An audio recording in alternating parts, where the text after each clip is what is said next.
Okay.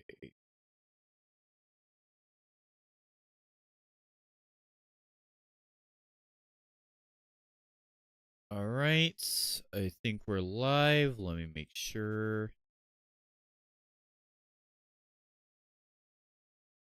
I need to get used to this delay on my thing. Not quite used to that yet. Just the extra delay. But yeah, let me go ahead and send out the links real fast. Okay. Alright, so we are live. Now, I do have a story to tell. I mean, first and foremost, today is the 8th anniversary of Chester's passing. Unfortunately, I was not able to do something for it last year because last year was the shit show that it was. And the year previously, I did the stream where I ranked every Linkin Park song. And I was debating whether I was going to do that again or not, but I just ultimately decided, you know what, I'm going to do the albums. At first, I was going to do this stream as a video, and I was going to rank all the main albums and then throw in the Hybrid Theory EP, Zero, the remixes, and the 20th anniversary editions, like I did the first time around. But as time went on, it just became way less likely that I was going to be able to do the video itself. So we are doing it as a stream, but not only are we doing it as a stream, but I have decided to up the total of the amount of albums we are going to be ranking so that what we have in store looks something more along the lines of this. So right here, we have every single studio album. We have all the demos. We have all the underground CDs. We have the single collections. The only thing that is not here is live albums. I've decided not to include those. I don't know why specifically. I just was like, you know what? I'm not going to include them. Because it's hard to rank those alongside the actual albums, you know? Because they're, like, not officially produced. Well, I don't know. Live in Texas, I guess, technically is kind of produced, but not in the same way. Like, it's not the same ballpark. So I decided not to include those. But every single album is here. All the main studio albums, demo albums, and everything. I even included the stage like demos that that a lot of people have probably never heard of. I even included the Hybrid Theory 8-track EP. I did not decide to include the 6-track or 7-track because a lot of it is just the same thing. But I did include the 8-track because a lot of the songs on here are demos, are different from the studio versions, so I decided that's fair enough. I included the Reanimation demo, which I've not heard until very recently. Like, literally just this month, I finally heard this. This has been floating on YouTube for years, but I never listened to it. But I finally decided to listen to it now, so you will hear my thoughts on it then. So yeah. Again, like I said, this was originally going to be a video, but since it's a live stream, I decided to up the total. Now, depending on when I get done, if I get done sooner than I expect, then I'll probably transition over to a regular stream. I don't know. We'll see. It just depends on how long this takes me. So yeah. We are going to run through all of the albums and rank them from chronological order. I made sure all of this is in chronological order of release date. So from the Zero EP or cassette or whatever, all the way to From Zero. Very interesting how they start at 0 and then start from 0 with the latest album. So yeah. I need to sip real fast. Okay. I'm going to grab my phone real fast so I can read chat on there. And we'll get to it. I'll probably pull up some of the albums and play some of the tracks off of them, like I did in the all songs stream. So yeah, but I'm not gonna play the entirety of each album. There's no reason to do that. So yeah, I have heard every single album on here at least once. The only thing I have, well, I guess I haven't heard like the singles compilations or song compilations in full, but I don't really need to because it's the exact same songs as what has already been released, so that doesn't really matter. I am judging those specifically as like just as a combined thing, you know. But yeah. But yeah. Let me go ahead.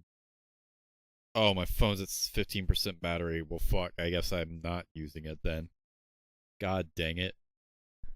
Oh, that's great. I forgot to charge that. I'm gonna put that on charge right now. So maybe I can use it later. If I do get done early enough in order to transition to a normal stream, I will at least have it then. But yeah, let me go ahead and fucking put this shit on charge before I forget. Okay. Alright. That is on charge. Is it? Yeah, it is. Okay. That is on charge. So hopefully that will be at a good enough percentage later. So yeah. I'm gonna have to keep flipping back to OBS in order to read chat.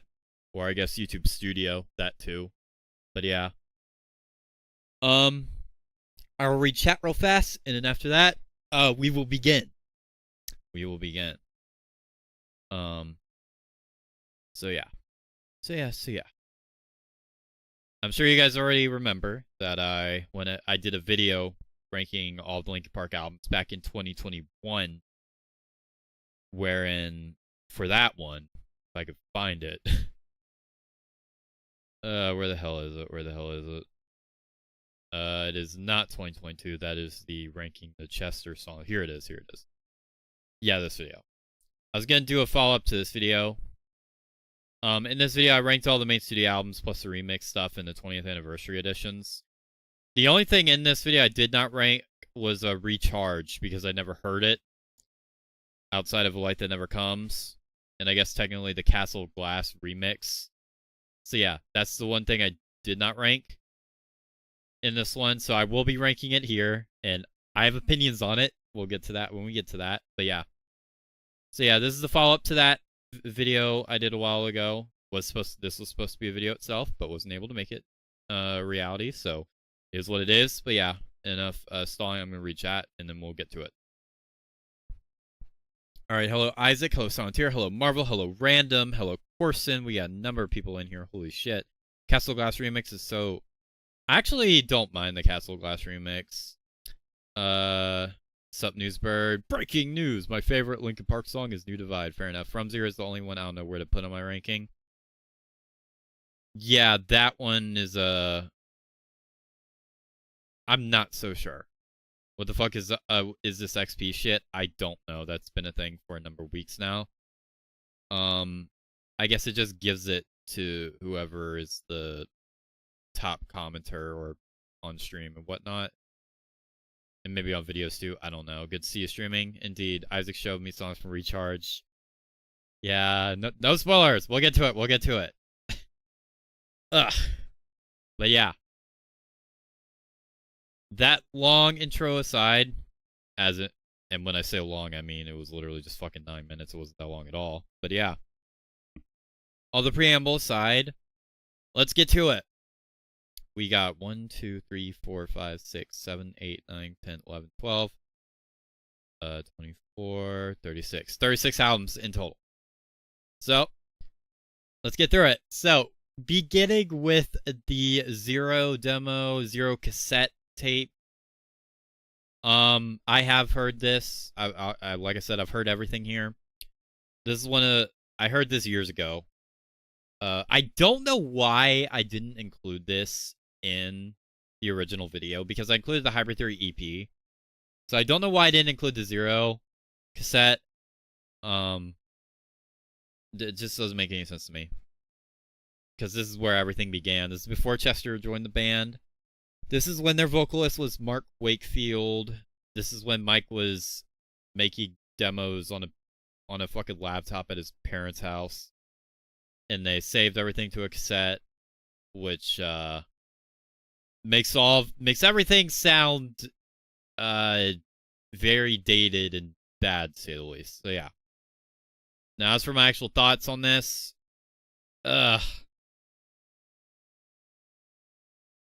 maybe it would be okay. Maybe it would be decent if the production and didn't get fucked. But as it stands, I don't really like this thing. I'm gonna throw it in C tier. The problem I have with the Zero demo is Mike sounds good. Like Mike sounds perfectly fine. He's doing a lot of rapping on this thing. He's his flows are definitely more complex compared to some of the officially released stuff. But Mark Wakefield is not a great singer. He is very middle of the road. His screams are not great.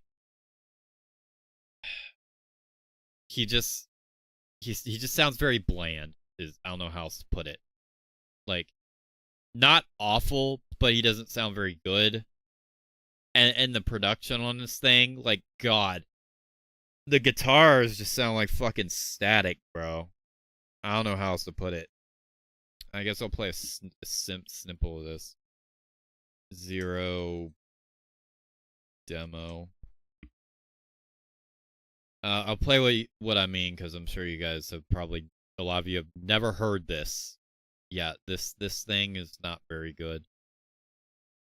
It's a 4-song cassette demo. It has the songs Rhinestone, which later becomes Forgotten. It has Reading My Eyes, which they actually did live with Chester. I like that version more. Fuse, which is the only song here that was never re-released on anything because it has like a sample that they couldn't get cleared. And then Stick and Move, which I absolutely love the Chester version that came on Hybrid Theory 20. But yeah, I don't really like this thing. Here's a example. Here's what it sounds like.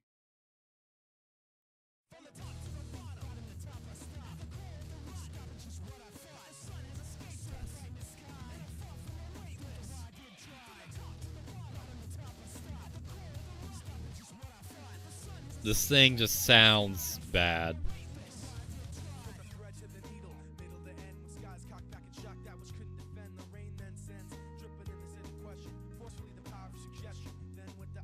Yeah.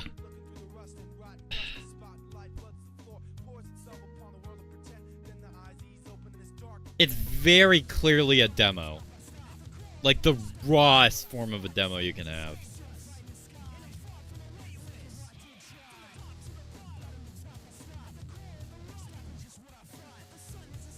And yeah, Mark Wakefield is just missing the aggression.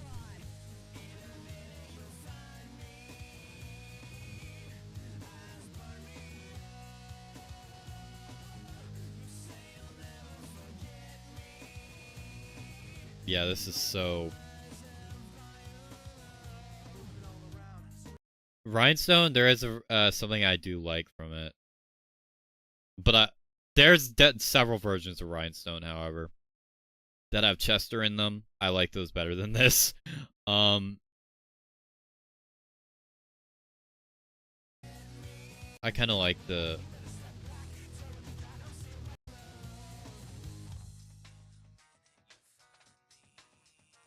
Yeah, I like when they just throw the "in a minute you'll find me" at the end. But in the Rhinestone version with Chester, Mike does it instead. I actually kind of like that.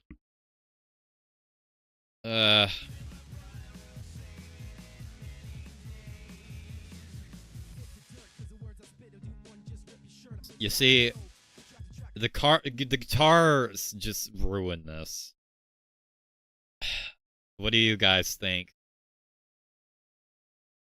This sounds like Sign Genesis. Damn, the rapping is rough. This is not Forgotten.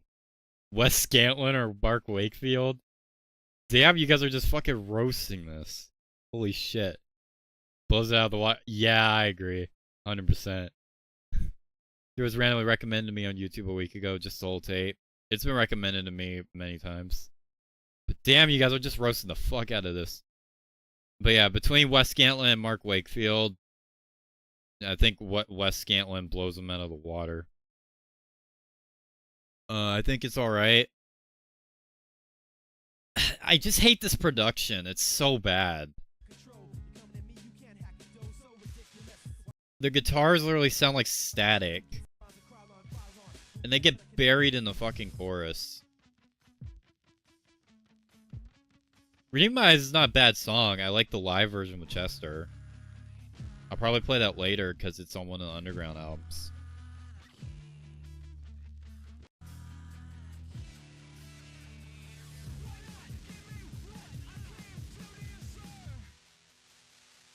And Mark Wakefield just doesn't have it.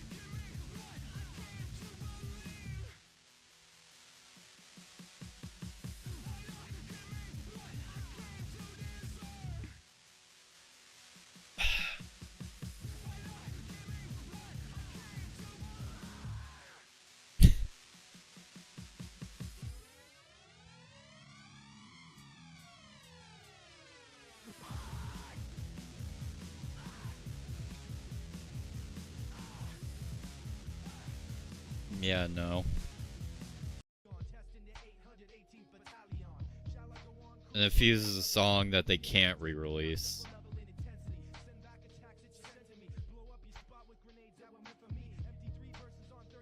Again, Mike sounds good in a lot of areas. Some others not so much, but here he sounds fine.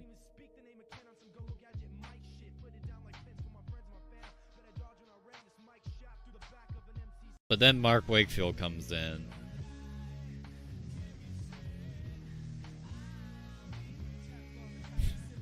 He's just not great.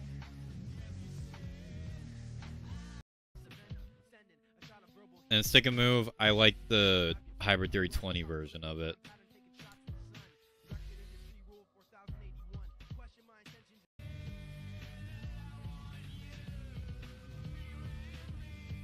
Yeah, I don't want to spend too much more time on this. I'm gonna put it in C tier because, like, I can listen to it. It's not the worst thing I ever heard. It's just very clearly a really rough demo. And that's about it. It would be fine if the guitars didn't sound like fucking static. That just ruins the entire thing for me. I don't know. Puddle of Mute, I've always... Sounds like they kept rendering the wave file till it became a virus. Mark, get out, bro. Sounds like someone's first attempt at noise rock. Sounds like... Yeah. Why is it so statically not appealing? The production sounds like shit, exactly. The production sounds like industrial rock. I guess. I can't speak on it. It's not worth going too hard on it. Yeah. Yeah, that's my stance. For a demo, it's not the worst demo I've ever heard. It's just out of this list, it's not the best impression. Now, the Hybrid Theory EP, on the other hand, God, I used to be obsessed with this thing back in 2017. The story goes is I listened to Hybrid Theory and Meteora first, and then I just jumped from them to the Hybrid Theory EP because I believe it was Amblin or Part of Me came in my recommended. So I listened to those. I just listened to the entire EP. This thing is fucking amazing. I absolutely love the Hybrid Theory EP.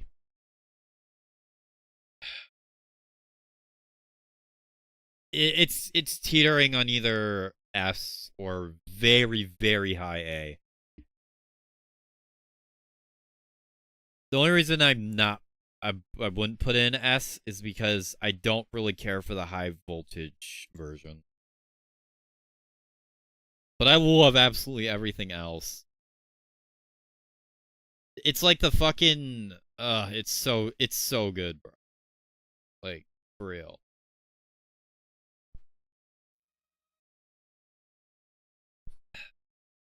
The songs on here definitely I don't think would have fit Hybrid Theory at all. They're way too dark, they're way too aggressive. So I don't think it would have worked. But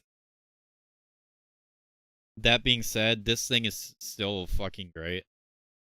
It's 1, 2, 3, 4, 5, 6 songs, and then ambient is a secret track at the very end of Part of Me.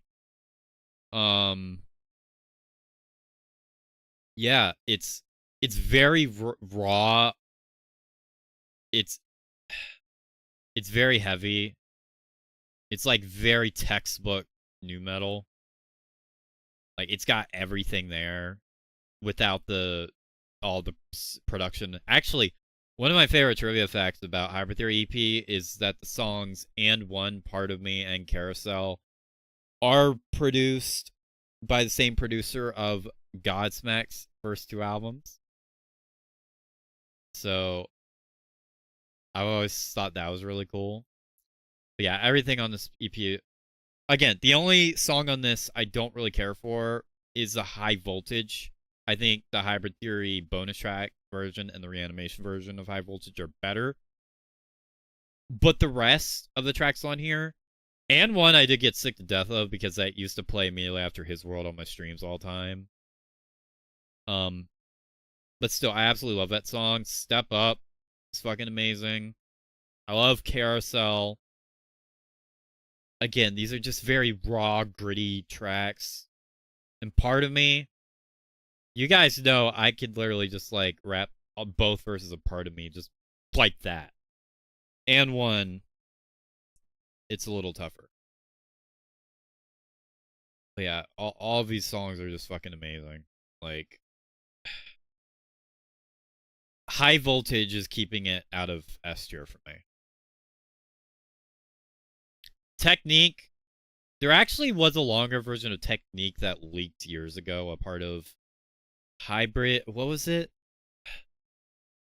It was Hybrid of 1,000 Suns something.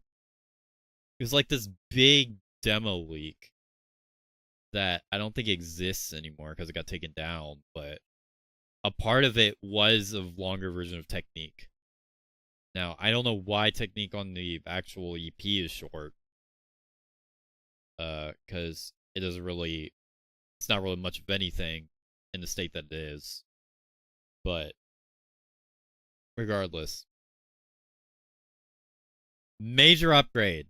Chester, absolutely major upgrade. This was, I believe this is done directly after he joined the band. Because obviously Mark Wakefield was the original singer.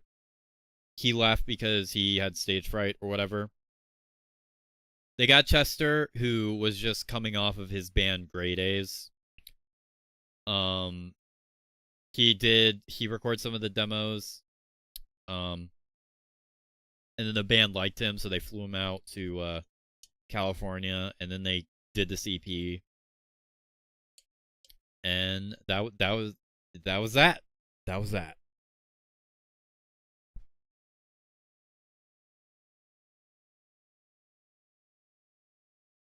As I play Market World, also Everything and Meteor are the best ones by default.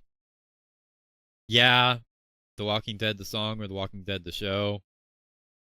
I'm going for Give a Step Up, Weakest High Voltage. However, I still kind of like the High Voltage here though. Yeah, I don't mind the High Voltage here. Yeah, I have thoughts on Hybrid Theory Meteora. But yeah, Hybrid Theory EP.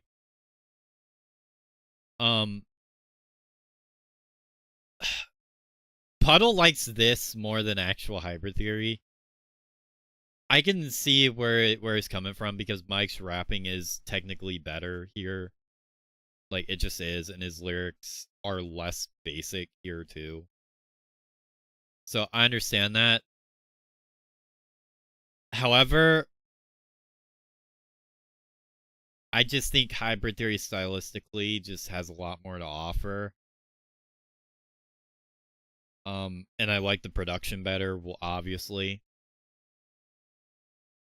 I like the production better because the production is super professional on Hybrid Theory as opposed to this, where it's like it's not non-professional. Like they still got the guy who produced Godsmack's first album, so it's still professional sounding and like the Zero, but yeah. And there is a whole story there about how the band turned all these songs into the label and they had to discard them and rewrite them all the time. So there is that. But I think the final result is like a masterpiece. But yeah, that's regarding Hybrid Theory. Regarding Hybrid Theory EP. God, I just fucking love this thing. My favorite song on here is probably And One. I start. I just fucking love this song. Again, I heard this immediately after, not immediately. I heard this after hearing both Hybrid Theory Meteor and Full. And then this song, Part of Me, and Carousel came into my recommended.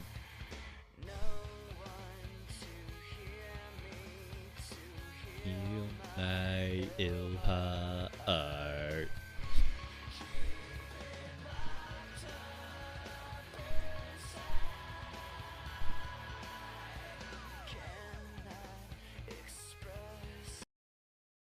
God.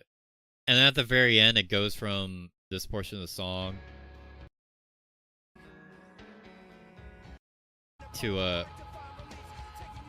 it's got this breakdown here where Chester just screams. And then it's got Mike's verse at the end, which took me forever to learn. Rhythmic colloquialism, shifted mid-riff, dog power through a ball, shout small with my thought catalog, analog, rap battleog. Yeah, obviously Step Up. I forgot to play Carousel. Carousel.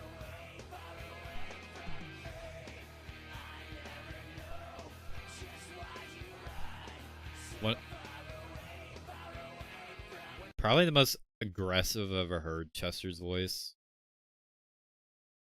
Just in terms of tone. Obviously, his voice is mostly aggressive most of the time, but it's just something else here. Again, Step Up, I fucking peak. Someone else scratch your lines. Pioneer.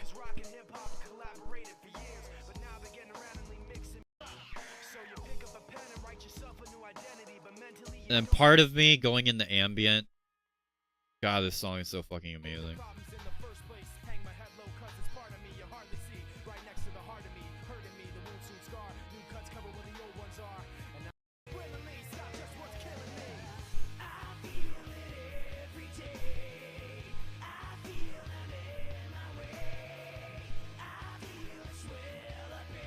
And an ambient. Ambient sounds like it could be on a video game soundtrack. Between Cure for the Itch, Session, and Ambient, I think I probably like Ambient the best. I don't know, it's kind of close between that and Cure for the Itch for me. But regardless, still. But yeah. Hybrid Theory EP, it's hard to really articulate too much of why I just absolutely love this, because, like, I overplayed the hell out of it when I first heard it.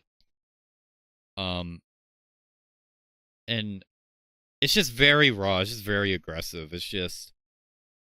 And I can understand how someone can prefer this over actual Hybrid Theory. I personally don't, but I can see it. Is it Tom McDonald rock music? What the fuck kind of comparison is that? It's worth waiting through static. Hybrid Theory is amazing. Yeah, exactly. Hybrid Theory over Mark Wakefield. Well, yeah. Top A or S, do your thing. Again, it's really just high voltage. Let me play this real fast. It's really just this. I get what it's going for. I don't mind it.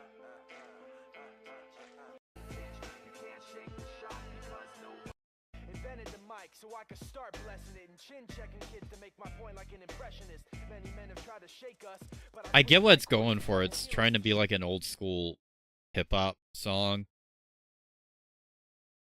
which is not really for me, so that's why it's not really my thing.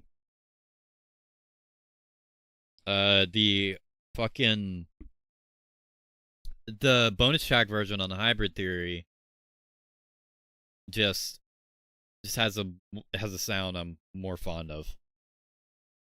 And I like the addition of Chester's part in that version too. The sometimes I feel like a prophet. But yeah. Oh yeah. And regarding And One, the live version, specifically the Rocky and Ring 2001 version, is peak. I absolutely love that performance so much. So yeah. But yeah, it's very close to S. I'll put in A for now. It's top of A. Like it's that fucking good.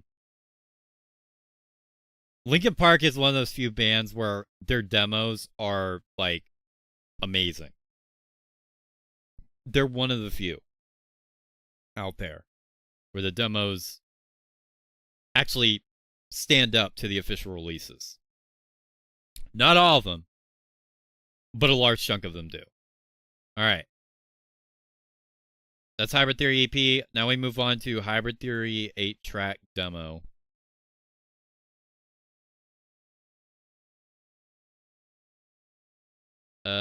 Yeah. This one includes the Untitled In the End demo, the Super Zero By Myself demo, Points of Authority demo, Crawling, She Couldn't, Carousel. This is a different version, and Part of Me. This is the version. Part of Me. This is the version that is what is it? What is it? Is my Just Watch This Video's outro. You know, the I feel it every day. So yeah. Now this, I like this for the most part. I will say,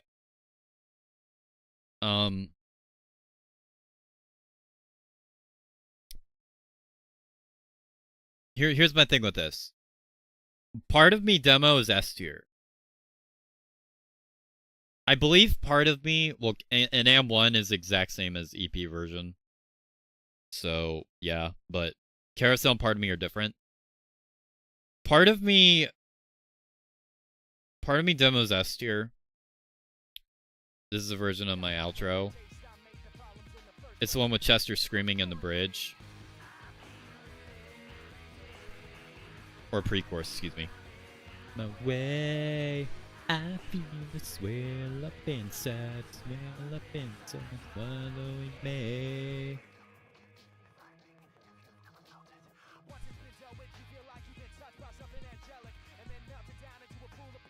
There's so many different versions of this, by the way. There's the 8-track version, the 7-track version, and one other I'm forgetting. It was like exclusive track version or whatever I used to have. I don't know if it's still on YouTube. But yeah, that. Here's Carousel demo. I don't like this as much as the EP version.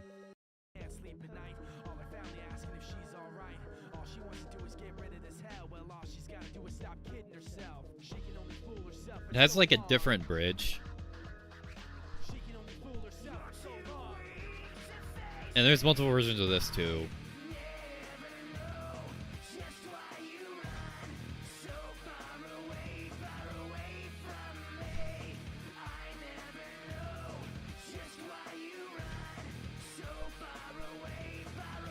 It's got like a different bridge.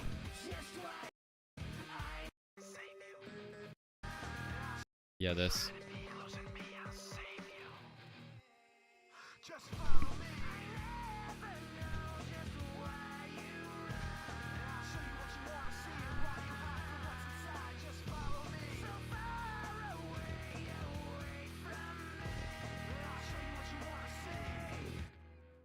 Yeah, I don't really like this version as much. And one, we're not and one's literally the same song. That's S tier. Part of Me demo's S tier. Carousel demo. I mean, technically, Carousel and Part of Me. These are recorded after the EP version for Hybrid Theory. Yeah, Carousel demo. I don't really like as much. She couldn't.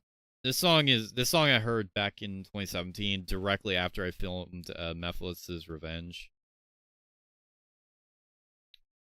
I've always liked it, but I started to like really appreciate it even more after it was released as the first song off of Hybrid Theory 20. This also couldn't be released on the underground albums because of a sample that they didn't get cleared until Hybrid Theory 20. This song is just so good.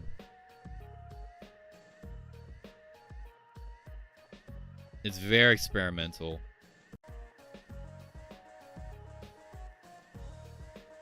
It's one of the earliest examples that Linkin Park had a very diverse sound.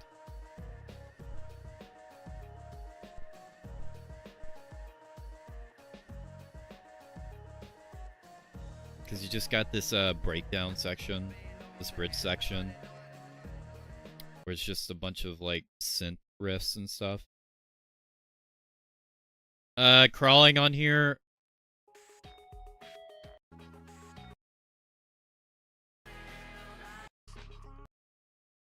It's fine. It's decent.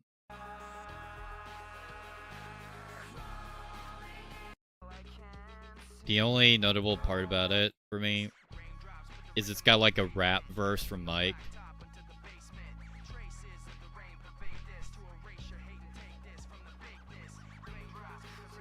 Otherwise, it's not as good as the official. Points of Authority, I think this is the one where Forfeit the Game is just the chorus. Yeah.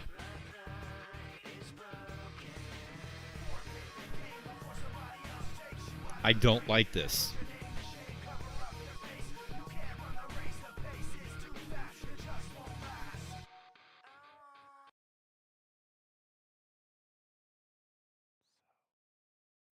Super Zero. I noticed Mike has multiple times live accidentally done the verse from this instead of the studio. Yeah, he always goes like, do I follow my fate to escape blindly? That comes specifically from this. Bad dreams are given, sad thoughts that are maddening.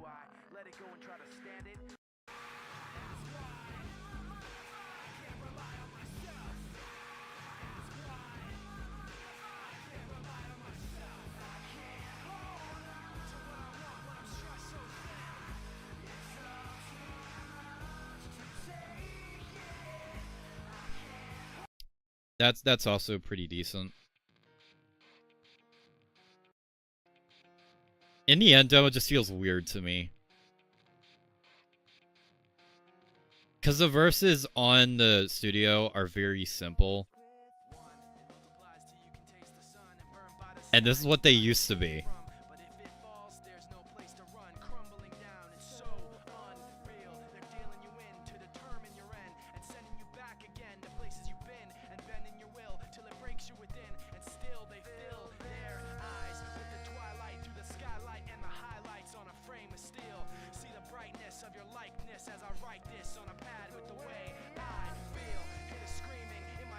Doesn't even feel like the same song, bro.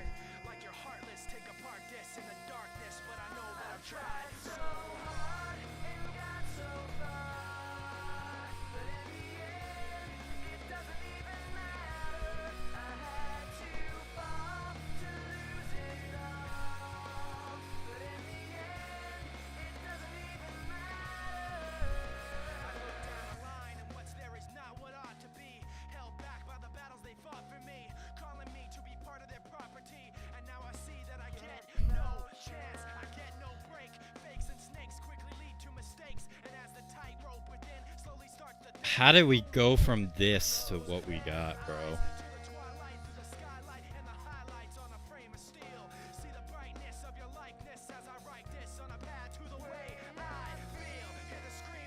This has more going on, but it's not.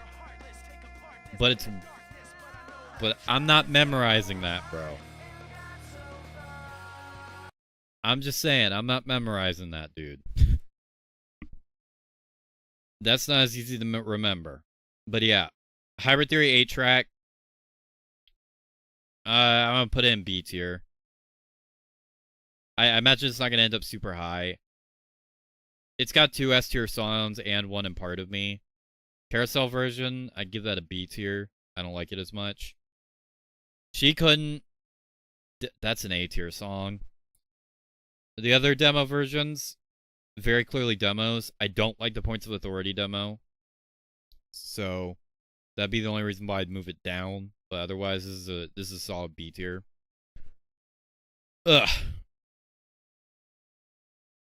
Like, that's really all I have to say. Again, there are several track demos of Hybrid Theory out there. There's 6-track, there's 7-track, there's 9-track, but I decided to go with 8-track because it's the one. It's the most definitive one. So there you go. I'm putting that in B tier. It's good. It's still very clearly a demo thing. But yeah.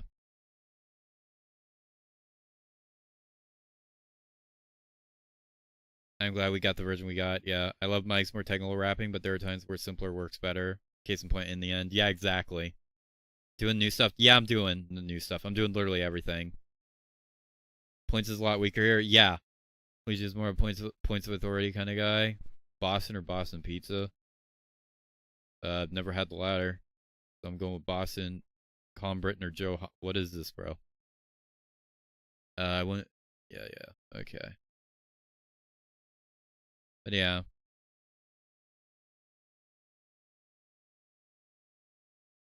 Studio Hybrid's my favorite right now. Alright, let's just get to it. Enough stalling. Peak album. Hybrid Theory. Not gonna come as a shock to anyone. That's the S tier for me. Hybrid Theory was the first Linkin Park album I listened to in full. I absolutely love this album.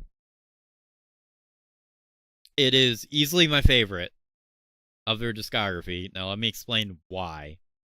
Now originally, years ago, I would have said Meteora was my favorite. Like back in 2018 or 2017.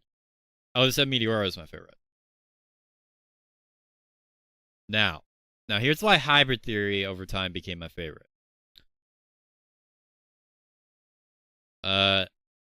To get, I guess, some of the points I imagine some people would see as gripes out of the way. Mike's rapping is dumbed down a bit here. It's not as complex as it is on those demos we were playing earlier. Like, just point blank. The production is definitely way more clean in comparison to the EP. That is for sure. And some songs from this are overplayed. Like, Crawling, One Step Closer. In the end, technically, though that doesn't bother me. These are all songs that were overplayed to death on the radio. Like, we all know that.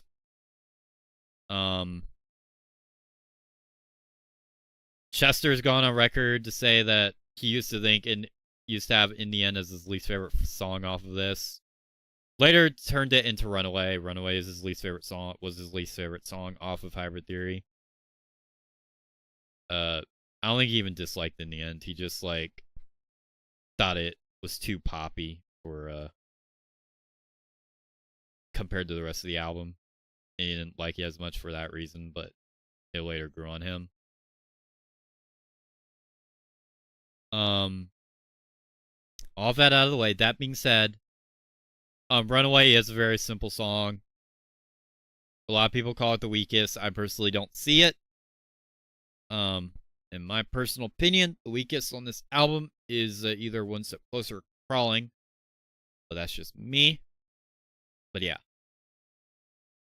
So, all of that out of the way.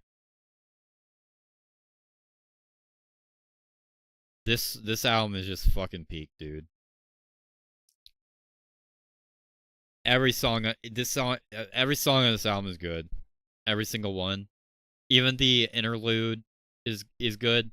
The bonus tracks, My December and High Voltage, are really fucking good too. Like this is just a fucking. This is a masterpiece, bro. The reason why it's my favorite over Meteora is because Hybrid Theory style. I like Hybrid Theory stylistically more. Meteora still has a similar sound to Hybrid Theory, but feels way more streamlined and straightforward. Hybrid Theory is more experimental in its sound. It's very aggressive. It's got a lot more hip hop elements into the mix, a lot more electronic elements, a lot of industrial elements that you don't really hear as much on Meteora. They still exist, but not quite as much. It's got my second favorite Linkin Park song of all time, Points of Authority. It's mainly the deep cuts on this album that like elevate it to being my favorite, because I fucking love Paper Cut's not a deep cut. That was a single. But yeah, Paper Cut with You is fucking amazing. Points of Authority, like my second favorite Linkin Park song of all time. Runaway's underrated. It's so good, dude. Is it simple? Yeah, but it's like it's just so fucking catchy and shit. By Myself is underrated. A Place for My Head is a masterpiece. Forgotten is a masterpiece. That one's super underrated. Cure for the Itch is underrated too. It's just an instrumental track. I believe it was Mike's attempt at trying to create a song that sounded like it could be on a game soundtrack, and yeah, I think Ambient achieves that better, but Cure for the Itch is still really good. Pushing Me Away is still a great song too. High Voltage, I like this version more than the EP version and the reanimation version. This is my favorite version of High Voltage. It sounds like they took like the backing instrumental of Cure for the Itch for this one. So I think that's cool. My December, very distinct song, would not have fit on the album. It's a very somber ballad, but still got like new metal elements a part of it.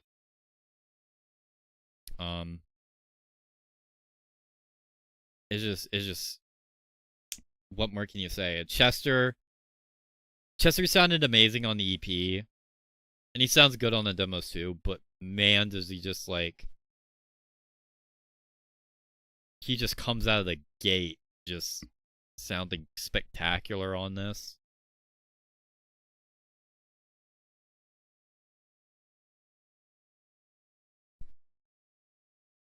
It's like, God, dude. This album is so good. When They Come For Me is so good. Meteora just has higher eyes for me. Can't go wrong with either, though. Hip-hop side of it definitely makes me like Hybrid Theory more. I can imagine that, yeah. Runaway, kind of like Sonic Dash Linkin Park. From the Enemy being Live Scream Misery. That song is great. Don't shit on that song. Well, you can have your opinion, but Hot Take, 1,000 Suns is mad slept on. I'll get to my opinions on 1,000 Suns. I have thoughts on that album. Miss Midnight's quickly becoming my favorite one. It's grown on me a bit, but Crawling is the only one I don't care for. My thing with Crawling is that song has been memed to death and overplayed on the radio. Oh, also, Runaway's been played on the radio too. I think the story with that is back in the day, the radio just people were requesting so much Linkin Park they just decided to play Runaway anyway, even though it wasn't a single, and it actually like charted. So yeah. So now you will hear that on. Well, at least I do hear that on the radio. I have heard that on the radio. It was strange. I was like, wait, what the fuck? Why is this playing? This is not a single. But you will hear that. Yeah. Crawling, my thing with it is just it gets memed to death. It's been memed to death. And I'm kind of sick of that, ultimately.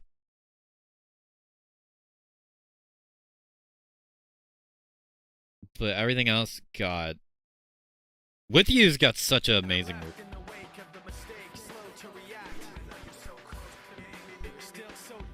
The riff on with you is like fucking peak. It's like peak new metal. This is probably like their heaviest song musically.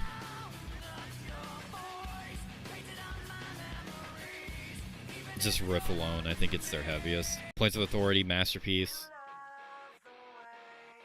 God, I used to just like blast the fuck out of this song all the time. I used to wake up listening to this song, dude. Runaway, underrated.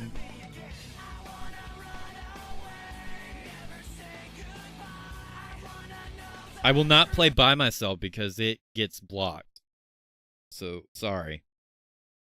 Place My Head. My cover's not better, Corson. I didn't even get that melody part right. I went, I place on my head. I didn't even get, I place on my head. To be fair, that part's kind of hard. This breakdown is peak. Try to take the best of me. Go away. Try to take the best of me. The deep cuts really just elevate the sound for me, dude.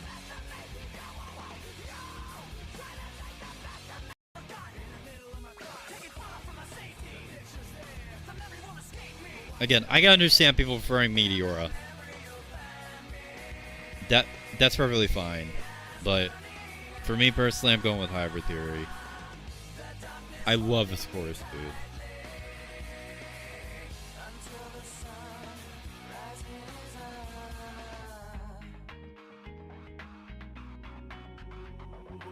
And then High Voltage. This is not the studio version. This is the live version.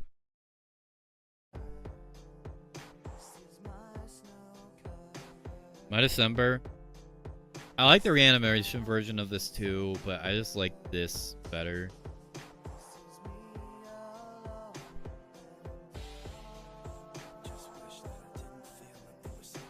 I don't know why the live version of High Voltage is here. Let me play the studio version.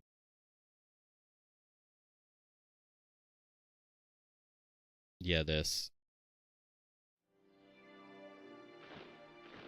You know what I mean? You can put a label on a life, put a label on a lifestyle, you know? Put a label on how you wake up every morning and go to bed at night. I've been digging in the crates ever since I was living in space before the rat race. Yeah, I just prefer the sound for it more. It's very ominous.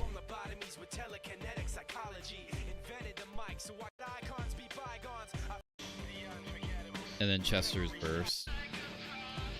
Bridge, excuse me.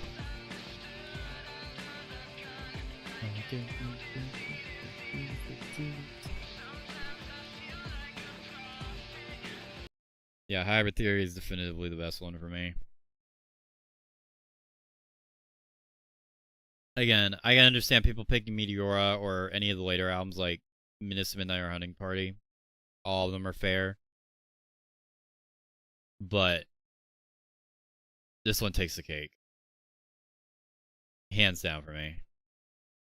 Again, it's because the sound is just more experimental and the deeper cuts just elevate it. Sounds more experimental. It's got way more hip-hop elements and industrial elements and all that stuff compared to Meteora. Meteora is this sound but streamlined. And personally, I prefer the less streamlined version, but that's just me. I've heard a lot of people say that Hybrid Theory hasn't aged as well compared to Meteora. I don't agree with that. So I will leave it at that. Hybrid Theory is the S tier. Definitively. Track 2. Don't Forget Living Things. Han spun that shit. Hell yeah. First 4-track run is amazing in Hybrid Theory, yeah. Deepest cut on Hybrid Theory for you. Has a very distinct sound, but I feel it's overplayed. A crawling because it just choir sounds way better. Weird parts of crawling. I don't know if that's weird. Quiet. Yeah.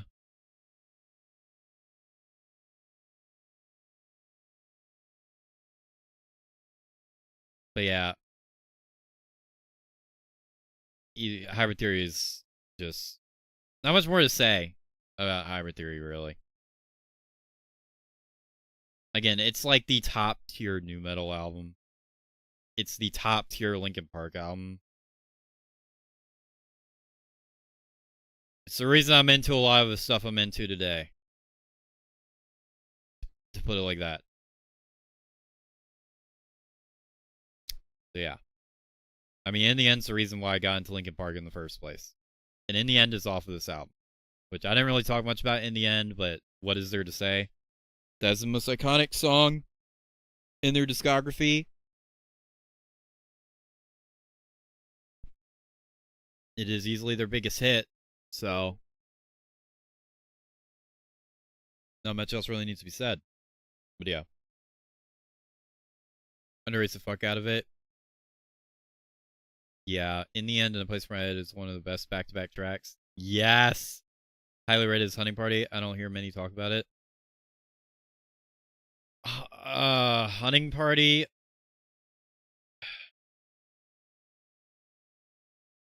It's either really liked or it's really mixed.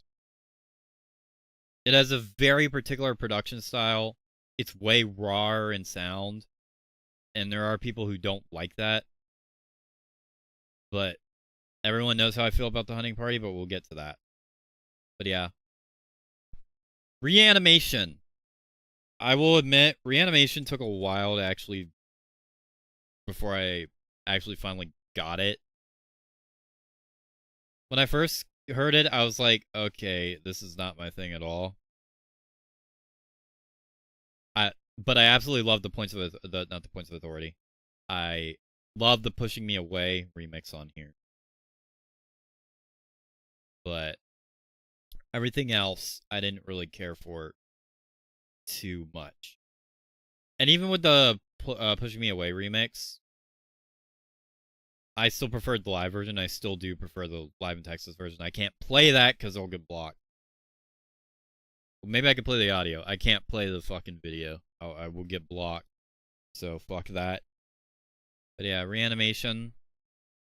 Reanimation, remix album of Hybrid Theory featuring many different artists. A lot of hip-hop. A lot of other rock artists. We got Jay Gordon, singer for Orgy. We got Aaron Lewis, singer of Stained, coming in on the Crawling remix. We got Jonathan Davis as Korn on the One Step Closer remix. Stephen Richards of Taproot, I believe, on Pushing Me Away. So yeah. It's got a lot. The bonus tracks, I believe one has like Marilyn Manson on By Myself. So yeah. Again, this one took a while to grow on me. The Points of Authority remix, I admit, it took us a while for this to grow on me. When I first heard it, I didn't like it at all. Second time I heard it, I was like, okay, it's fine, but it's not touching the original. All these years later, now that I understand what it's going for, and it's trying to be a more industrial remix, I actually do kind of like it now. However, I prefer the demo version of it, because this one sounds... I don't like how buried the guitars are in this mix, particularly in the chorus.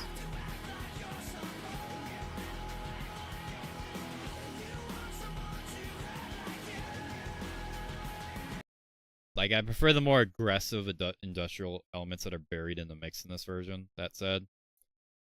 Yeah. In the End remix is cool. It doesn't top the original, but it's cool. Forgotten remix, I don't like at all. Pushing Me Away remix is the S tier on this album. Place for My Head is cool.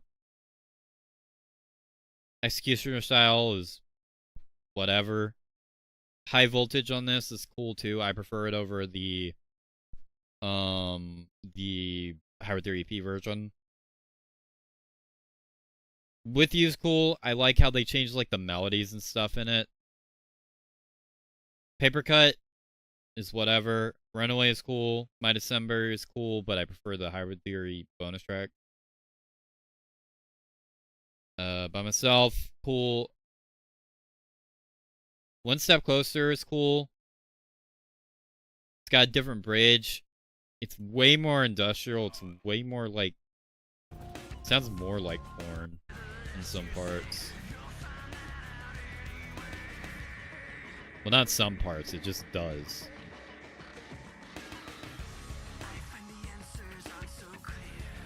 It's really got that gritty Korn new metal sound. Crawling, I'd say, is the second best track with Aaron Lewis.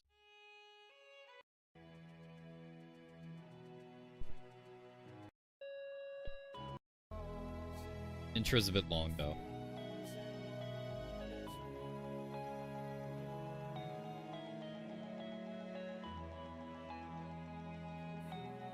Here's the thing.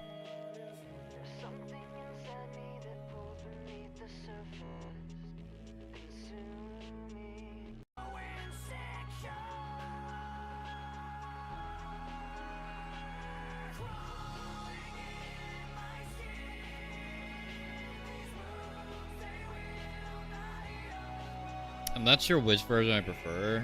It's kind of toss up. Because Crawling itself is overplayed. And this one's very... and this one actually makes it sound interesting.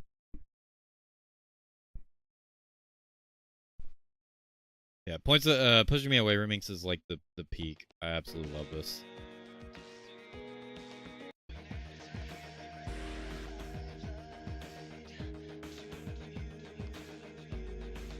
Reanimation's hard to rank for me. Only one song from it is in my playlist, and it's Points of Authority remake, specifically the live version. It's not an album I go out of my way to listen to. So I don't know if I could put it higher than B personally. Personally, it just doesn't really hit me the same way. However, I do respect it and like it more nowadays than I did before. And this is just an S tier song. Original Pushing Me Away, I'd say is like either A tier or B tier. But this is the S tier.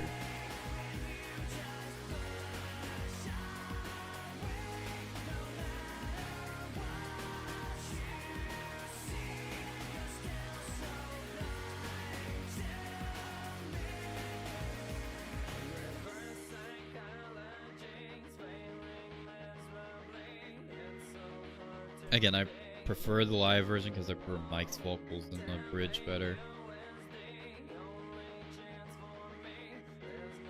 But yeah. But yeah, I'm not sure with Reanimation. It's a good remix album, no doubt. But I wouldn't seek most of its tracks out over, like, actual Hybrid Theory. I just wouldn't. So I'm not sure if I'm putting it higher than B tier. But what do you guys think? Or Transcendent chorus on this version, Crawling, really nice sound, yeah. Do so many versions, something for everyone, pretty much, yeah. I keep saying, yeah, oh yeah, rip. So good to me. A lot of pure hip-hop elements. I fuck with a lot of the new verse especially. Yeah, and that's not really my thing.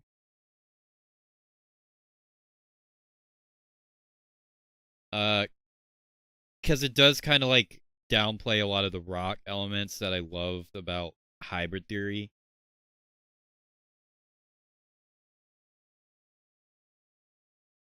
Now, not all of these remixes do that. Like, obviously, the One Step Closer remix is like even heavier than the actual song. Points of Authority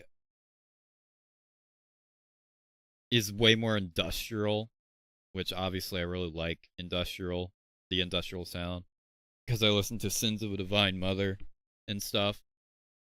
So I've always really liked the industrial sound.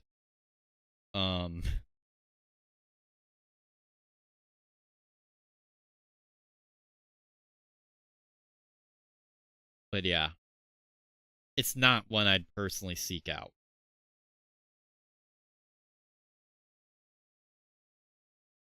But yeah, I haven't heard it yet. Rihanna sounds like it would appeal with me. Yeah, the hip hop sound's not really my thing. That's the thing. It's not really my thing. So my favorite parts of this album are more so like the collaborations and the more rock elements. Like doing the industrial remix of Points of Authority with Jay Gordon, or doing the somber Crawling with Aaron Lewis. I like stuff like that more off this album than the straight up hip hop stuff. Not that I dislike that stuff.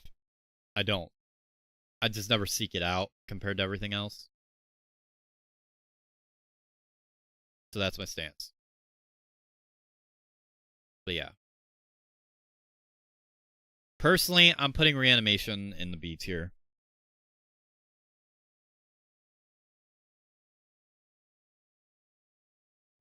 Alright, now, Reanimation Demo. I literally only heard this a week ago. Now you're probably like, what the hell is this?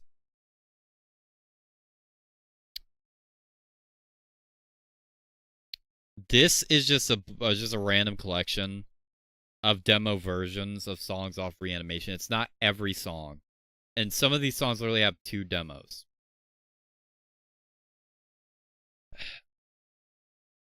It's interesting. It's interesting. I've only listened to this one time. Yeah. I will say, before I play the stuff I actually like off of this, what the hell is this Place for My Head version?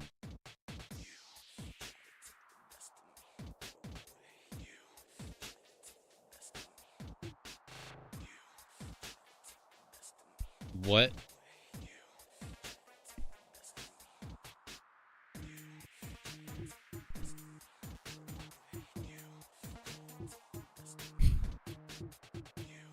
Place to feed your greed while I find.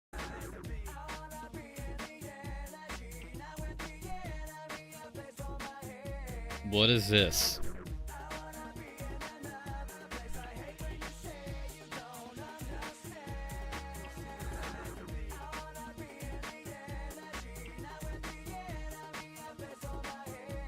I don't know what this is trying to accomplish, but I don't really like it. Give me energy to keep me calm. You and your mom keep all the drama. Used to be a team and pass that baton, but you drop that pop, how you drop that bomb. Whatever version this is, I don't really like it.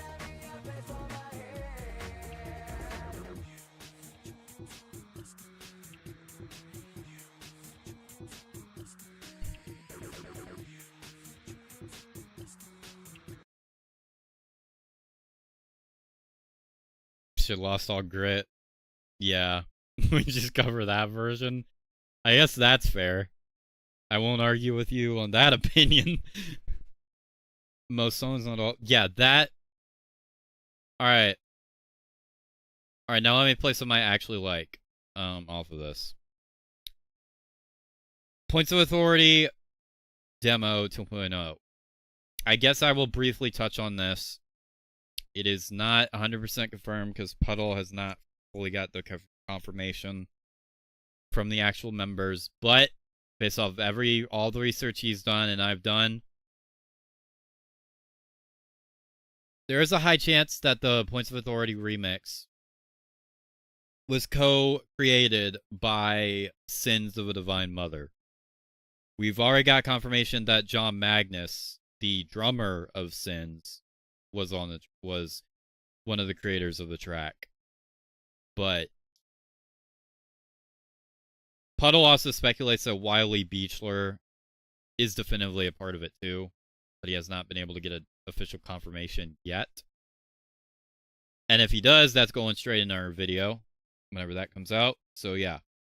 So definitively, Sins of a Divine Mother, or at least one of the members, is on this song. And they are labeled as Nova for the Astro-Americans, which is not shown on the box art. It's in the booklet of the album. It says Jay Gordon / Nova for the Astro-American, which Puddle can't figure it out. Puddle and I can't figure it out if that's like a name they use for Sins, or if that's the name Sins used to go by before they officially broke out. We don't know.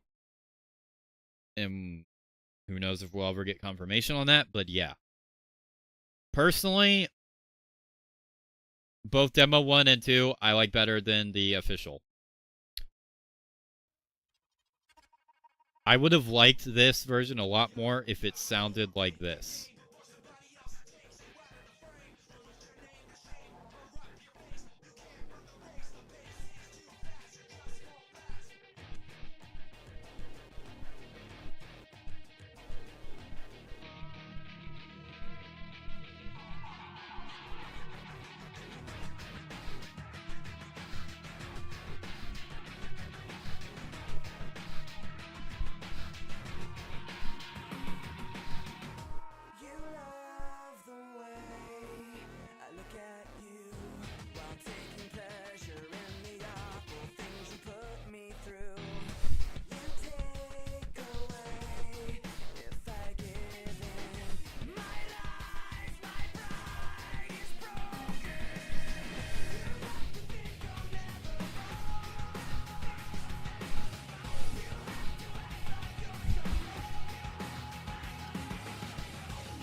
Can you tell why I like that version more?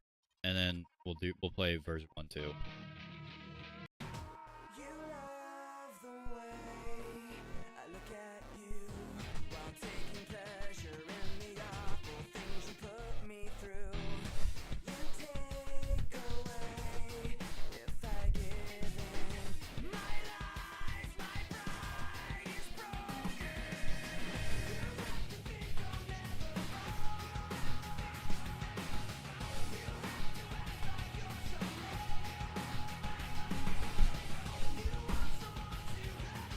This version and the 2.0 version are way more like actually like industrial nu metal.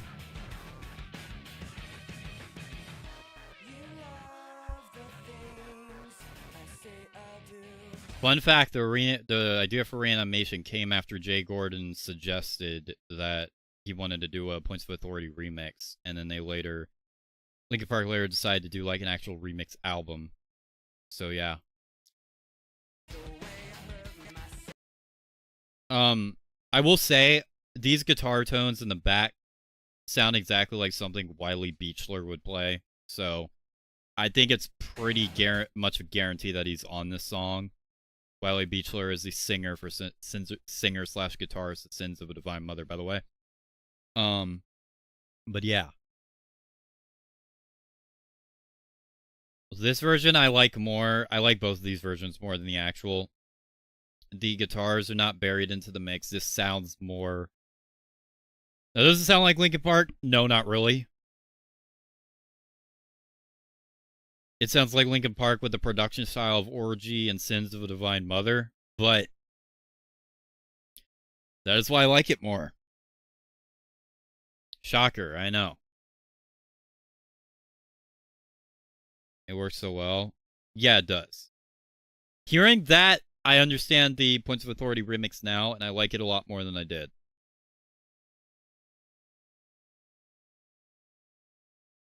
I just like these versions better. Because the studio, all the aggression gets buried in the mix. And I'm personally not a big fan of that. However, as for everything else, this version of One Step Closer is literally very different from the actual.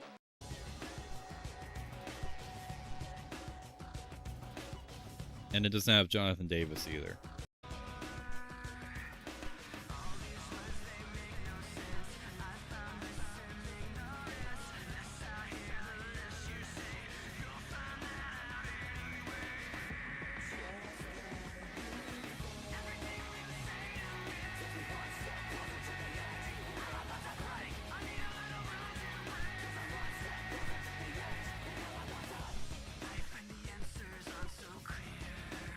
Yeah, it has the actual song chorus, like the actual studio version's chorus in here.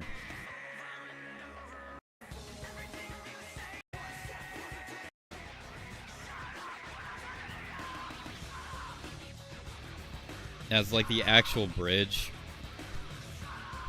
It's like completely different. And I love this in all versions.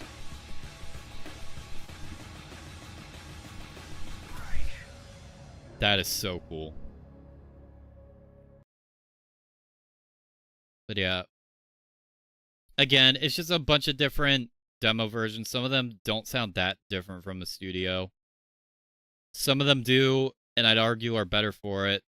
I don't really like that Place for My Head demo, whatever that was. I don't really like the Forgotten versions at all. So I'm putting this B-, because the Points of Authority versions are really what's carrying this for me. Everything else is just kind of fine. The only thing I would pull from this is the Points of Authority version. I'd play that over the Reanimation version. The Points of Authority demo 1.0 or 2.0, I prefer 2.0, but could go either one. Yeah. I'm giving this B-. Again, I heard this a week ago, and it is what it is.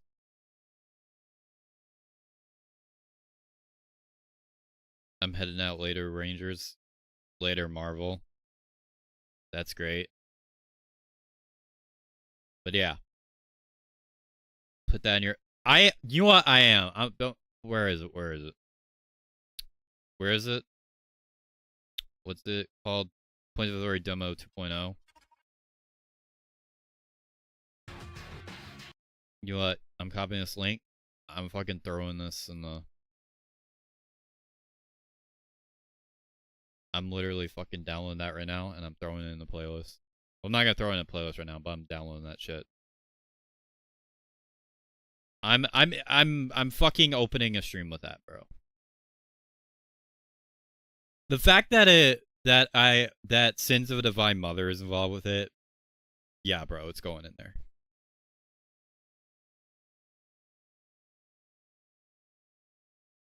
Again, if they just kept those industrial elements, if they just kept the heaviness, then it would have been like a fucking... It would have stood on its own. But that's beside the point. All right. Linkin Park Underground 2.0. We're skipping 1.0 because 1.0 is literally just Hybrid Theory EP. So we're doing LP Underground 2.0.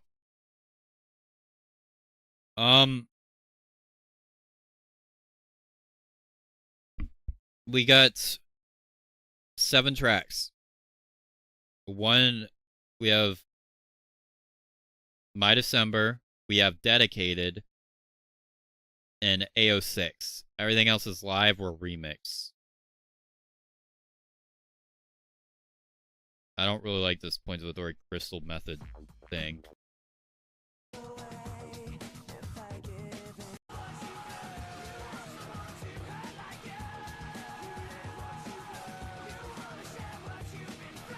Yeah, I don't really like this.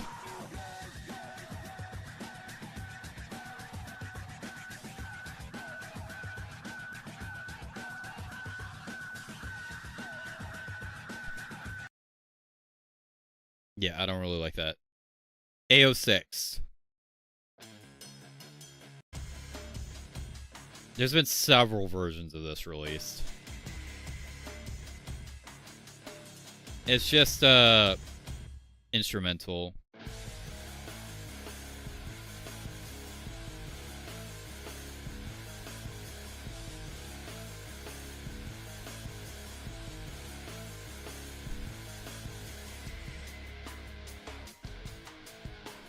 From the Meteora sessions.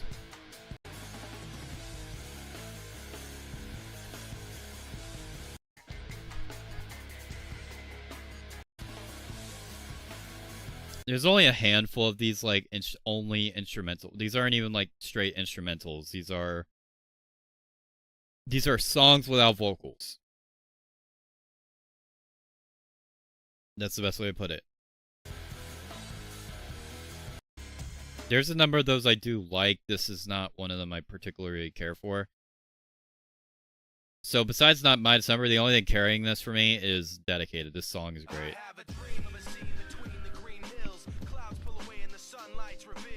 People don't talk about keeping it real. It's understood that they actually will.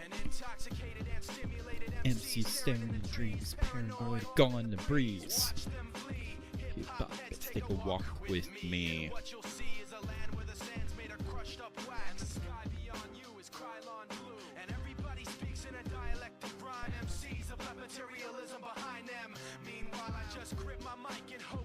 Dedicated carries this, but it's not to elevate it super high.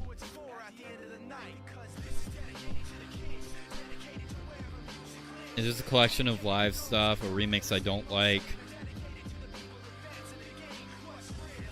and a song that was already released, an instrumental, a song without vocals, and then one actual great song. If everybody acted like you didn't exist. Yeah, Dedicated is fucking amazing, but that's really all this has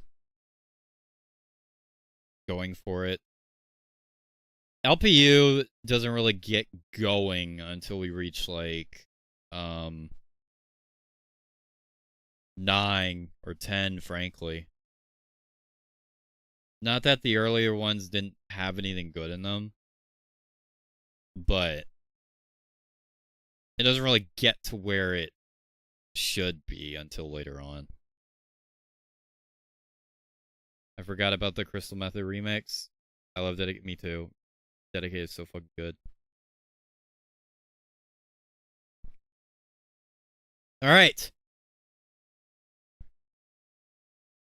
Now for Meteora. This album is another masterpiece.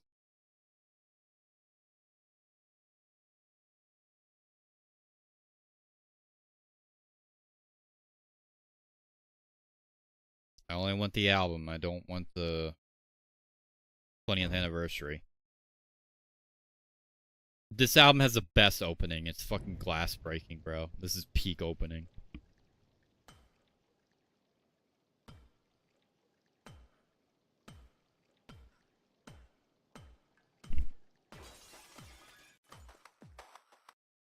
Meteora, as I said before, is a refined hybrid theory. It's way less experimental. Not that it doesn't experiment, but it's tones down the hip-hop elements, the industrial elements. Has more of a rock sound. It just leans into the best of hybrid elements of hybrid theory, the most successful elements of hybrid theory. And a lot of people prefer it to Hybrid Theory for that reason. Personally, I don't think it has the same appeal. It is technically... It's technically better. Like, it's a refined Hybrid Theory. And it does... And it's still like an S tier, no doubt. I fucking love every song on this album, for the most part. Can I not get a version of it? Fine, I'll click the 20th something so I get timestamps. Yeah, there we go. Okay. Don't Stay is a peak song. Somewhere I Belong. Overplayed. This album also has overplayed songs. Namely, Somewhere I Belong. Faint, technically, but that's my favorite Linkin Park song. Also, this album has my favorite Linkin Park song of all time. Faint on it. Numb is obviously overplayed. Breaking the Habit. So, there is that as well. But no, it's Hybrid Theory, but it's way more streamlined. It's, I guess it would be technically be better written. But again, I just like the experimental aspects of Hybrid Theory more, and I like the deeper cuts better. Because they're more unique. This one particularly, songs like Figure of Nine definitely take pages out of other songs' books. Like, Figure of Nine has elements of One Step Closer in it. Now this album does have standout songs, no doubt. Easier to Run. I was obsessed with this song years ago. Again, Meteor used to be my favorite Linkin Park album when I first heard it. Easier to Run just hits so fucking hard. This song is fucking amazing. As Hybrid Theory, also S. I overplay the fuck out of Faint. Yeah. Yeah, it's not a problem with me either.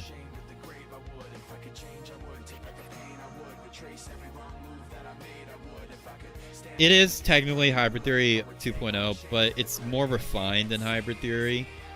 It's taking that sound, but refining it and making it more accessible, more streamlined, more straightforward. Which is why it was the hits off this one were like bigger in terms of chart success compared to Hybrid Theory. Hybrid Theory, the only like big hit off of that was like a huge hit was In the End. But with Meteora, you had Somewhere I Belong, you had Faint, you had Lying From You. I forgot to mention that one. You got Numb and Breaking the Habit. All like huge hits. Yeah, Easier to Run, standout. Faint's obviously standout. I overplayed the fuck out of this one too.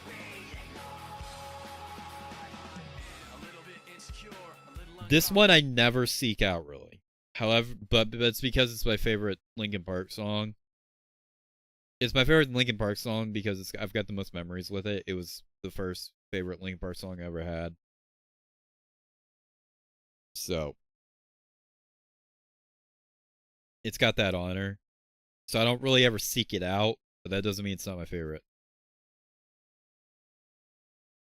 And that's just kind of the story there. Figure Out 9, I honestly prefer the demo, the chorus on the demo more. Breaking the Habit, it's a masterpiece. The video's really good too. The video's really unique. My thing with Meteora, Lying For You just sounds way too... I don't know how to put it. It's a good song. It just sounds way too basic for me.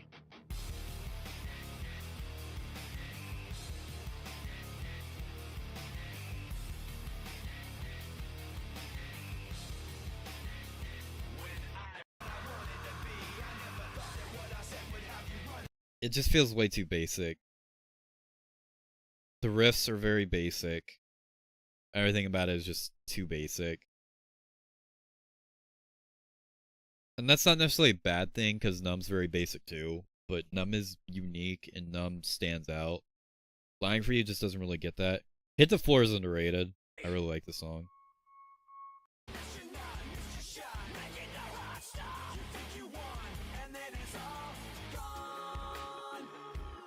From the Inside, I'd say it's probably the most forgettable song on Meteora. It's still really good, but it is just kind of like more of the same compared to everything else. Nobody's Listening is a standout. This song's so underrated.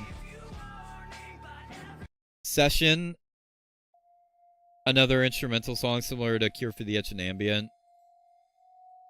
It's close between this and Cure for the Itch for me. I really like both. And then end the album with Numb. Fucking powerhouse move.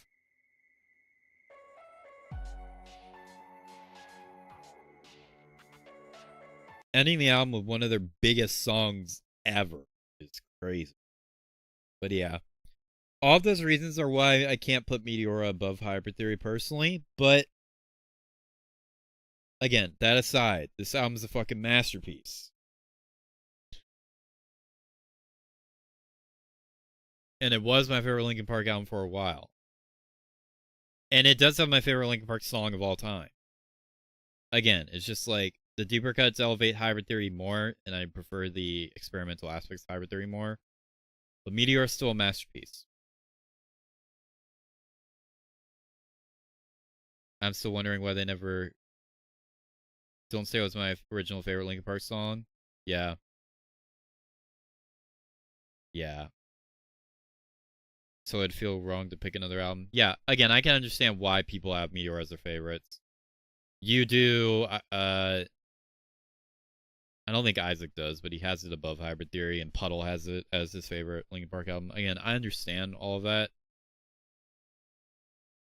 But these are two S-tier albums. You can really pick one or the other. There's not really a right or wrong answer. So that's my stance there. So yeah, that's Meteora. Again, another masterpiece album. Alright, we got Underground 3.0.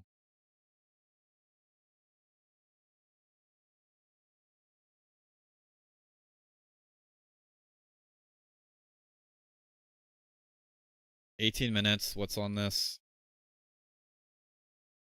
This is just live stuff.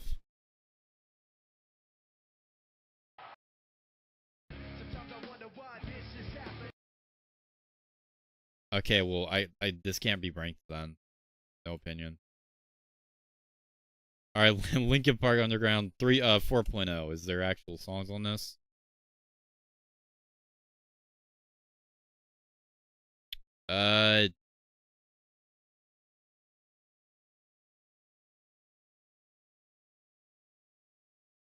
We got One So Closer featuring Jonathan Davis live, Wish live.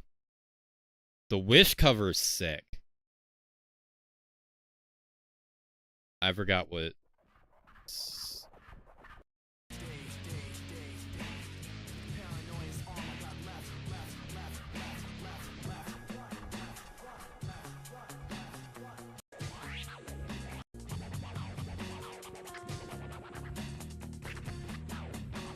Okay, it's just an instrumental with random vocals thrown in.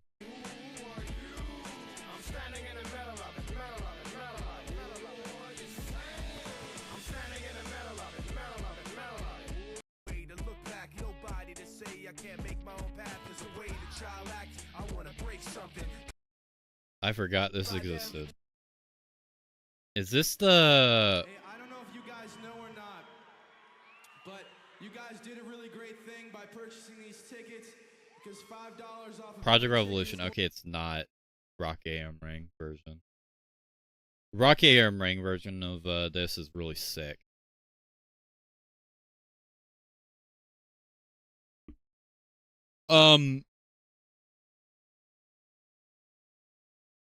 I don't know what to say about that. I guess the Wish version kind of elevates it somewhat.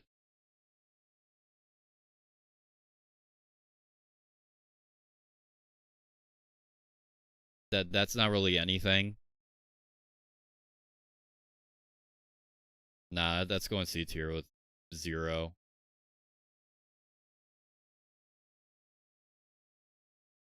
If the Rock AM Ring version was there, I'd consider. One of the Red Cross. All right, you guys. Right now, we're gonna play a song. This is actually something.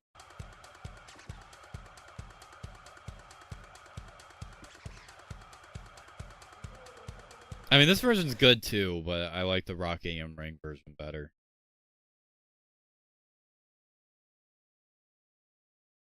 Park, Rock AM Ring 2004, Wish.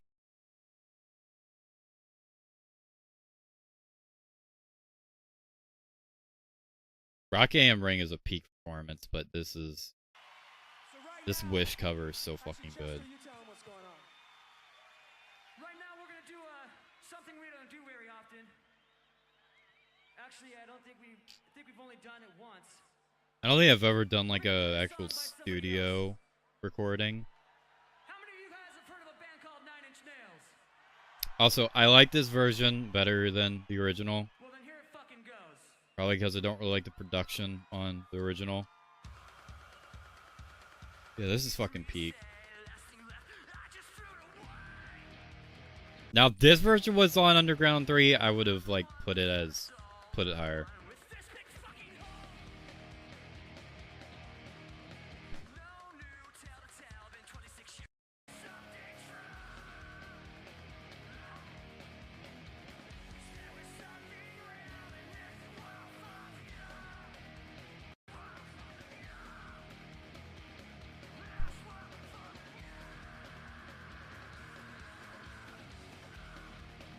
God, it's fucking good.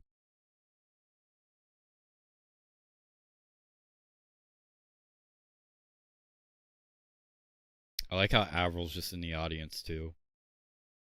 I believe she played just before Linkin Park there. Alright, Collision Course. I've only heard this in full once.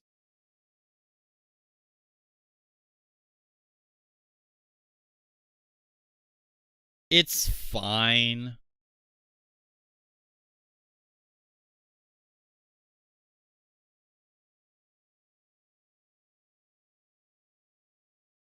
I don't really care for it.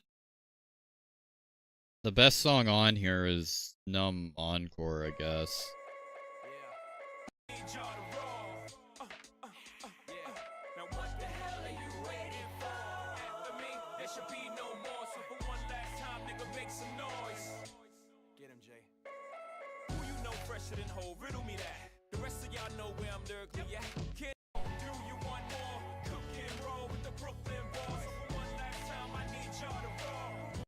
I don't really care for this.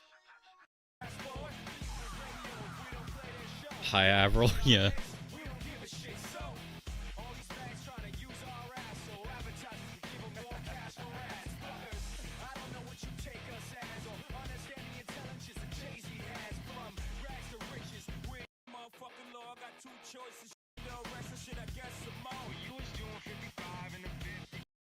It's fine. But if I was gonna listen to that, I'd probably pick the live version. That's going bottom. That's fine, but it's going bottom B-. I don't really care about Collision Course. Never have.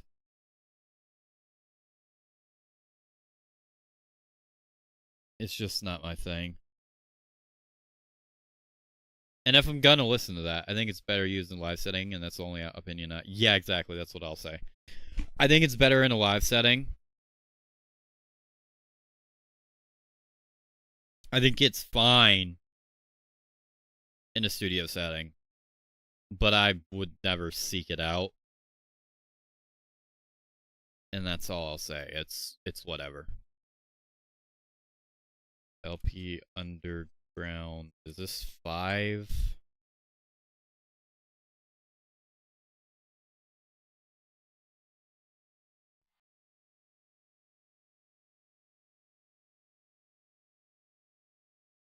It's another live thing. Alright, that's going no opinion as well. Some of these underground albums literally are just going to be live stuff. Underground, okay, Underground 6 I think is where we finally actually start getting some stuff. So we got QWERTY Live, Pushing Me Away. These are all live. Oh, Reading My Eyes. This is the live performance of the Zero song I played earlier with Chester on vocals.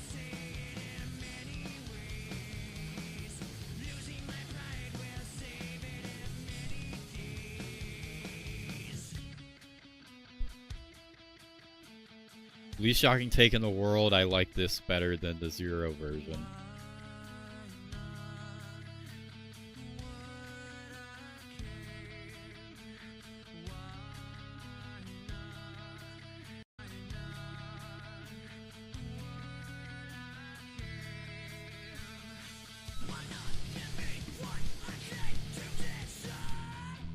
This is what Mark Wakefield's missing, bro.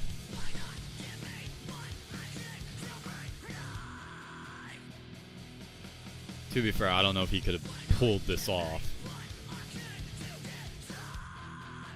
But I'm just saying, bro.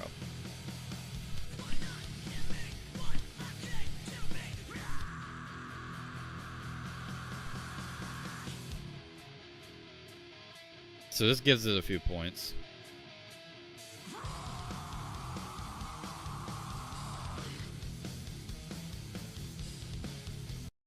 That said, QWERTY is obviously the...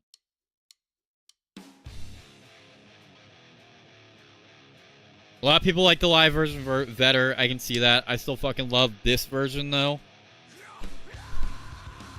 And I absolutely love that it's finally been officially released as a part of Paper Cuts.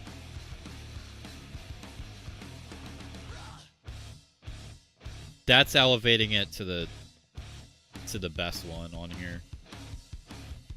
Honestly, that's putting it there. I don't know if I'm putting it higher than that, because it's not much. Yeah. I didn't think that I had a debt to pay till the came to take all I had left away. You said you wouldn't put me to the test today, but I remember you saying that yesterday. There was a time when your mind wasn't out of control. Every memory a confession pouring out of your soul, like a pill you couldn't swallow and it swallowed you whole. Another lie hard to follow till it followed you home, and Like that.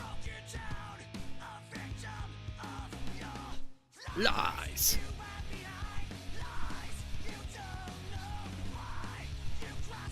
Whether it's live version or studio version, this song is just amazing.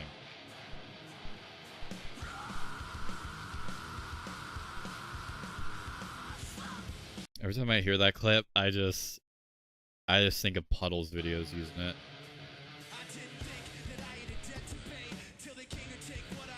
Every time Redacted speaks.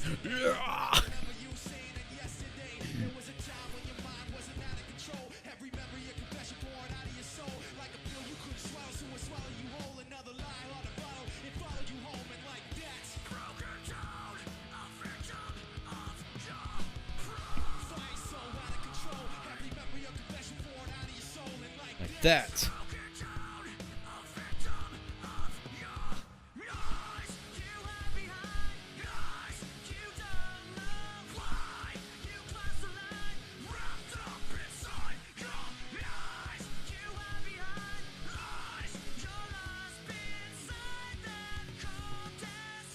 Again, chorus in this version in the studio have completely different progressions.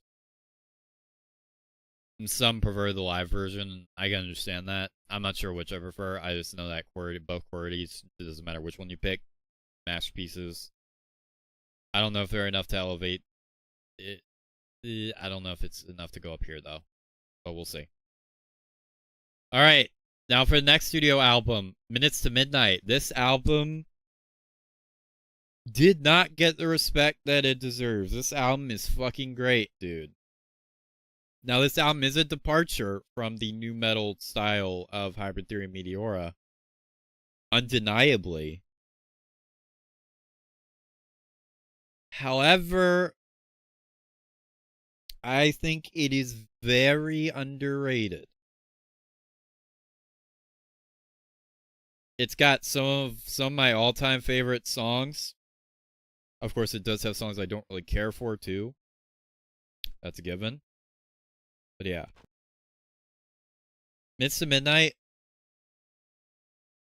It's way more of a standard alternative rock album.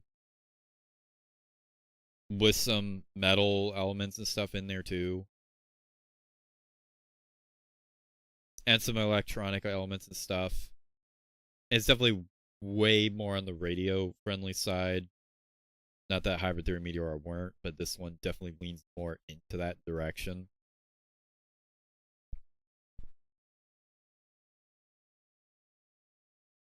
So, this album,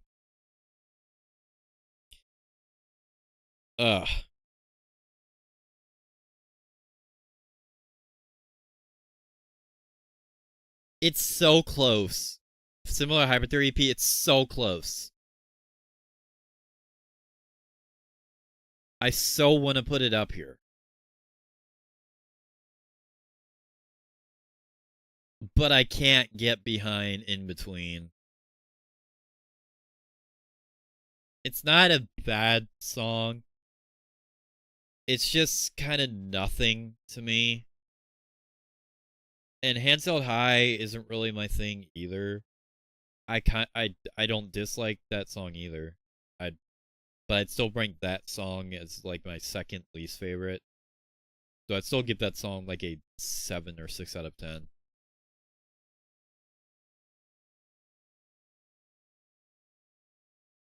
In Between, just it doesn't really go anywhere. It's just very low. It's just slow. It's very mellow. Mike does the vocals. And Mike doing vocals is cool. But here, it just doesn't really go anywhere at all. It doesn't really change pace. It doesn't really do anything. Bleed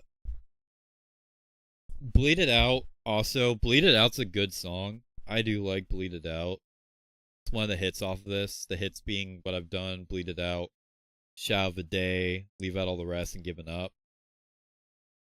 I do really like Bleed It Out, but it's also another song that doesn't really go anywhere.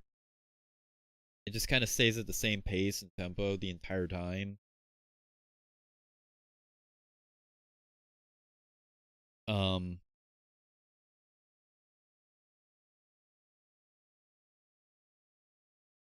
That being said, Given Up as a song, I don't love it. Given Up is really carried by the 17-second scream. If this song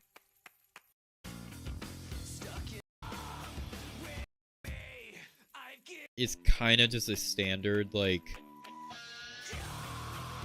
alt metal song without the scream, but the scream just like elevates it.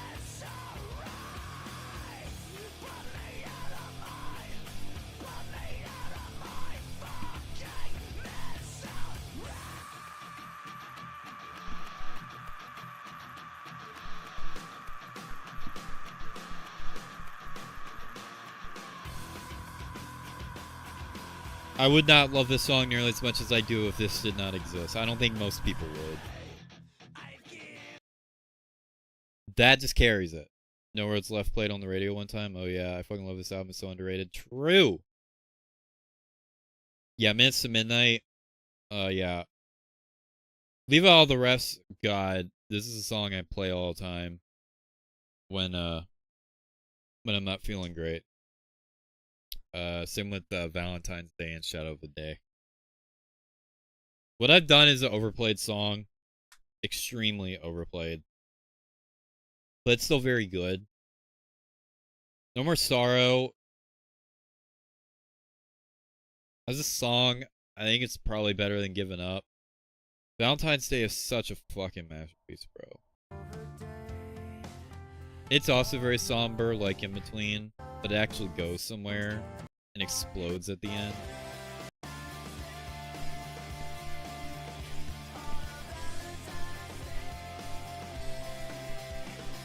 It's so good.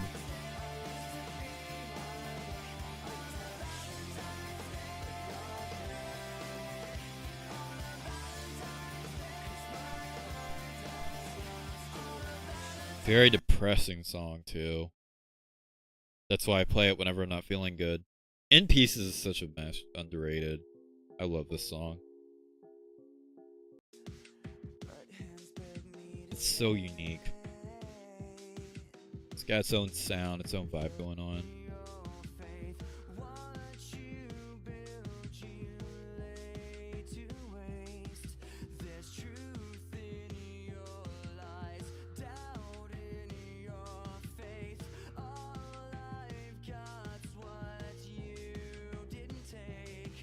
So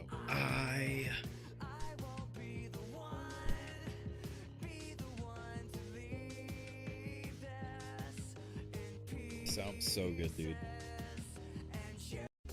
I love his solo.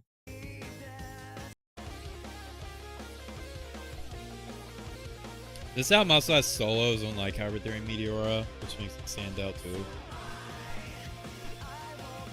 Again, this is a song that another song that actually goes somewhere. Little Things Give You Away.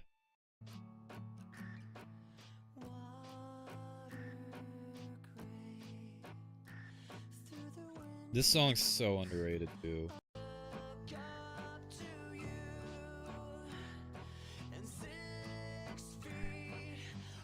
It's very long.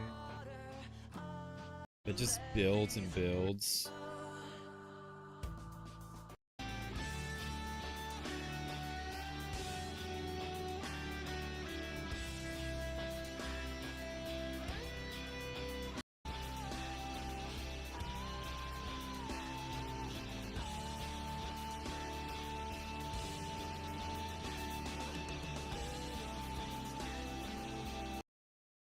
God, it's just a masterpiece. And then No Roads Left, good song.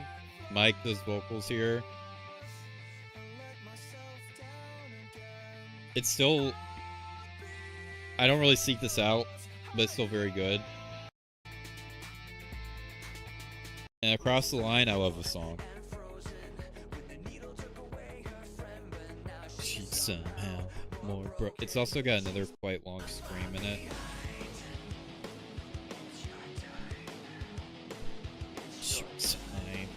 These are the bonus tracks, by the way. Across the Line and No Roads Left.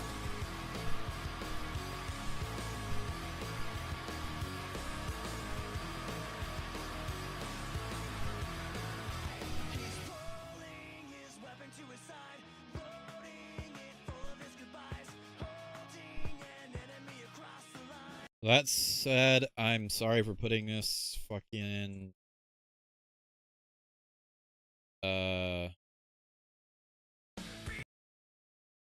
this visual representation on your screen. For those who have forgotten about this.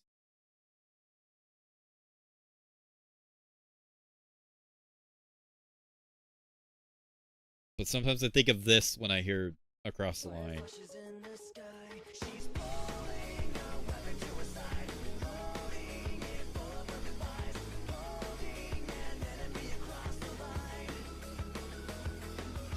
I had to, sorry. Sometimes I think of that. You slept on this? Yeah, I did. Valentine's Day and Peace and Little Things Give You Away are amazing, true. But yeah, sometimes I think of that whenever I hear Across the Line. Fuck you, Puddle, for putting that, making that image a reality. Do not appreciate that at all. But yeah, Miss Midnight is a very slept on album. It's not as strong as Hybrid Theory and Meteora, Because there are a couple songs I don't really care for as much. But it's still got some fucking amazing material on it.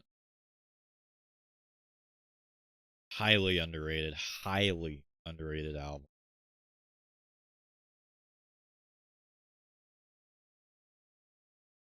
Same, it's going on the same tier as Hybrid Theory EP. Unless I decide to move Hybrid Theory EP up. I think it's definitive A tier. Fucking love it. Alright, LP Underground 7.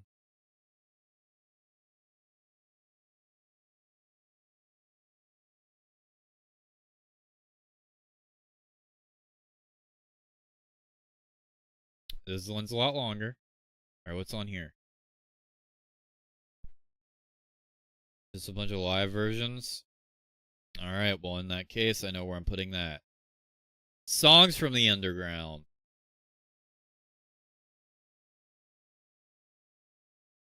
This is just a collection of songs.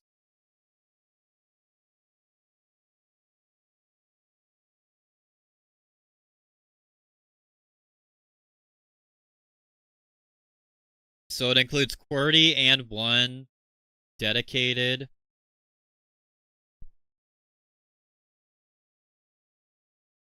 Hunger Strike with Chris Cornell. I didn't know that was actually on an album. My December Live, and Part of Me.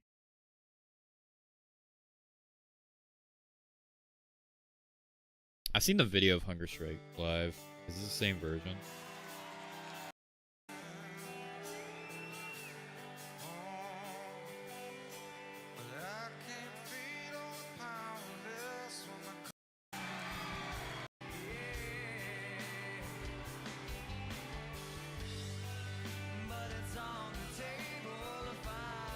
Yeah, I've seen the video for this.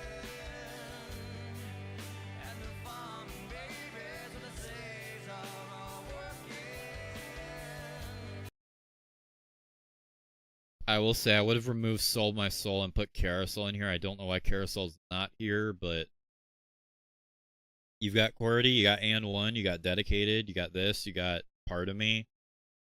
That's a pretty solid lineup. That is a pretty good lineup, honestly. But putting Sold My Soul on there.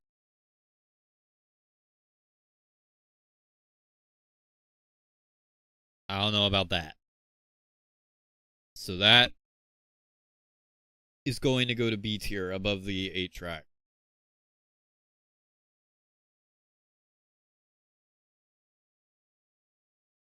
Well, actually, no, it's not. It's literally just a song compilation, so I'm just gonna put it.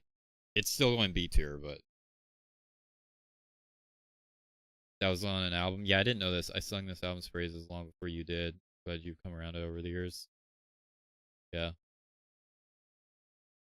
I'm not talking about this next one. I have a specific tier for this. If you've never heard LP Underground 8, also known as Sweet Hamster Like Jewels from America. If you've never heard this, it is something. I made a tier specifically for this. We're going to put it there. And I recommend you listen to this yourself if you want to hear what that sounds like. I'm not going to spoil it here. Alright? Alright. Alright, LP Underground 9. This is when we start getting the actual ones, where we start actually getting, like, actual demos and stuff. Alright, so we got A6, original long version, a different version. We got Faint demo, which has no vocals. Sad by Myself demo.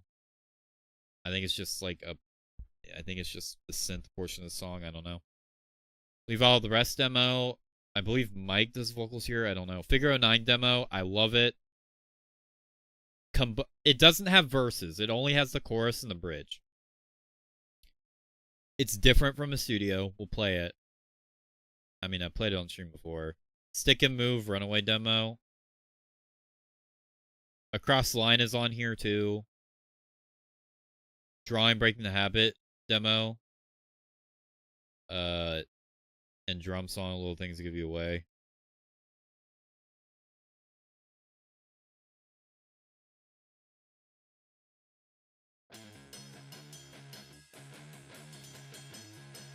Is right, yeah. I'm not spoiling it. If anyone wants to hear Underground 8, they can do it. They can do so. It's not very long, but you'll understand why I give that its own tier. I'm not ranking that. I don't know what to say about that, honestly.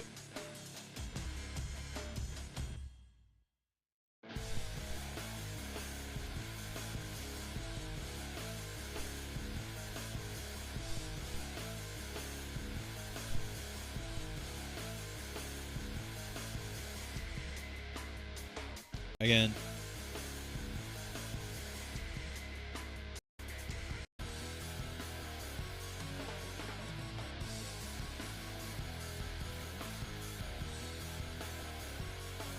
Again, this is just a song with no vocals.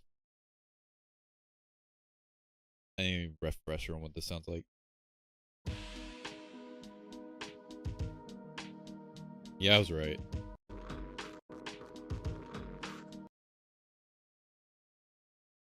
This is Mike on vocal, right? Yeah.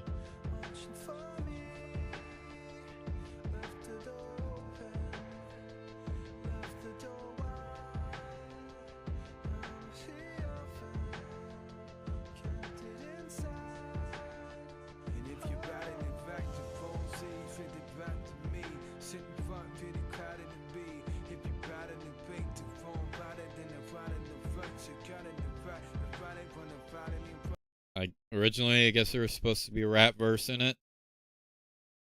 The best thing off this is either Across the Line or Figure 9 demo.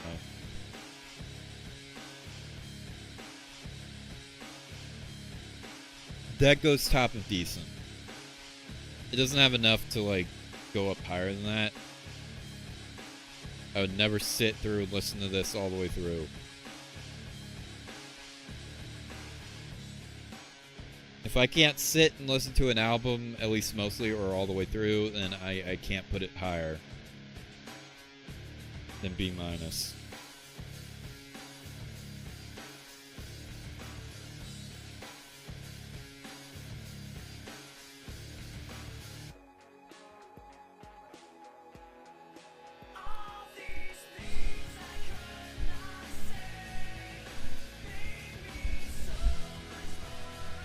But I love this.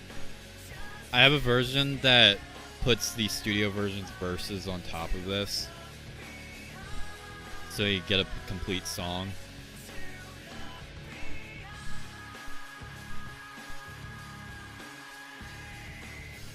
Give this version verses, and I like it better than the official. There's the scream too.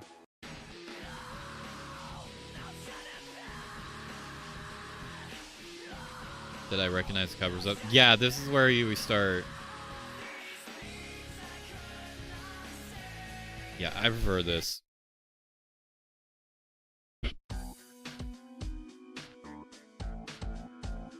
Yep, Stick and Move. Self-explanatory.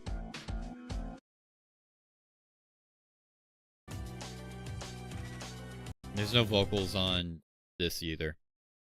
Yeah, mostly vocal, non-vocal instrumental demos. Some of them have vocals, but not very many. And Across the Line. But that's Figure 9 demo, so it moves up to the... Well... Actually, no. It goes second, though. But yeah, we're not at the underground albums. All right, now we have Linkin Park. I forgot what this is actually called.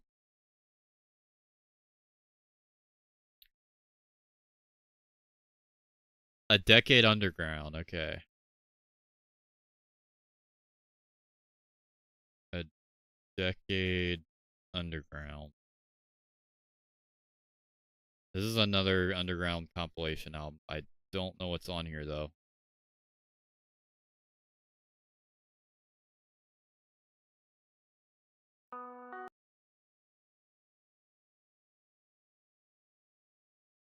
We got QWERTY. We got And One.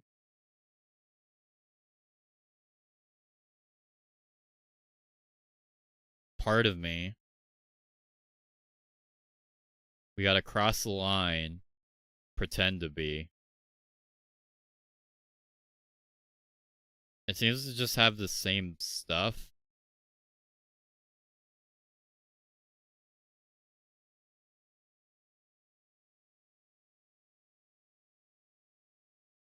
As this one. Yeah. With some additional. Pretend to Be is fine. Full album, yet most of it is gone.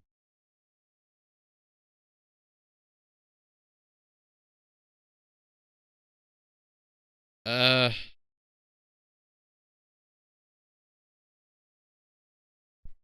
don't know. It goes the same tier. It's basically the same thing. Just add in a couple more songs. Across the Line is a cool addition, but it doesn't really put it much higher than that.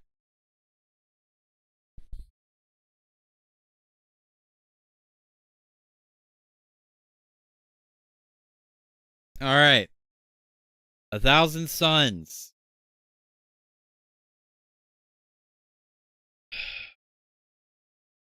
It is recommended that you listen to this album just straight through, not track by track, but like straight through. You just listen to it as a fully cohesive experience in order to get the full experience with it. I did do that when I first heard it. So I did get the full experience of this album in order to have a definitive opinion on it. That being said, this has been my longest hot take for a long time. But this, out of the main studio albums, 1,000 Suns is my least favorite.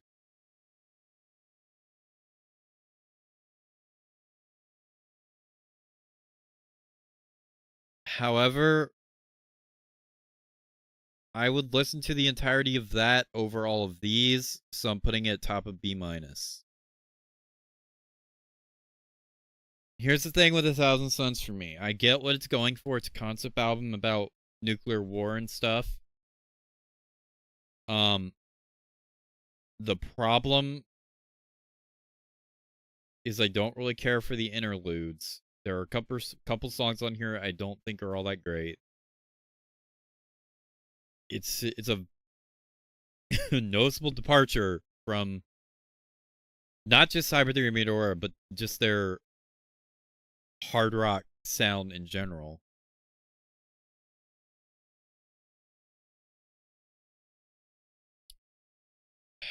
Burning in the Skies, I don't really care for much. That song, I think, is just kind of fine. When They Come For Me, I think is decent. Robot Boy bores me. Waiting for the End is a masterpiece. Same with the Catalyst. Catalyst is the best song on here.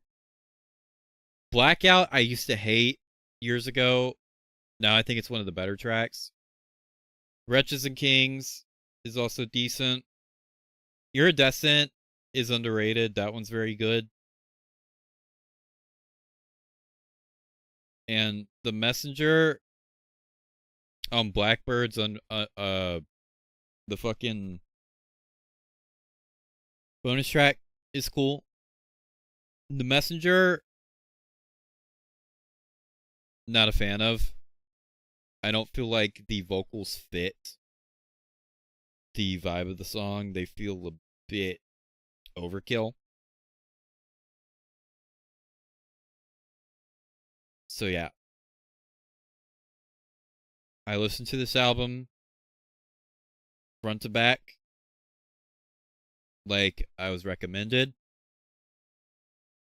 I understand what it was going for.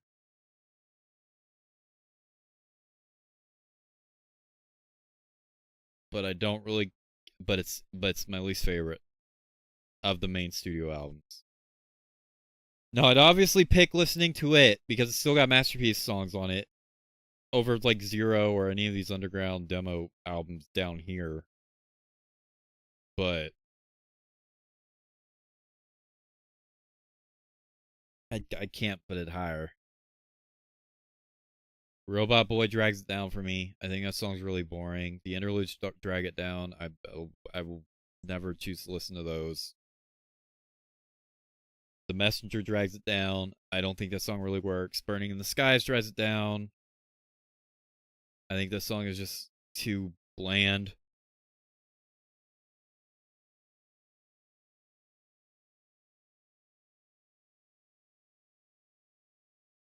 And When They Come For Me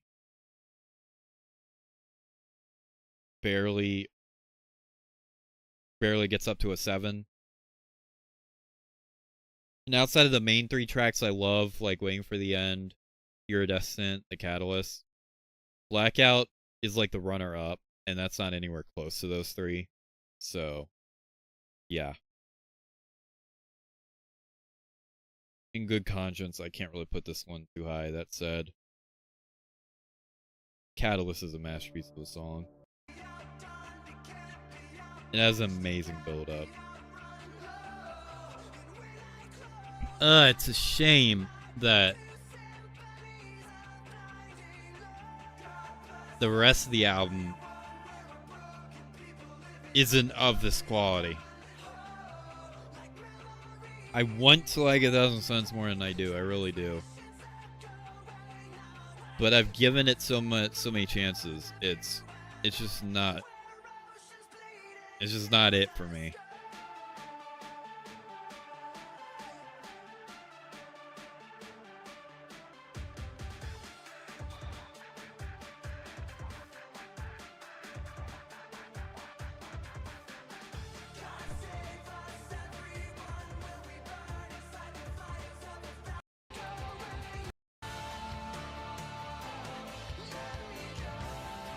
I do agree. Cool album listen. Yeah, it's just not really for me. But this song is a masterpiece.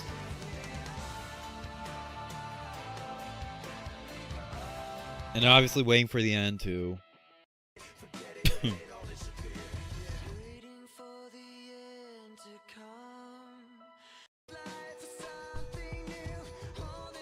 This is when 1,000 Suns is at its best. The songs like this. It's just Mike and Chester like singing.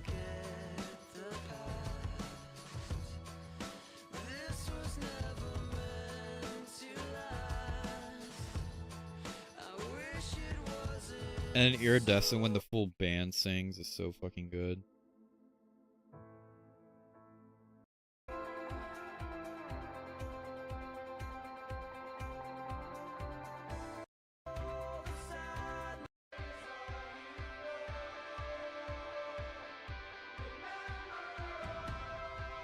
Burning Skies, no one is strongest. Yeah.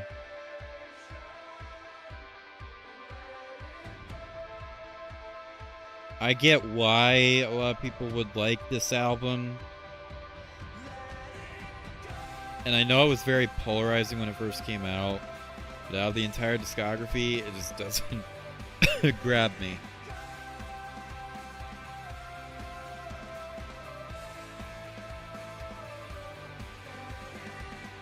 And it's a shame because it's got like 3 really good songs on it.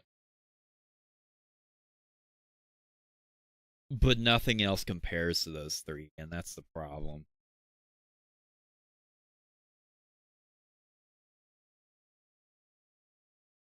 I'd rank songs like The Catalyst above everything in B tier.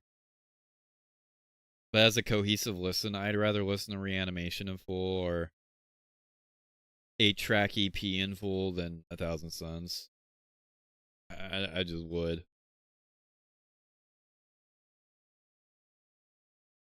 However, I believe originally I put it in C tier. I don't agree with that now.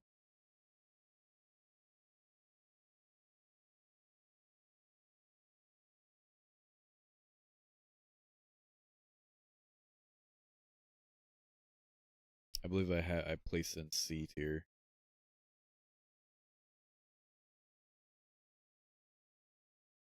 Yeah, I did. Yeah, I don't agree with that. I don't agree with it being C tier. It's not a C tier album. It's not high, but it's not C tier. And for the end, Iridescent Blackout really shine. Yeah, those are really the only songs on that album that shine. I get the appeal of like When They Come For Me and Wretches and Kings, but it's not. That's just not my thing. So I'm not placing them. They're not ending up on my playlist, to put it lightly. So yeah.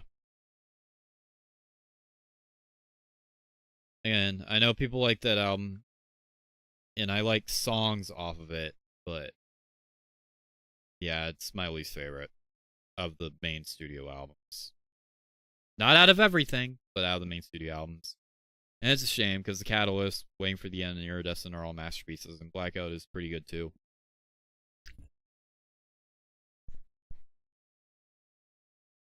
But it is what it is.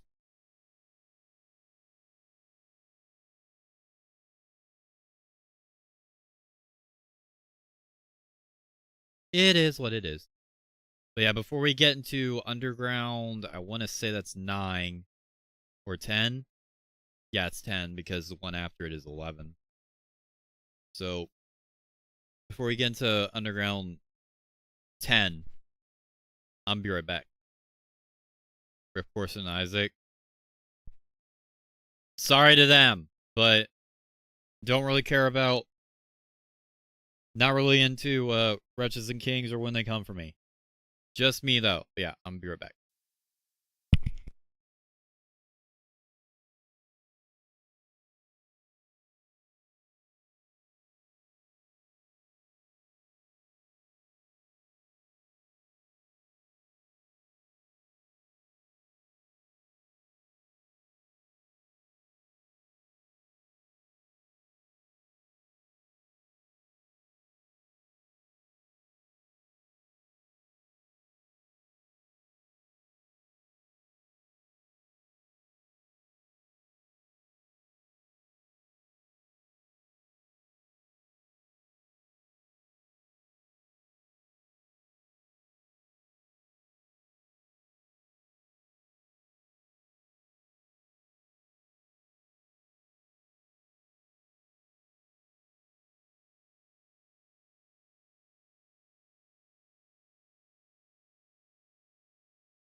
Alright, I am back, dudes. Let me go to right scene. Okay.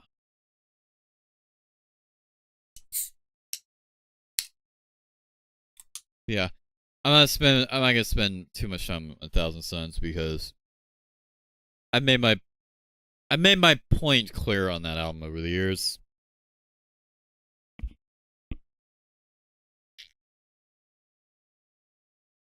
This is the one album that, regardless of how many times I hear it in full, my opinions just aren't gonna change. It is what it is. But regardless,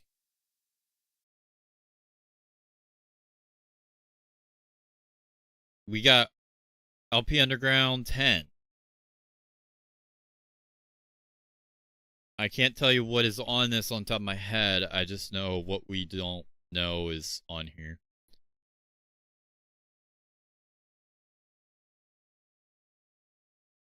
Alright, we got what we don't know. Oh no, Points of Authority demo. I'm pretty sure that's instrumental. I have not begun. Pretend to be. Cole, Halo. What I've done, Mike Shinoda remix. I don't remember liking that. And Pale.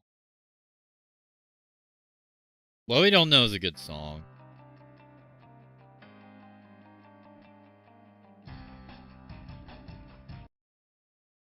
I don't like how it's tuned up. Not upload. I want to hear it not. Yeah, there we go. This song's good.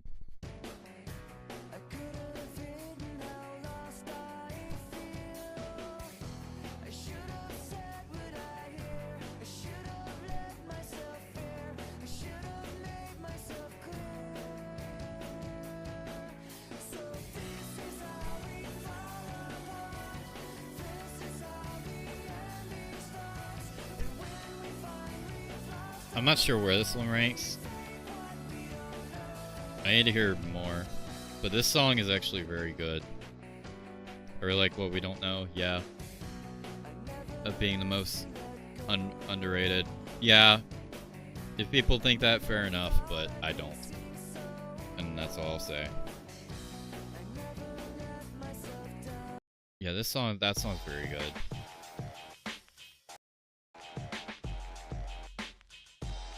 This is another.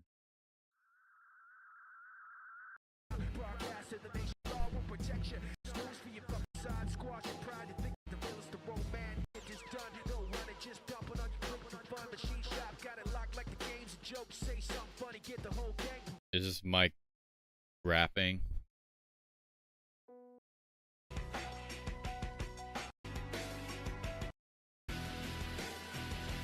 Pale, I think, is just instrumental, yeah. Pretend to Be is a fine song too.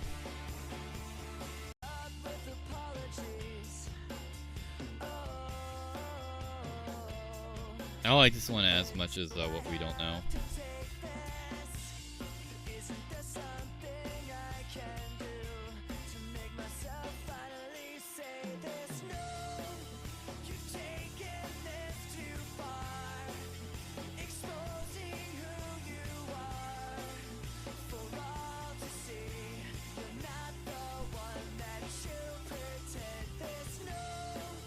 Divided.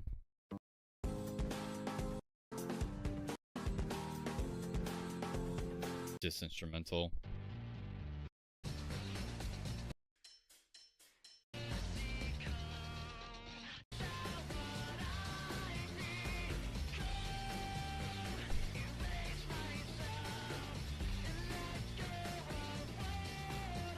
I don't know what this is.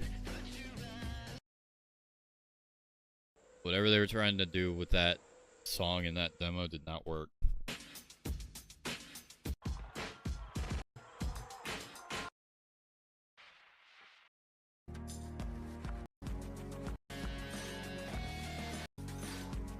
Meteored. I don't have too much to say.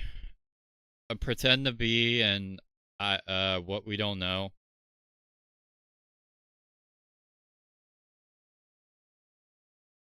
They're not enough to elevate it too high. Honestly, I'd listen to the Points of Authority demo, the Points of Authority remix demo over What We Don't Know. But they're both very good. But it's not getting much higher than that. There's not much there. Underground 11, on the other hand. Now this.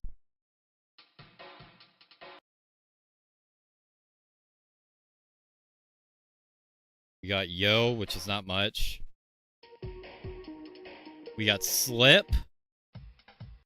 Mislabeled as 1998. I don't know why. This has been pointed out before, but Mike mislabeled a lot of these demos as 1998, which was before Chester joined. Chester joined in 99. And Slip has Chester on it. So does Blue.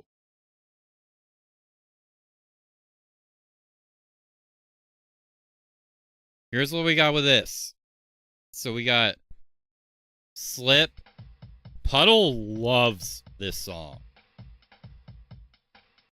Why can't I get a version that's not pitched the fuck up?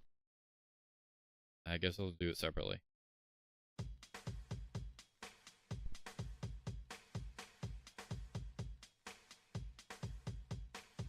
Better, but I like both. Yeah. Slip Blue. Yeah. In the center of the silence, violent thoughts are thrown through the thick Slip elevates this. all the things that you wanted to say get lost and thrown away. You debate and hesitate to speak your mind. Can't turn back when you cross a line. Sometimes it's someone you know who just doesn't care. Slip but never go back when I begin it.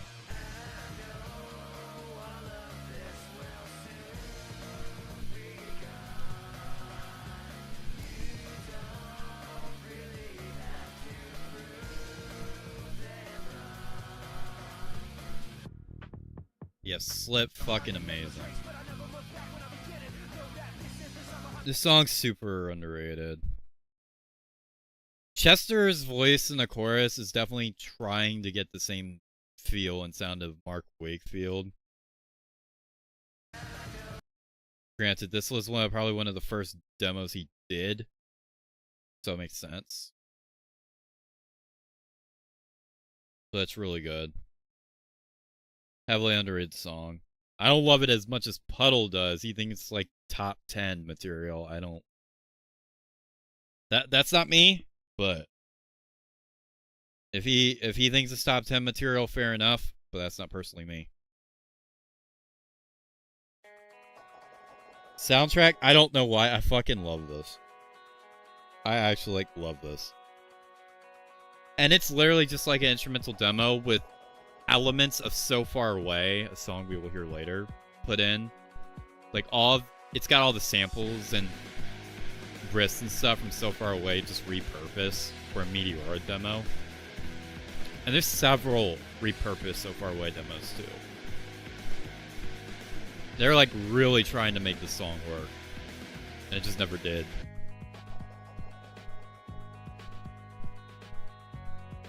I have literally blasted this.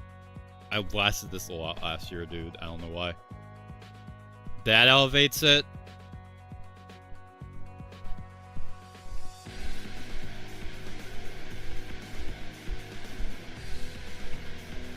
Again, I don't normally blast instrumental demos, but this is the exception. I fucking love this. And all of these samples and riffs, well, not the verse riff. The chorus riff is like a different version of So Far Away riff. And all the samples are from So Far Away. Like all these drum samples and just...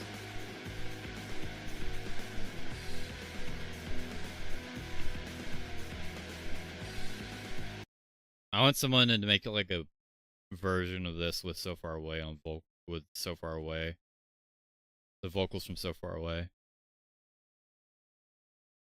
I know it's been done, but I haven't heard like good version.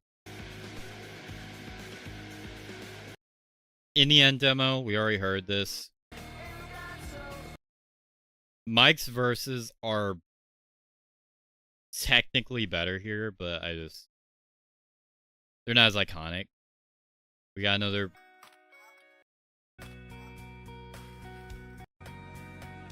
We also got this. Pretty good Meteora demo. I didn't blast this though. We got What I've Done demo.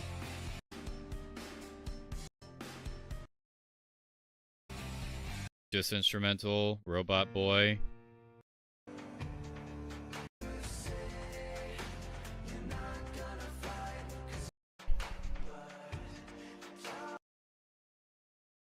Broken Foot. Not to be confused with Healing Foot.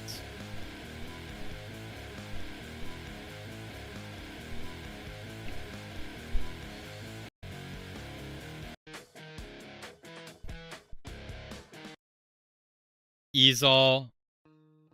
A Place for My Demo. I actually kind of like this. I will never memorize this verse though.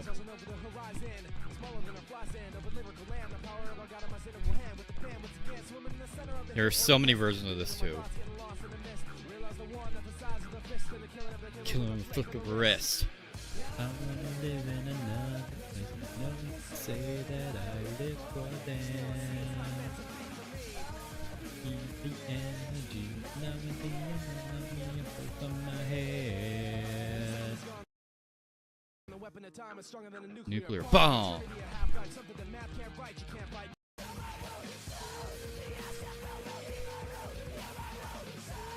You gotta stick will heat my realm.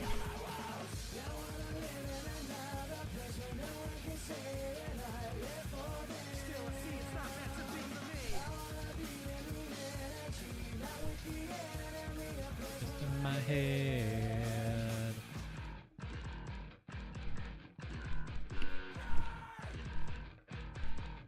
And it ends off with Blue, another great song.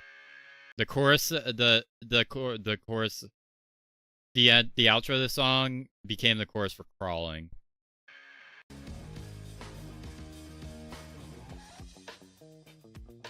Bro, this having Slip soundtrack in Blue is like. In the dark days, I part ways with the blame, trying to maintain, but it's still all the same. It's all a game. Hear my name in the rain, in the Pain of wearing my face with a tear stain. Low key, this is going in B tier. Can't stand on both sides of the line. Everything is my fault.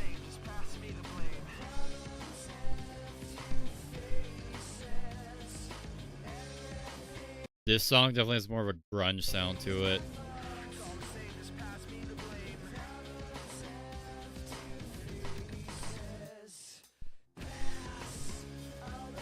Again, I blasted this around the same time I was blasting And One Part of Me in Carousel.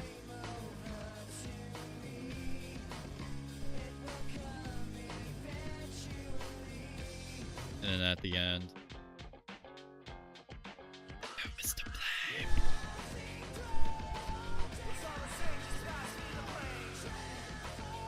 Low-key, I like this more than the chorus of Crawling. With a tear stain. Pass the pain cause you'll feel it if you don't.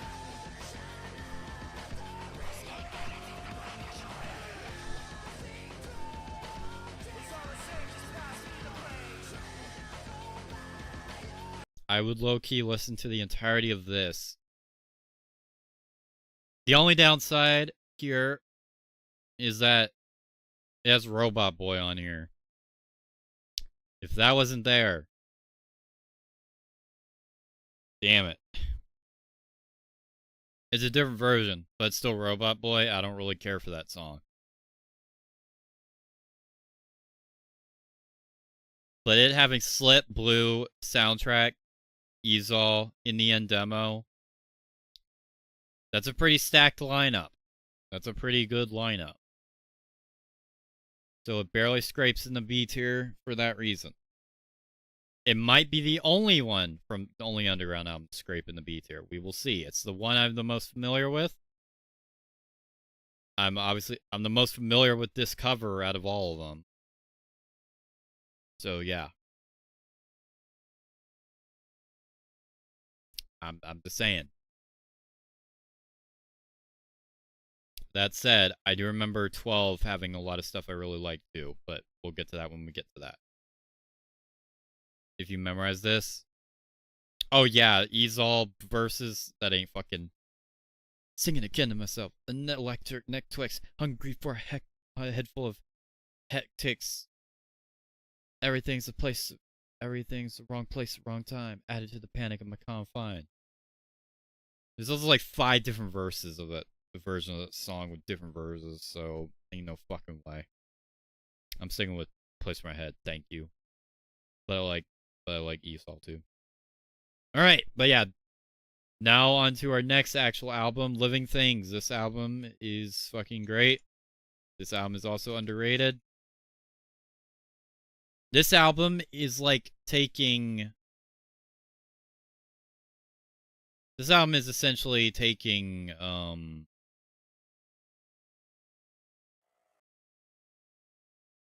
taking the sounds from Hybrid Theory and Meteora and meshing them together with the electronic style of 1,000 Suns. And what we're getting is this album right here. Now, this is another album. This album is kind of held back from S tier for the same reasons as Minutes to Midnight. Because it's got my least favorite Linkin Park song on it. Of the main studio album. That is.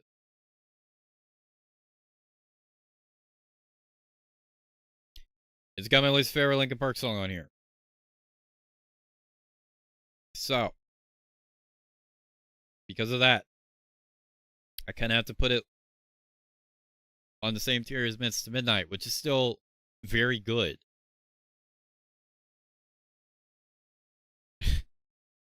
But you know.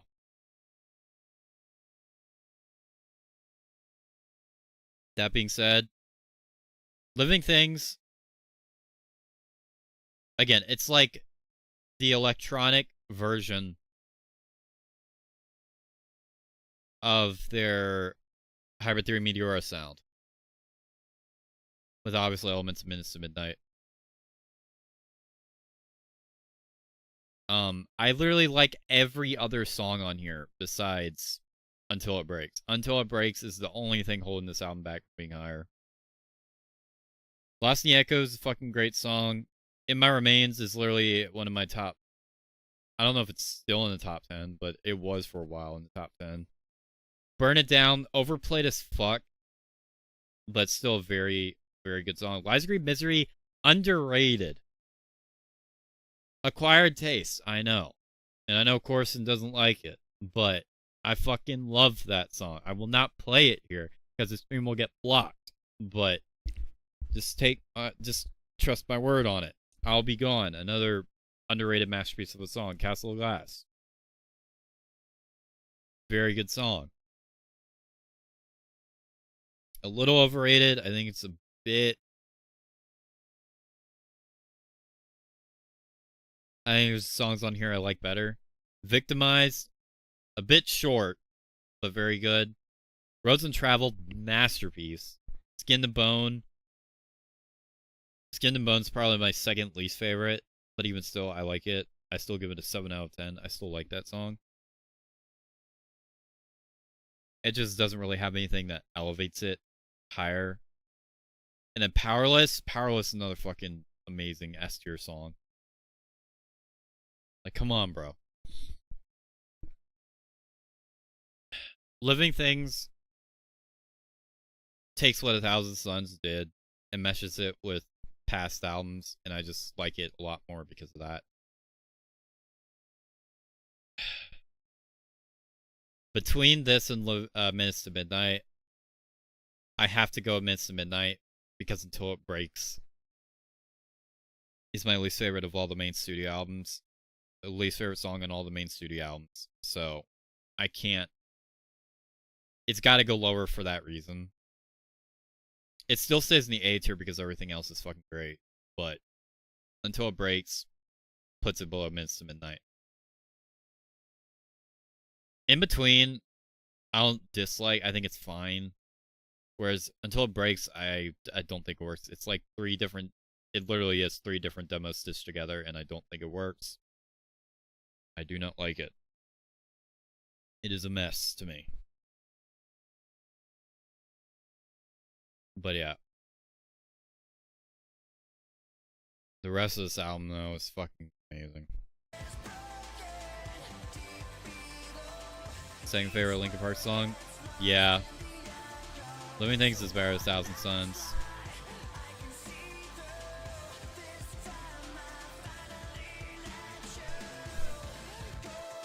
Now I know what song to call out when you want to show off.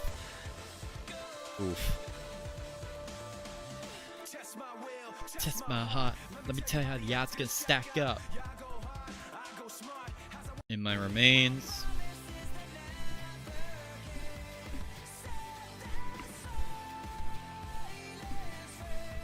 I absolutely love the bridge of this song. Falling.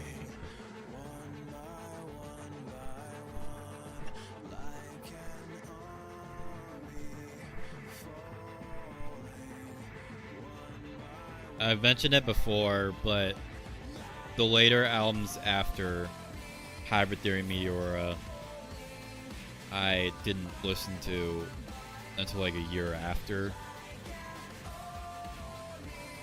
And I didn't hear them by the time I created my first top 25 Linkin Park songs video.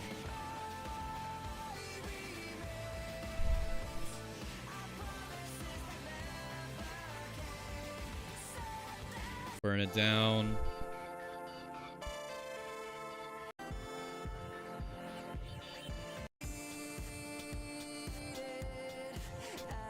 This album is just so much fun.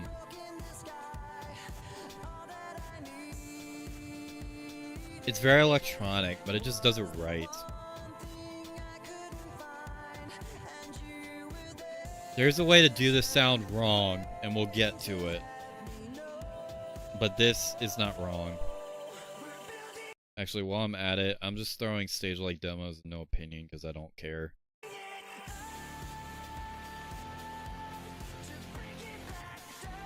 Stage-like demos is literally just like odd instrumental things.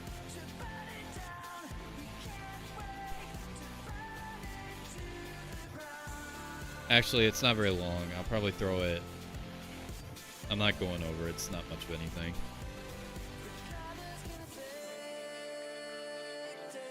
You can go above pushing, of course, but that's about it.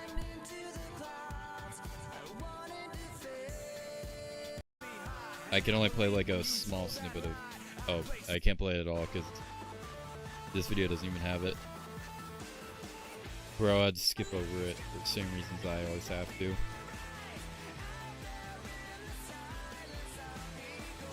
This one just hits so hard, dude. And then Castle Glass. It's got its own unique sound and vibe. I can see why a lot of people like adore this one. I don't like it so much as some of the other ones on here. But it's still like a fantastic song.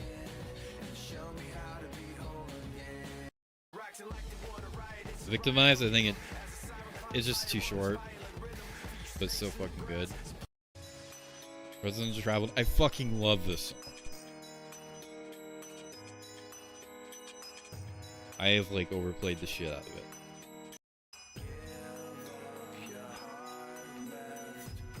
Such a strong, yeah, exactly. It's such a strong lineup. It's so close to being S tier, but then you just throw Until It Breaks into the mix. And it's just like, bro. If that song wasn't here, I'd consider giving this album an S tier, dude.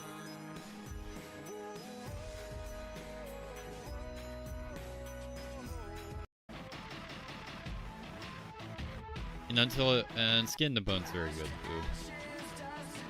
It's very unique. It's got its own atmosphere.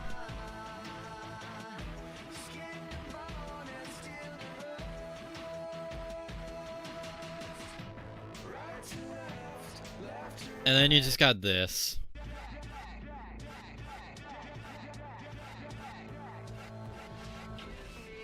The strength of the rising sun.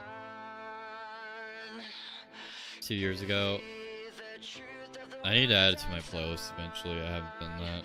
and when the last bells ring, It's the only song on here bring me to kingdom. that hasn't been added.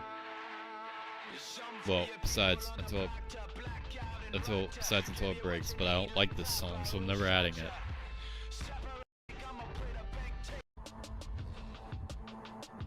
And then you just got Brad singing at the end here.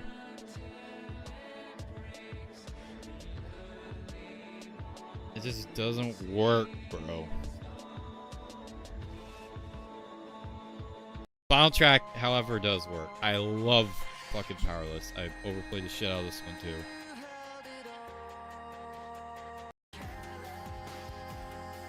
To let fall.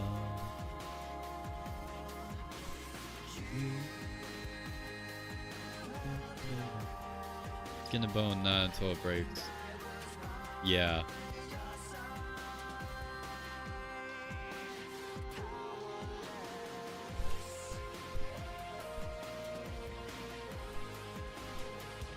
Yeah, Living Things, very overlooked, highly underrated album.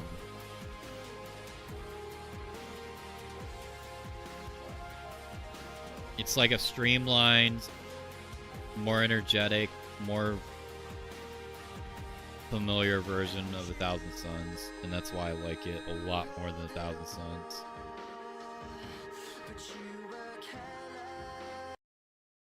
That's why I like it more than 1,000 Suns, and why it's going in the A tier, unlike that album. So yeah. Again, would be higher, but Until It Breaks exists, so I can't. Unfortunate, but it is what it is. Yeah, Powerless is so fucking good. But yeah, that's Living Things, masterpiece of an album. Now we got Underground 12.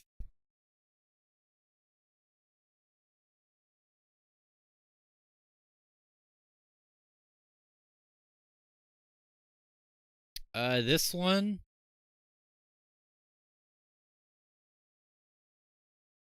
I don't remember everything that's on this one. There's one song I know for sure is on this. And that's So Far Away. That song is peak.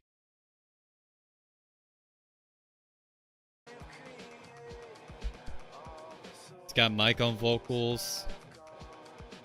Probably like the earliest song with him on vocals.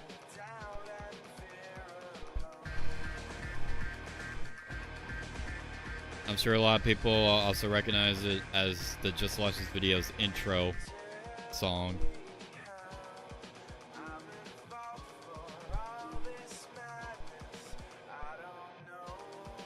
What's wrong? I try to push it.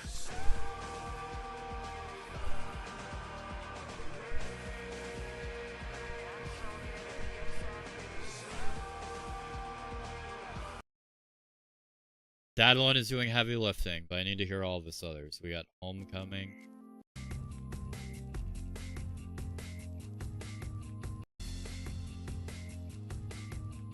Points of Authority. Is this a version I don't like?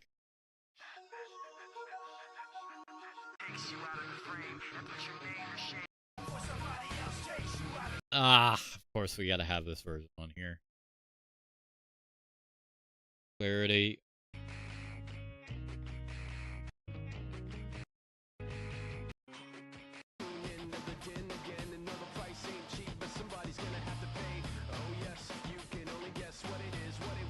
Asbestos.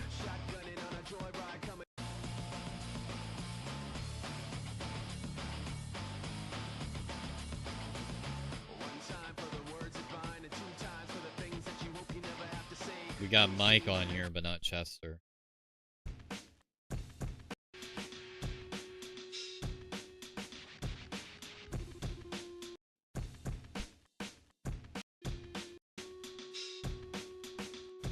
So Far Away already played. We got Pepper.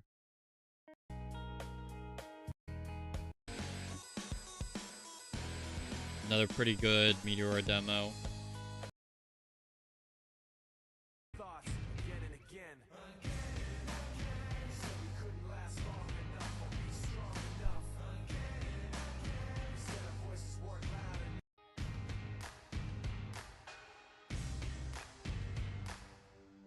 That's something. Ominous. I actually really like this instrumental demo too. This riff reminds me of Part of Me. Another instrumental demo.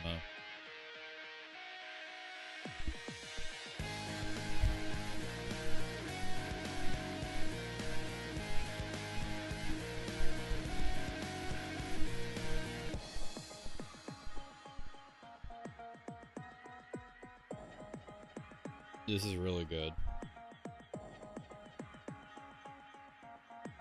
It's like they wanted to take Part of Me over to Meteor 2. But again, it didn't work.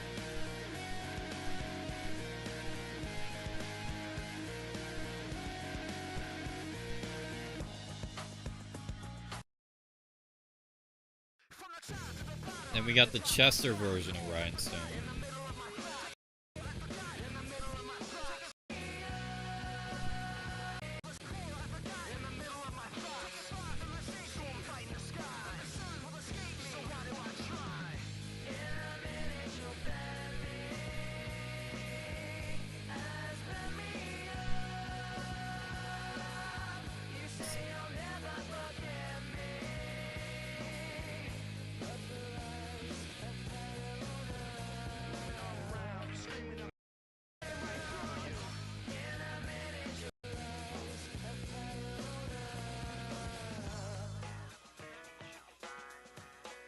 I like Mike's Spectre. I like how Mike does the outro.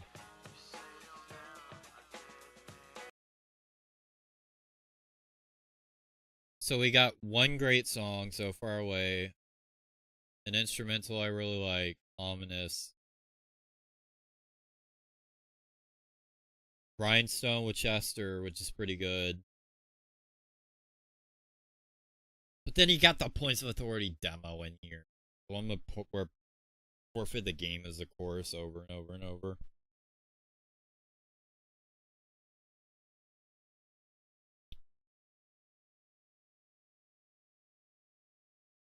I like that probably as much as Until It Breaks, honestly.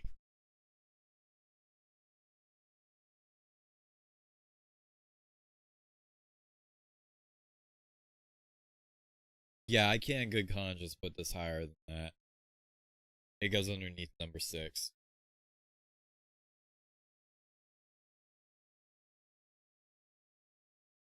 Kinda cool. This sounds like a demo. Yeah. Again, the fact that that Points of Authority... There's another Points of Authority demo that exists called, like, Vertical Limit or something. Where it's literally the same as the studio, except the verses are like, forfeit the game, stop talk show, product of what your talk, no, forfeit the game, post tomorrow. When it's all done, you reap what you sow. And that's not the chorus over, and it actually has a studio chorus. But yeah.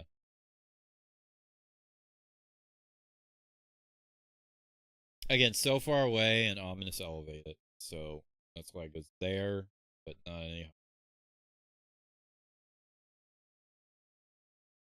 Oh boy.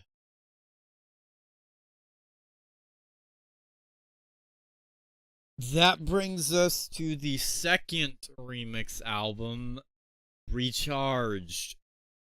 This is a Living Things remix album. And full disclosure, I did not hear this when I was making the original albums tier list video. Like at all.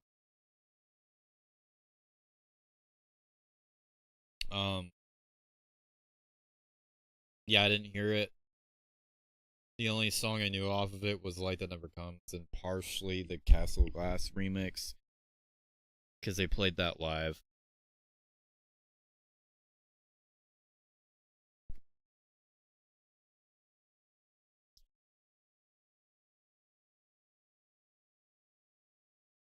I did listen, however, I listened to it recently. I did listen to it afterwards. I listened to it like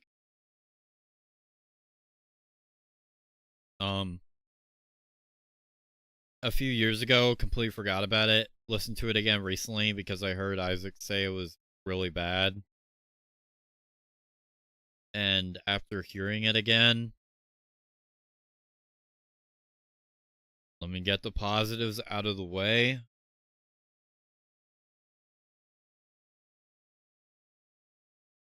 A Light That Never Comes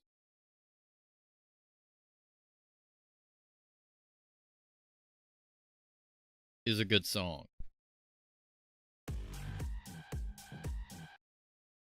It's that dubstep EDM sound thing that I don't like at all done right.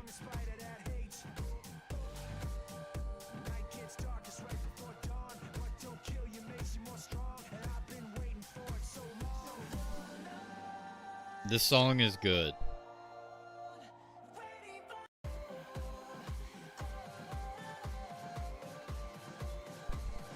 And it's the EDM dubstep thing done right.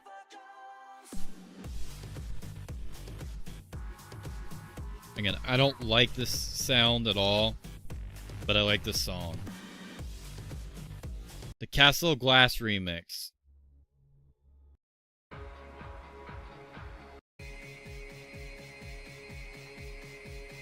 Not my preferred version, but it's fine.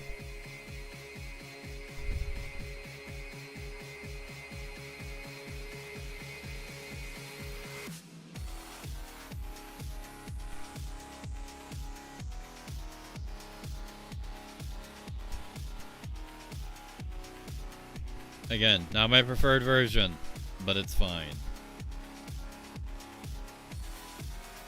Victimized Mike Shinoda remix. The only other Mike Shinoda remix on this besides Castle of Glass is fine.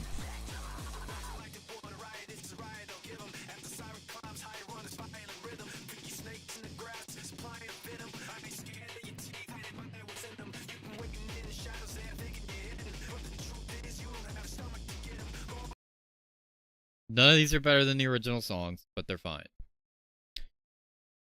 That being said, positives out the positives, that's the end of the positives.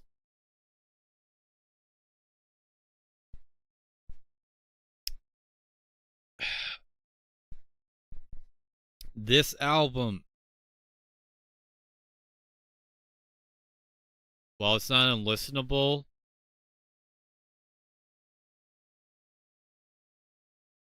is drenched in a sound that I absolutely hate. It takes songs I absolutely love and even songs I don't like much and puts them on a sound that I hate. And they don't even do it well.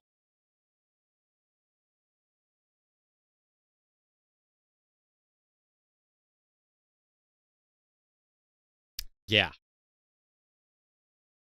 Ugh. A lot of this album quite literally sounds like the type of shit you hear at the start of those fucking YouTube intros with the bouncing text or Minecraft characters or whatever the fuck. That's what this sounds like.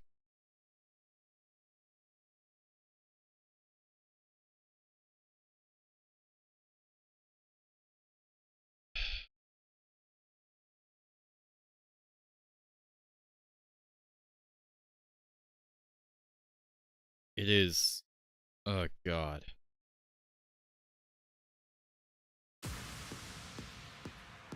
Here's a Burn It Down remix.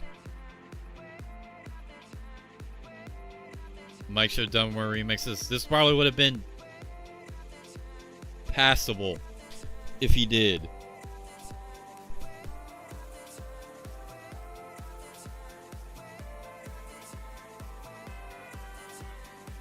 This album just... Ugh.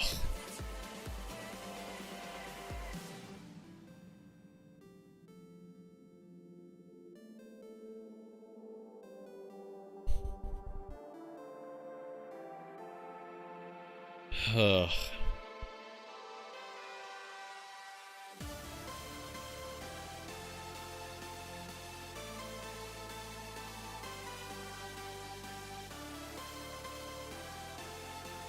If this ain't the most generic shit I've ever heard in my life.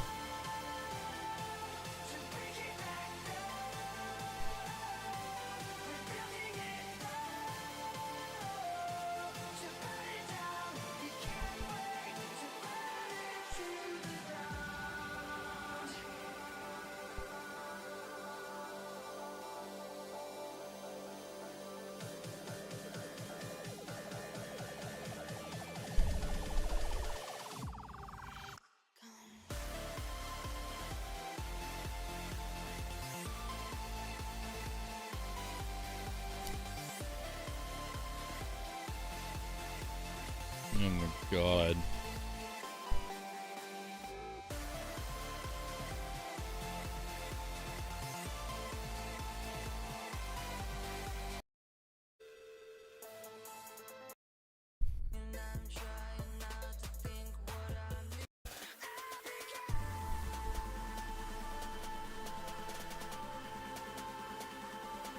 Thank God the WIKI. Wow, this sucks. This album, yeah, this album is fucking...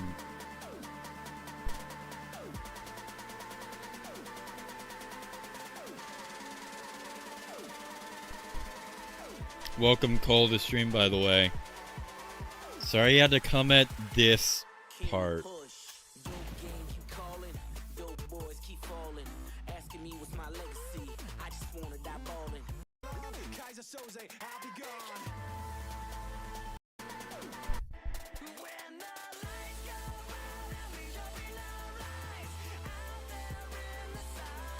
They even remix Until It Breaks, a song I don't like. And this version is worse.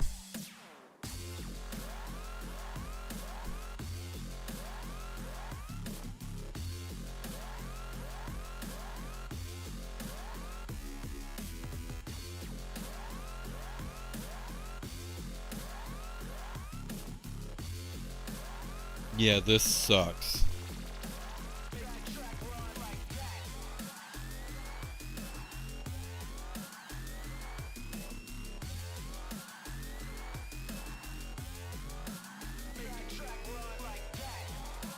Yeah, this is just no.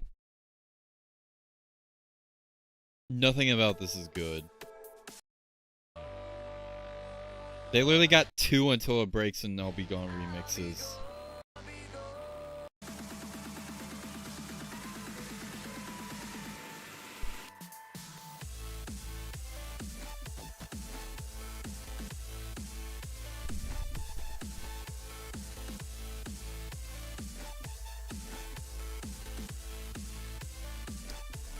Oh my god.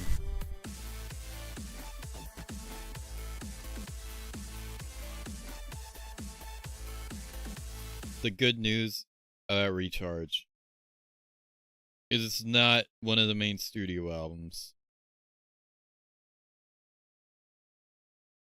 So it often gets overlooked and not talked about. Especially in comparison to Reanimation, which is a good album. But yeah, this... Good God.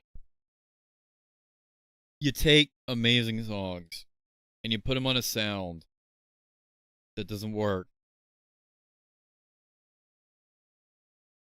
And just absolutely ruin them. That's what this is. It is. A Light That Never Comes is the only good song on this. The Mike Shinoda Castle Glass remix and Victimized remixes are okay. Everything else on this thing is trash. I'm giving that a definitive F tier. I would never, ever seek that out. again. Ever. There is other stuff that I would rather hear over that again. There's also no utility to listen to that again, because it's literally just remixing songs from an album that already exists, Living Things, which is... So if I want to hear Living Things, I will listen to Living Things. I don't want to hear it in whatever the fuck this is, this style. I skipped over this album in the original video because I didn't want to listen to it because I heard it was bad. And I knew it was a style I wouldn't care for, so I didn't bother. Yeah, and after hearing it, wow, am I glad I never listened to it. Until now. Good God, what the fuck? How do you... Reanimation is how you do remixes correctly. This is just a fucking mess. But yeah, I don't want to talk about this album anymore. This album actually hurts. It is so bad. It hurts putting it that low. But it is that bad. So. God dang. I don't want to say anything else about it. Favorite one at least? We don't claim it? No. Absolutely not.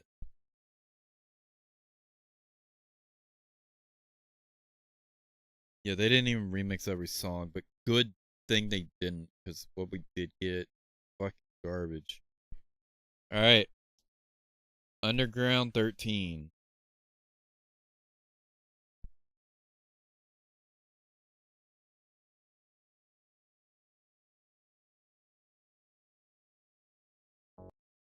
What's on this? Primo. I'll Be Gone demo. I don't like it as much as... Actually, I'll Be Gone, excuse me.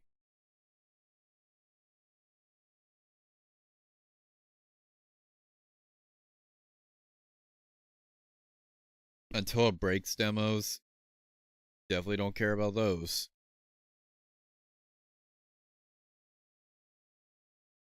Cumulus, what at the time no one knew, but the Victim demo.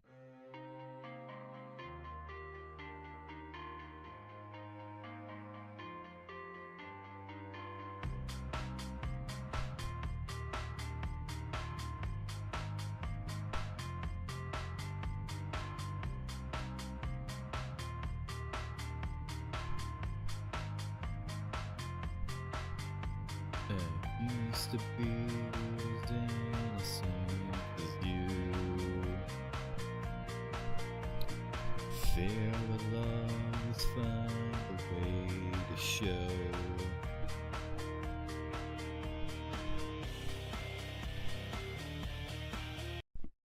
Oh fuck. I went back, whoops.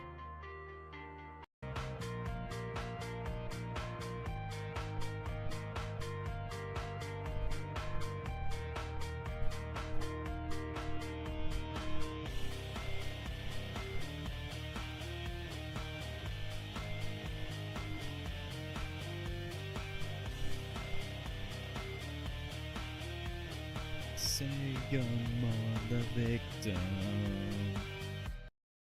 And I'll play Primo too. Let me go. Till then, carry on and miss me when I'm gone. Oh, don't let anyone give you away. This is a Thousand Suns era demo.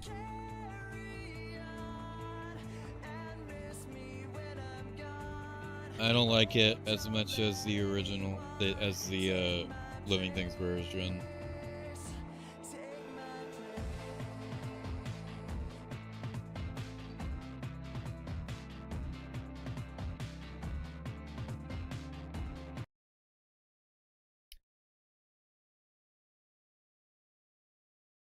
This, with what it has, it's going to C tier.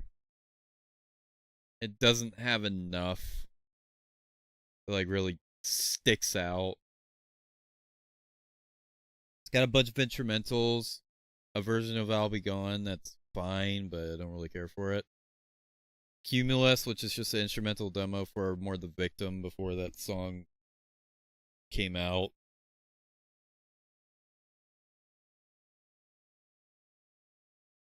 Many Until It Breaks demos, which I don't like that song at all. So it gets the bottom of C. Well, it still gets above the 0, but that's a given.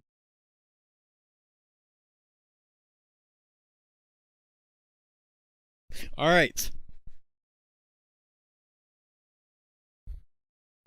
Now we return to peak. This next album, everyone, as you guys know, there was a long time, and I still kind of am to an extent, where I was fucking obsessed with The Hunting Party. This was an album that the first listening experience, the first notes of Keys to the Kingdom, I was just fucking hooked, bro. I absolutely adore this album. In fact, it's going right up here. Not above Hypertheory Meteora, but damn is it close. I have sang The Hunting Party's praises for years. I will continue to do so. It is a departure from the electronic style of A Thousand Suns and Living Things and back to the harder rock style. Not to the new metal style. There are elements, but it's more like alternative metal and hard rock here is the sound they're going for on this album. The criticism I have heard regarding it is that its production style is way too raw and kind of like garage band styled, which is the whole goal. And I can understand how someone wouldn't like that as much. However, for me, I fucking love it.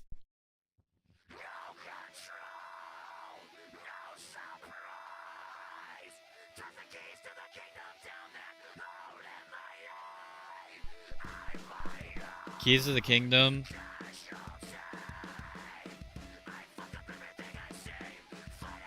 Is this a higher?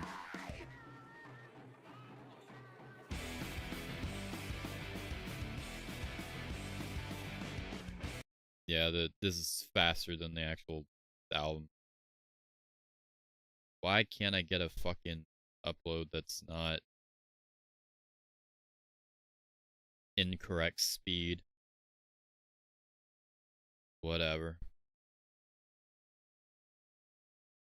Probably get taken down, if I had to guess. I just go topic upload.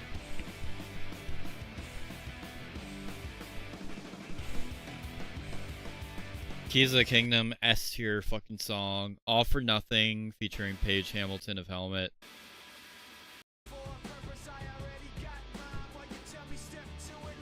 Another masterpiece of a song.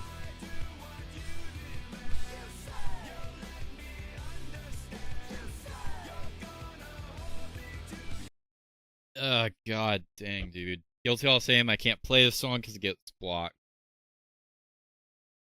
But amazing. War. More of a punk song. Very unique in their discography. Also very short. Wastelands. Probably my least favorite of the main track list of this album. But I still really like it. Just because it's the worst of the main track list doesn't mean it's I dislike it at all. It's fucking great.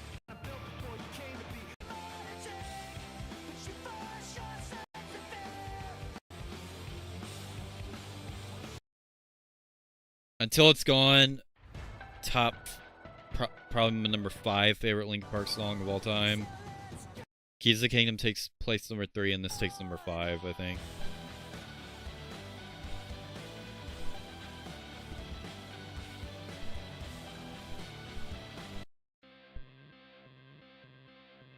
And the lyrics on Until It's Gone are very basic, but God, I love that song. Rebellion, I did a cover with Isaac on this. That should be coming out soon.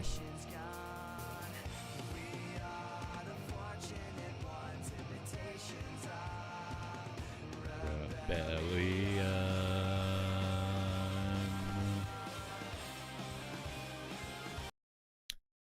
Featuring Darren Malakian of System of a Down, who plays guitar.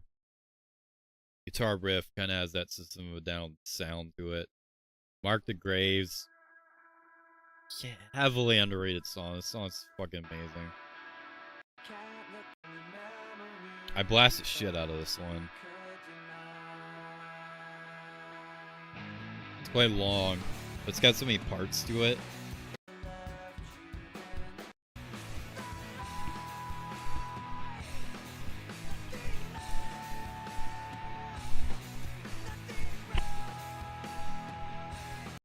Ugh.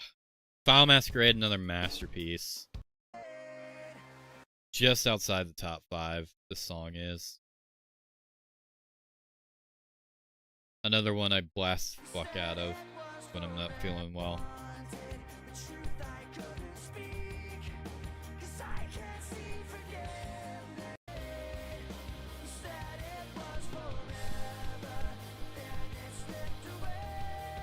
And then ending off with A Line in the Sand, one of the best closers. It has a riff that's similar to Victimize. It's got so many different parts going on for it. I love this album because it's just fucking raw. It's fucking heavy. It's got amazing drumming. It's got amazing guitar work. It's just... It does strip back all of the electronic and hip-hop elements for the most part. God, do I love it. A lot of my all-time favorites are on this album. There's not a single song here I dislike at all. Even my least favorite song, Wastelands, is still very good. I just don't like it as much as like Keys of the Kingdom or whatever. So yeah. Hunting Party. It also got S tier on the original list. In the original list, I debated between putting High Earth EP or Hunting Party in S tier, but I went with Hunting Party because I just fucking love it so much. So yeah.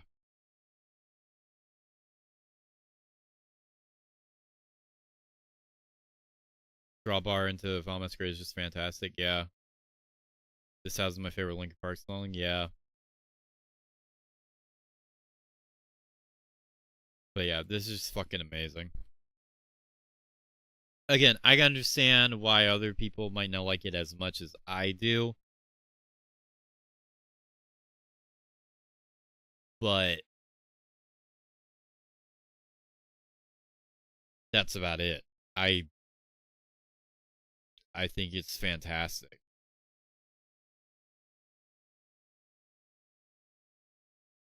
I do.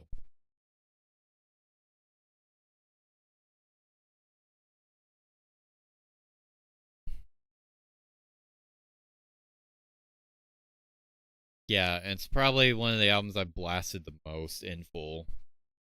That's how much I fucking love this one. It's one of those albums that I will just blast in full. It is that good.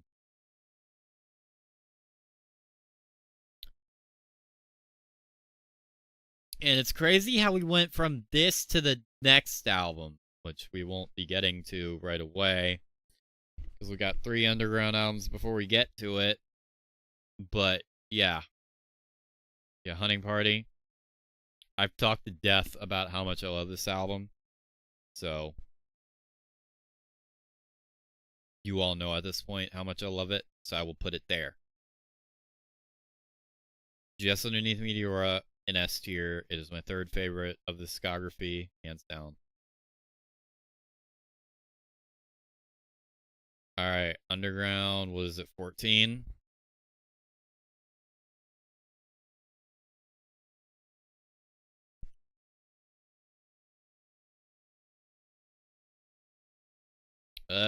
Yes.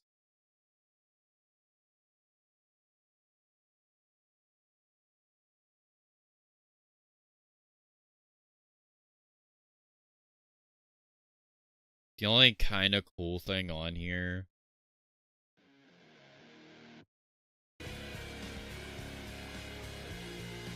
is Rhinoceros Meteor demo.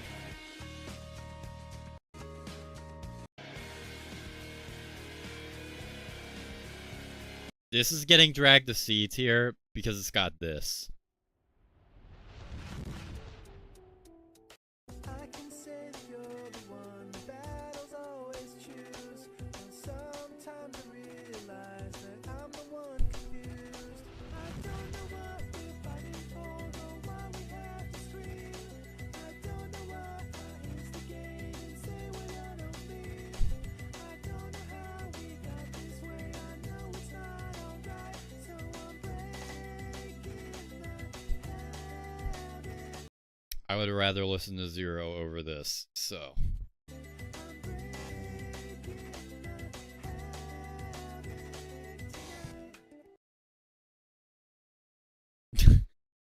That being here, and the fact that there's really nothing else that stands out. Yeah. Yeah. Not much else to say. Again, that's one of those demos that clearly Mike was trying to show Chester how to sing the song. So it is what it is. But I'm never listening to that. So. Underground 15. I think Chance of Rain is the only... Oh, Hurry's kind of cool. It's another So Far Away. Different version of So Far Away.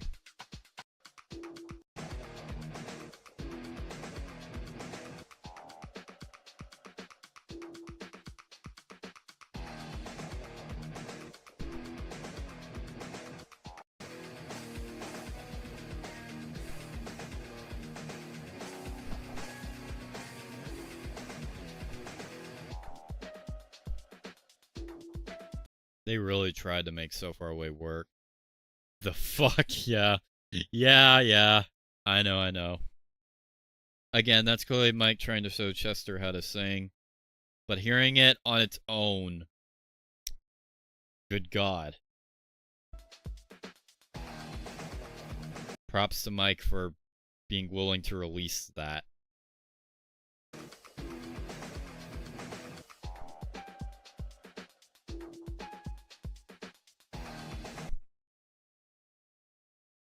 Chance of Rain, I think is an actual song. Yeah. She demanded her respect, but she became.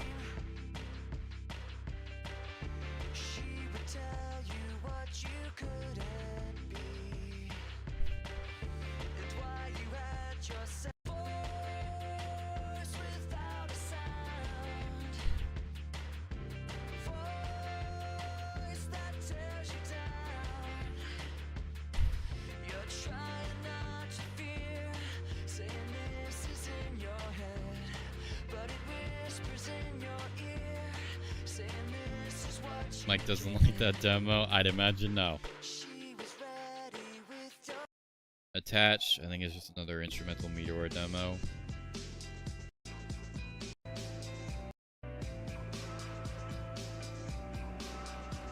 Kind of cool. It's kind of got a similar sound to Ambient.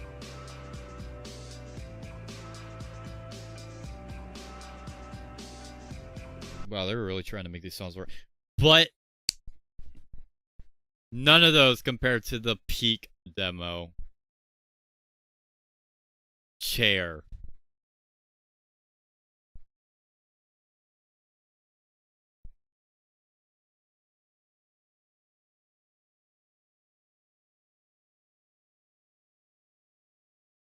Why is it muted?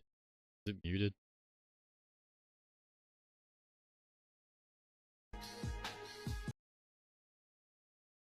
Why the fuck is it muted?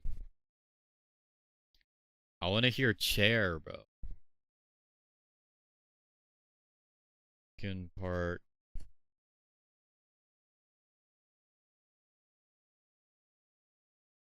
Chair.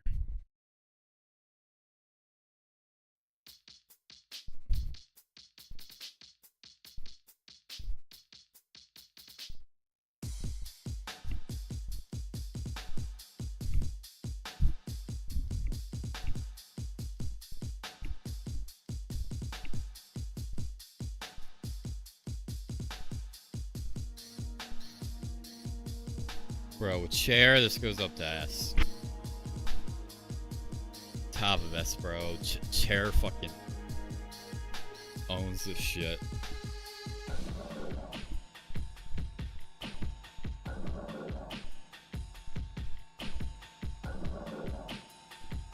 I have no idea what the sample is.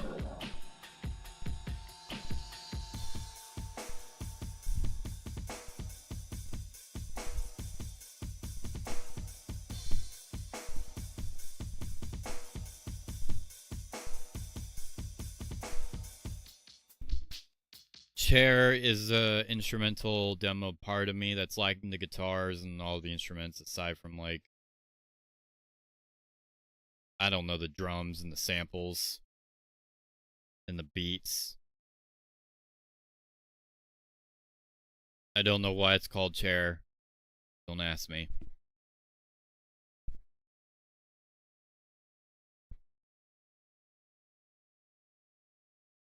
That, I mean, Hurry Attached and Chance of Rain are kind of cool. That's not getting much higher than above Underground 2.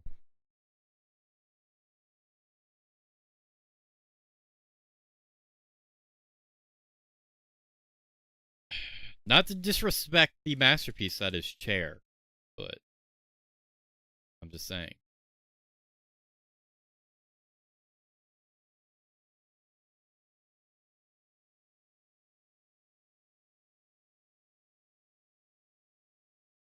Underground 16.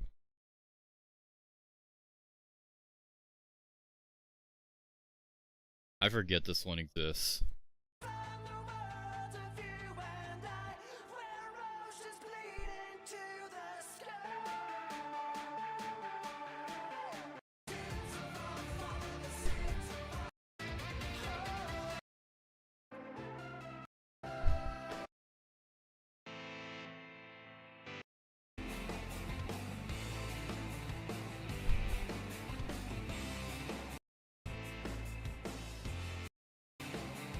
Can't Hurt Me 2014. I imagine this is like a hunting party demo.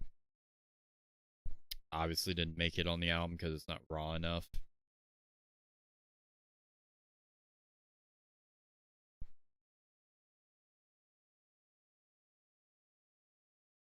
Yeah, that's not much else to say. That's there. That's not really anything. Alright, that's all the Underground albums out of the way. Now we got all main studio releases and 20th anniversary stuff. One More Light.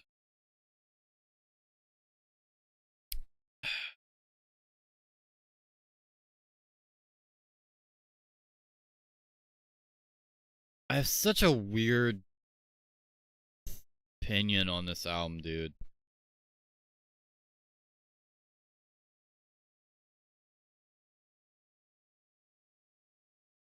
On the one hand, I don't dislike it at all.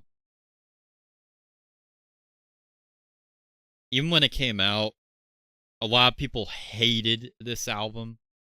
Like, hated it. Thought it was awful. I was never one of those people. And I have heard it like a fair amount of time. I think it's got good songs on it. It's got good elements. But it's just buried in a sound style and production style that just reeks of 2010s pop stuff that I just don't like at all. I like this more than most of that, but it just makes this album hard for me to ever seek out. It's got songs I like. I like Nobody Can Save Me. It's one of the best ones on here.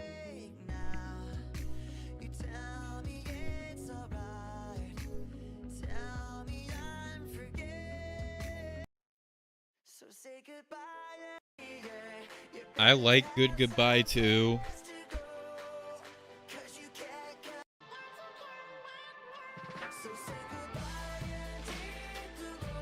I don't really like the features too much, however.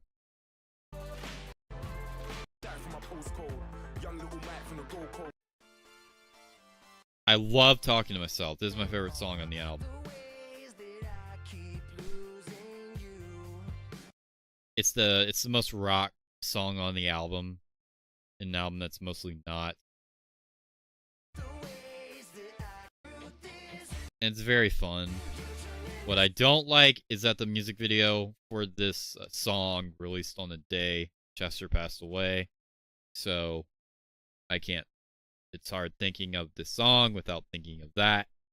But yeah. Battle Symphony, the song's fine. Invisible, also fine. Heavy, it's just whatever. Sorry for Now, I would like this song, but I don't like the sample in it. I don't like that breakdown sample thing at all. That kind of ruins it for me. Halfway Right, probably my, besides the title track, I'd probably say it's number 2 in terms of like my favorite. Halfway Right, I'll say number 3.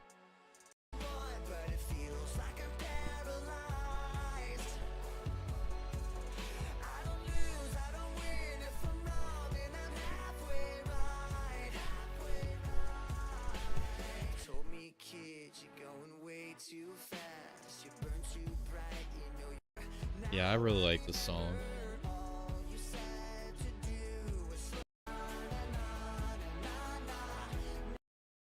One More Light, this song I cannot listen to. I do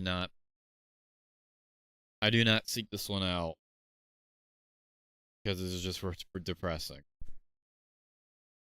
But that's probably the best song on the album, even though I prefer Talking to Myself. Sharp Edges is also fun too.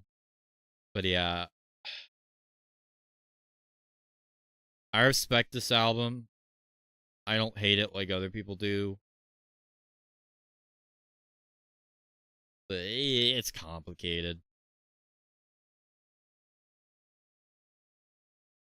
It's got songs I really like. It's got others I don't care for as much.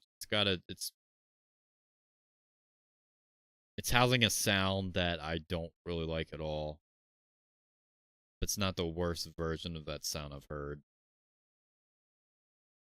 So it's just one of those things where it's just like I would never seek it out. But if I had to pick between One More Light and 1,000 Suns, I would honestly pick One More Light.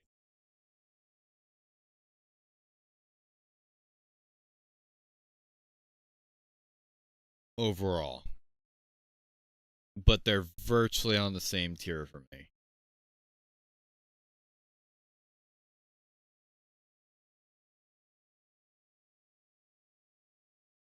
I have a connection with the album as I had the album, so I can't criticize. Yeah. And that's just too sad that, yeah, exactly. The title track is just too depressing.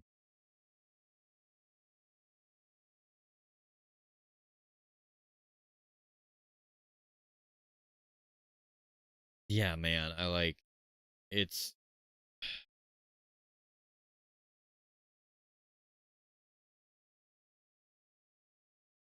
it just is what it is. But for what it's worth,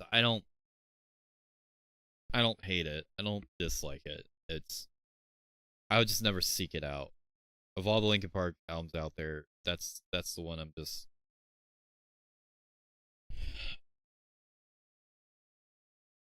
It is what it is. All right, Hybrid Theory 20th anniversary.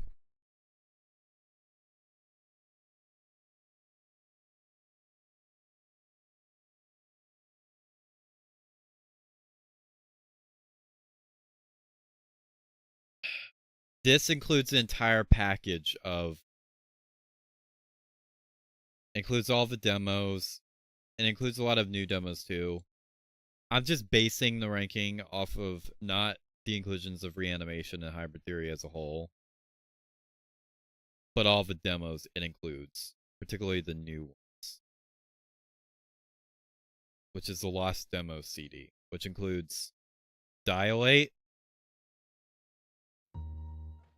I don't really like this song. It sounds like Zero. It's definitely a Zero song.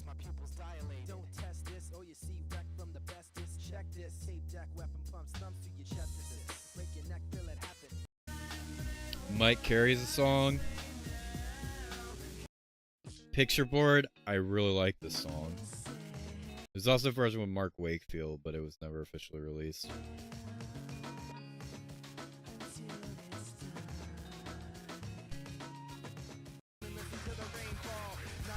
Corner in the back of the halls, we sit all alone, listen to the rainfall. Corner in the back of the halls where we sit all alone, listen to the rainfall. To the rainfall.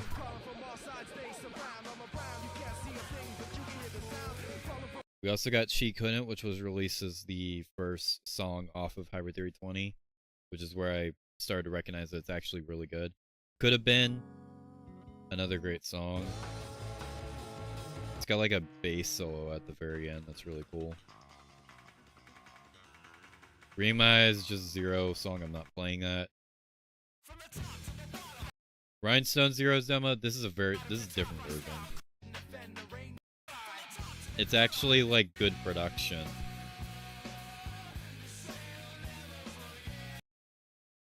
We got Esau with Mark Wakefield on vocals.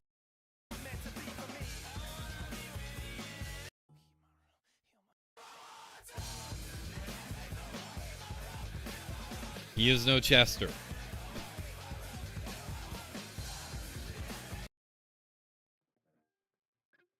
Stick and Move with Chester on vocals. I fucking love this. I've opened so many streams with this.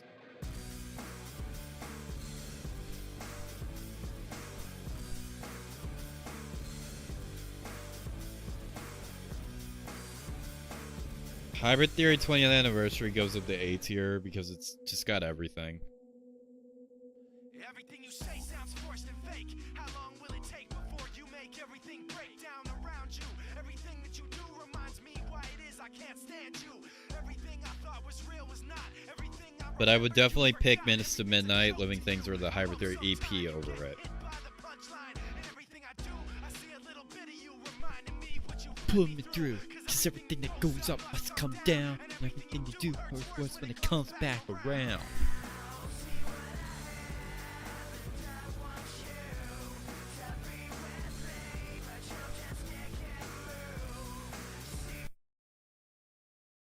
And then we got Points of Authority demo that I don't like.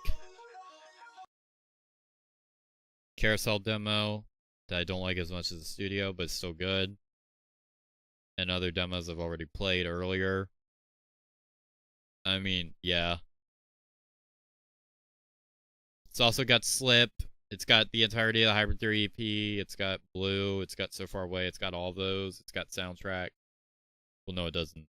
Meteor 20 does. It's got all of those.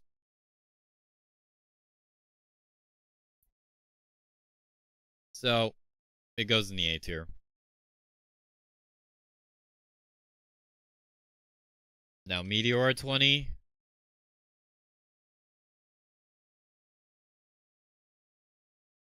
This one does have Soundtrack on it.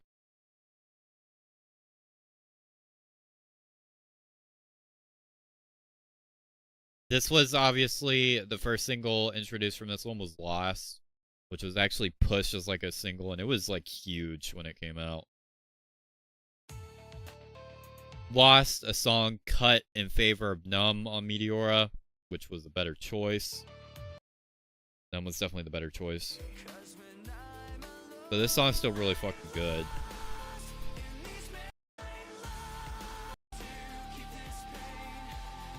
Sorry, but I will never be alright.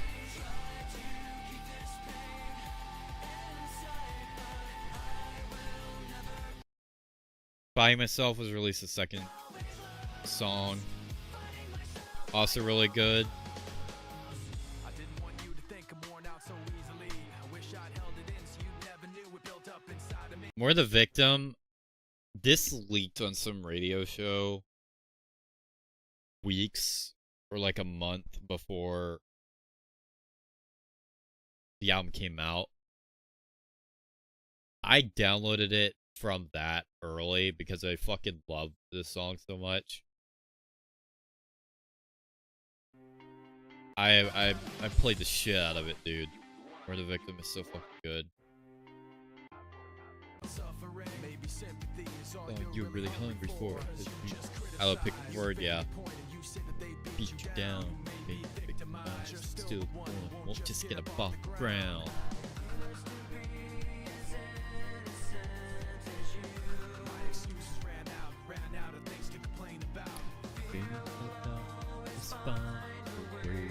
Show.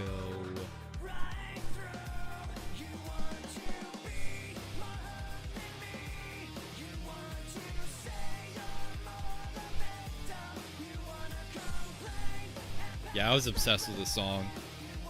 I got obsessed with Massive too. This has a mic on vocals. I just love the fucking riffs on this one. And then you got Healing Foot.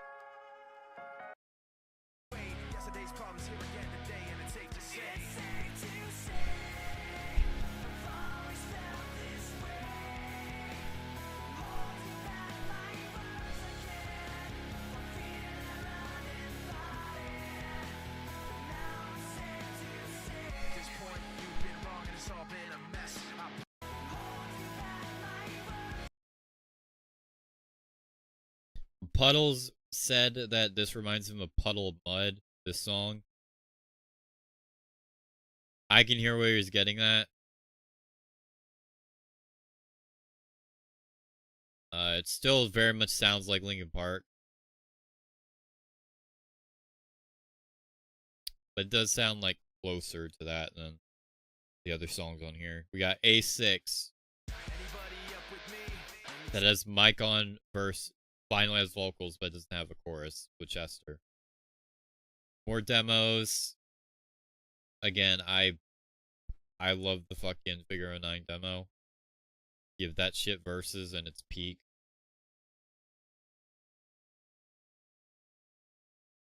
The Meteor 20 gets the same ranking. It gets higher though because there's nothing on it that I actually dislike.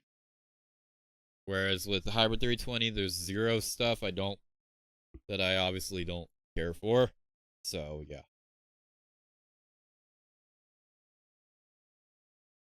But that said, I'm still picking Amidst the Midnight or Living Things as a full cohesive listen over Meteor Hybrid 320.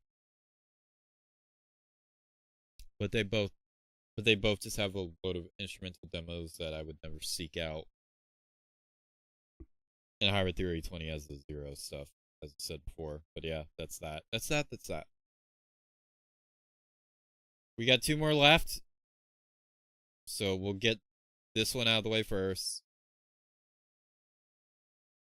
Paper Cut Singles Collection.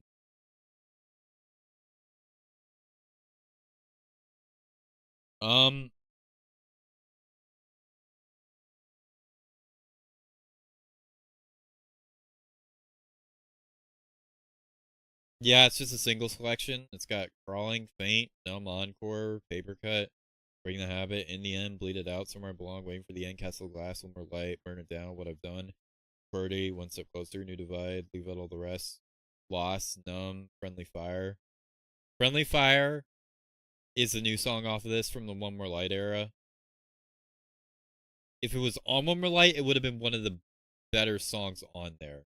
I'll say much about that. And QWERTY, obviously, we've talked about QWERTY many times already. But yeah, nothing from the Hunting Party. I wish there was something from the Hunting Party on here. Like, Guilty All the Same, Until It's Gone, just whatever. Bomb Masquerade, just whatever, just something. I don't understand why there was nothing from the Hunting Party. But it's what it is.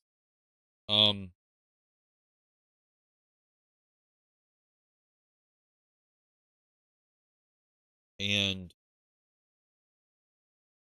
Shot of the Day feels like a weird omission too.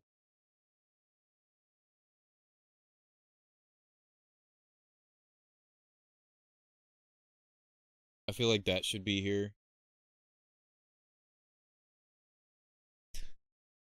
Unless I'm mistaken, I'm looking over this. I find it weird that Given Up isn't here either. You'd think that would be. You'd think that'd be a song that would definitively make the track list, but it doesn't. Which doesn't really make sense to me.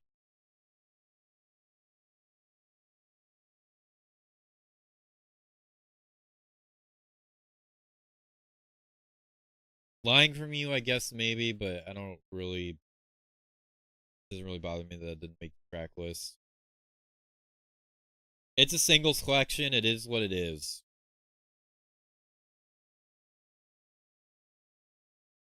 The lack of Hunting Party. Again, the lack of Hunting Party and obvious songs like Given Up and Shot of the Day places it somewhere here.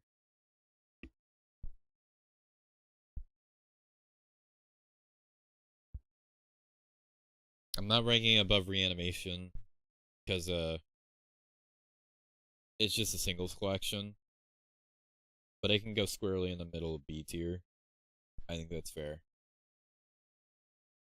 Hashtag justice for the Hunting Party, yeah. Where Victim is amazing. True.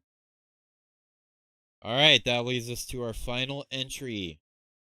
The latest Linkin Park album. The first one since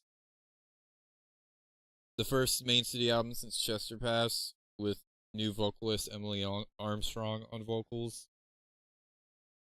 This album has been very divisive, and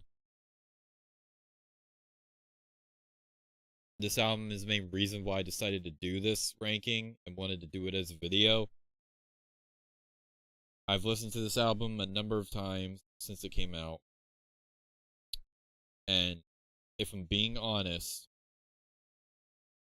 I don't know how I feel for it.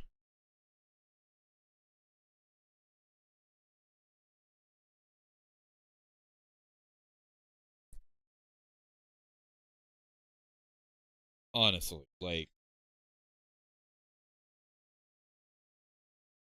it doesn't have a single song I dislike. The song I'd say I care for the least is Over Each Other.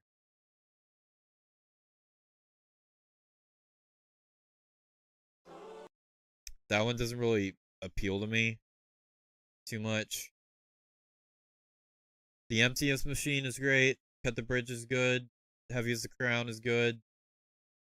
Over Each Other's fine. Casualty is great. Overflow is good. Two Face is probably the best song on here. Stained is good. I Give You Everything I Have is good. Good Things Go is good.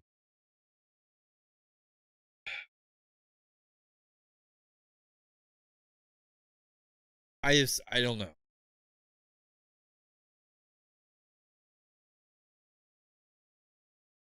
It's a very good album, but I don't think it has anything on here that just screams S tier to me.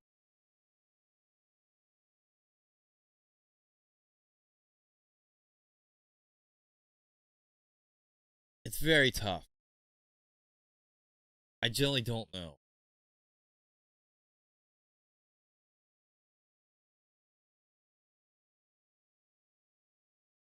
It feels like a combination of all the previous styles, but even more streamlined and even more basic.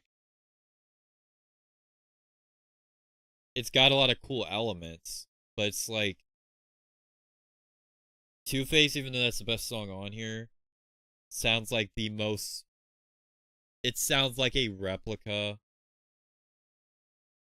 of something you'd hear in Hybrid Theory. Casualty is another great song. That sounds like a replica of something you'd hear on The Hunting Party.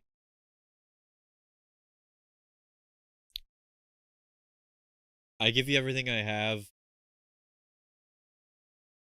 That, the guitar tones on that sounds like a mix of things. It sounds like a mix of like Godsmack, Chevelle, Filter, something like that. Probably the least sounding Linkin Park song. Overflow just sounds like a post-traumatic leftover.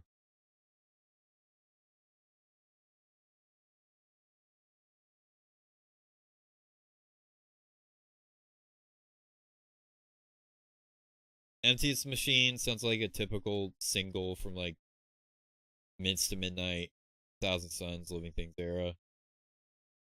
Sounds like the most baseline, streamlined version of that. Cut the Bridge sounds like something that could have been on Mints to Midnight too. Heavy as the Crown. I can't get over the fact that the chorus literally sounds like it's already over. So yeah, this one's tough for me. I really like it, but long term, I don't think it's gonna have like a identity in the same way that all the other albums do. Even though I still really like it, I don't know. I don't know.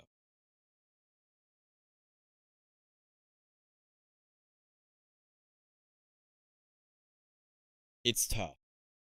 It's a very tough album to rank.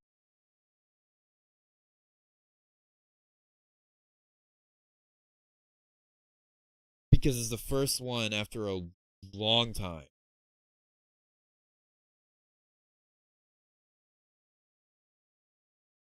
It's the first one after a good 7 years.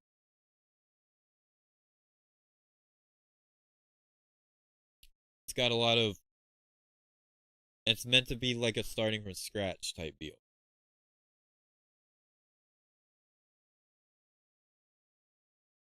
And it works, but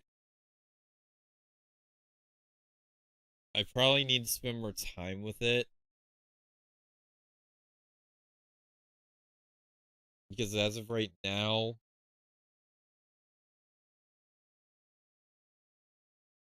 it doesn't quite reach the level of my favorite albums.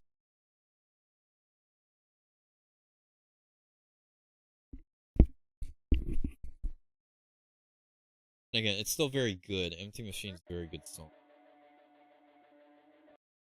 Emptiness machine.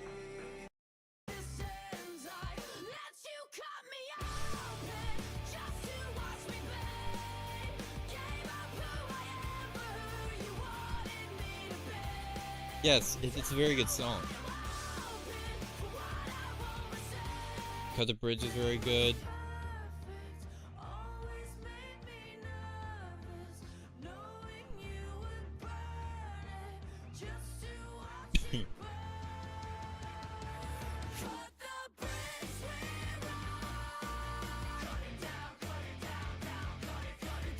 I'm not the hugest fan of the production style on this song, but I still think it's very good.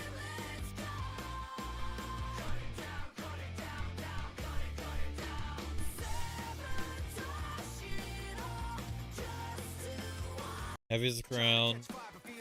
It's a very good song. It's also got a very long scream in it.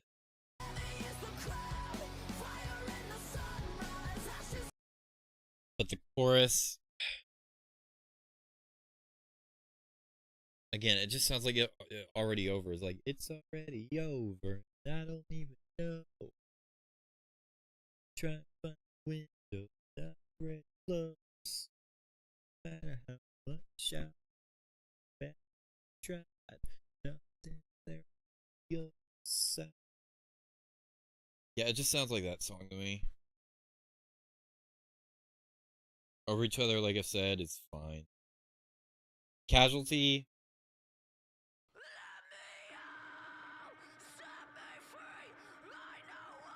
I think it's trying to be Keys to the Kingdom.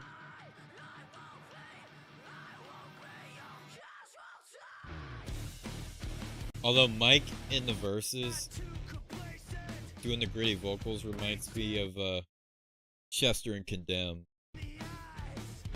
Dead by Sunrise. Happiness for misery. Shut me up and leave me.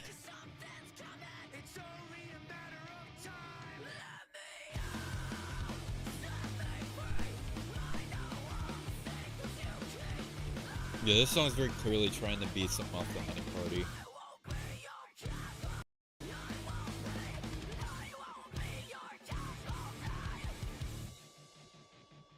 And it's got a sample here that sounds like something out of And 1.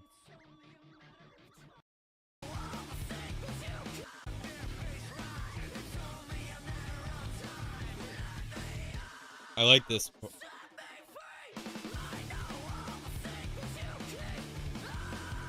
I like this transition though.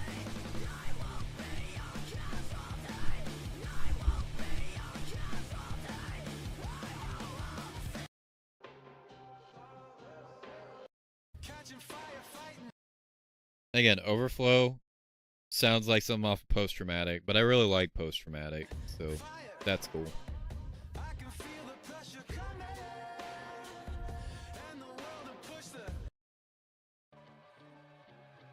Two-Face, again, sounds like it's trying to replicate that Hybrid Theory sound. And it's my favorite song off of this album, because it does a very good job at it.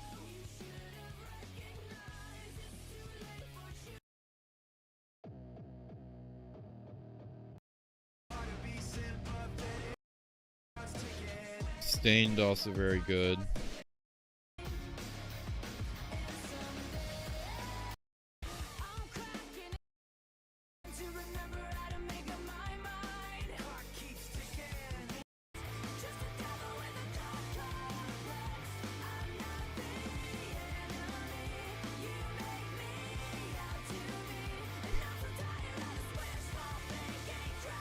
Yeah, I Give You Everything I Have is probably the least Linkin Park song on this album.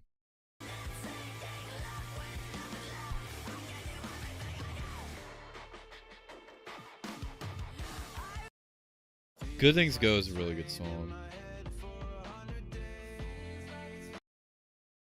And then obviously there's the bonus tracks. I haven't spent as much time with them, comparatively speaking.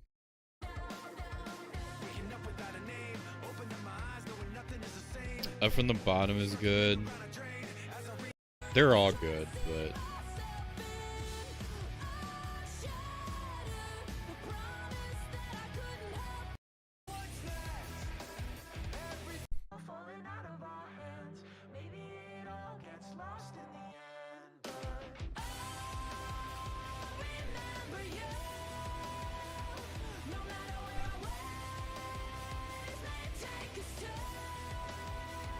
yeah, I probably just need to spend more time with this album. It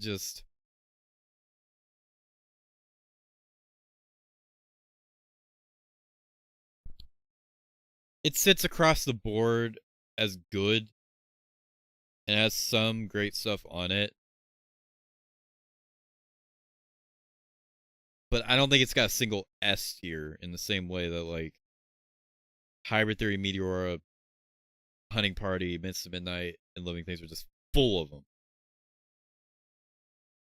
But again, this is a start from scratch type album, so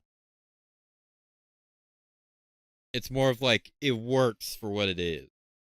It does the job it needs to do. Now it's just a question of where things go to next. That's the interesting part. Whether we're going to get another album like this in the future, or if we're going to get more experimental albums like we were prior to all of that. Like, it's just a question of what if.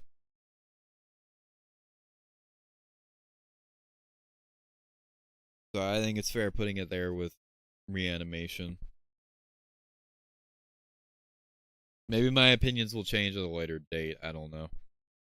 But that's how I feel about it.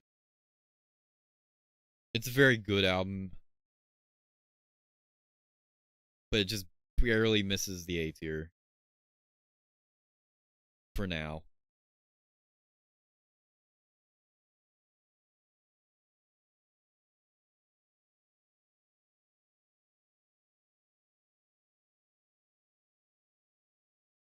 And if it does get in there, it's at the bottom of it. More than like, yeah, it's at the bottom of it. Because I like the songs off of Hybrid Theory 20 and Meteor 20 more than the songs off of From Zero. The songs that are really good off of those two, I mean.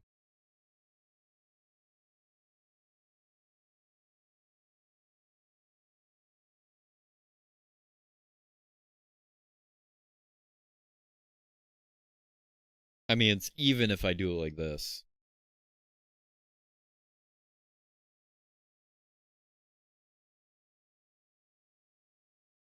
But at the same time, Stain so much. Yeah, it's a very good album. It is. But I think it's too early to really say. Think about it. I've had years and years and years with all these other albums. This one's very, very new and recent. Even with Meteor 20, like it's still been a good 2 years since that came out.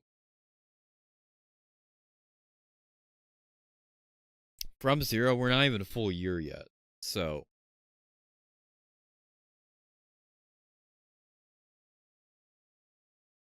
it's too early.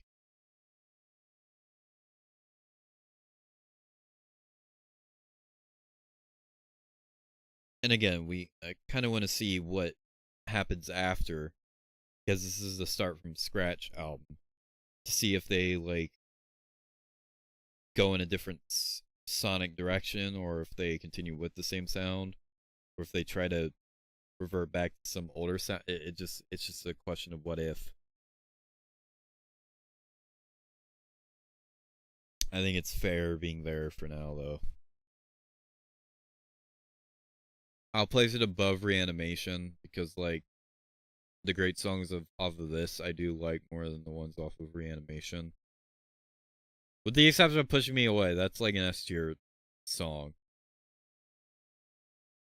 But that's the only one off of Reanimation I'd say is S tier. So I put them on the same level.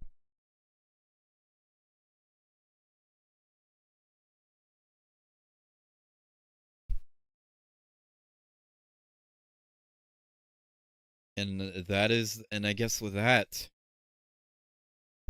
is my ranking of every single Linkin Park album, discounting the live ones because it's hard to rank those alongside studio ones. And any live albums that were part of the underground have been excluded and put in the no opinion category. So, wow. 4 hours. Huh. Honestly, when you look at it, like the fucking songs list was 8 hours, so this is like fucking half that. So it's really not crazy. Not crazy at all. But yeah.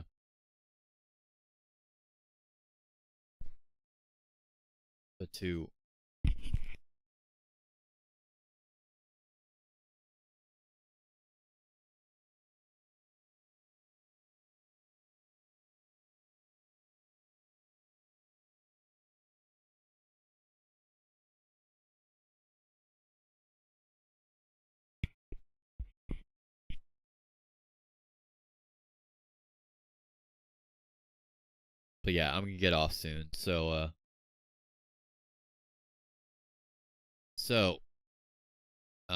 Let's just run through the list. On S tier, we got Hybrid Theory, Meteor, and Hunting Party. In the A tier, we have Hybrid Theory EP, Miss Midnight, Living Things, Meteor 20, and Hybrid Theory 20. In the B tier, we got From Zero, Reanimation, Hybrid Theory 8-track, Paper Cuts, A Decade of Underground, I believe, Songs from the Underground, and Underground 11. In the B minus tier, we got One More Light, 1,000 Suns, Underground 6, Underground 12, Underground 9, Reanimation Demo, Underground 10, Underground 15, yeah, 15, Underground 2, Stage Light Demos, and Collision Course. In C tier, we got Underground 4, Underground 16, Underground, I want to say it's 13, 0, and Underground, I want to say it's 14. No D tiers, and in the F tier, we got Recharge, not Reanimation. I would never put Reanimation in F tier, but yeah, F tier, we got Recharge. No Opinion, we got Underground 3, 5, and 7. And then in its own special tier, we got Underground 8. Because I'm not ranking that, there is no way to rank that. You will understand if you actually decide to listen to that. I will not spoil it here, because it is something. So yeah. That is that. I will now save this as a... I will save this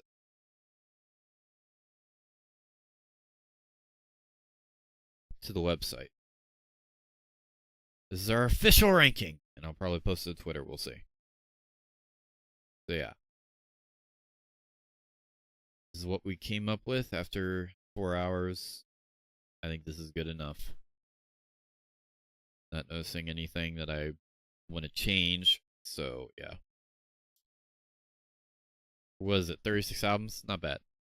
Not bad at all.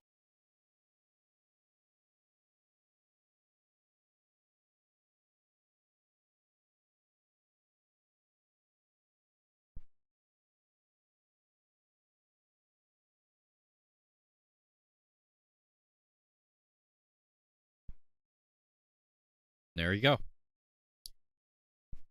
It looks like B minus had the most. But when you throw in all the underground albums, it makes sense.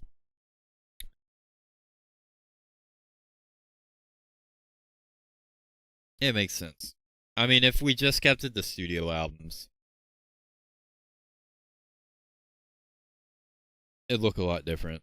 But Linkin Park releases so many underground albums and shit, so that's gonna skew the list a bit. But hey, I'd set out to rank every Linkin Park album, minus the live ones, and I did. So, yay. Yay. Okay.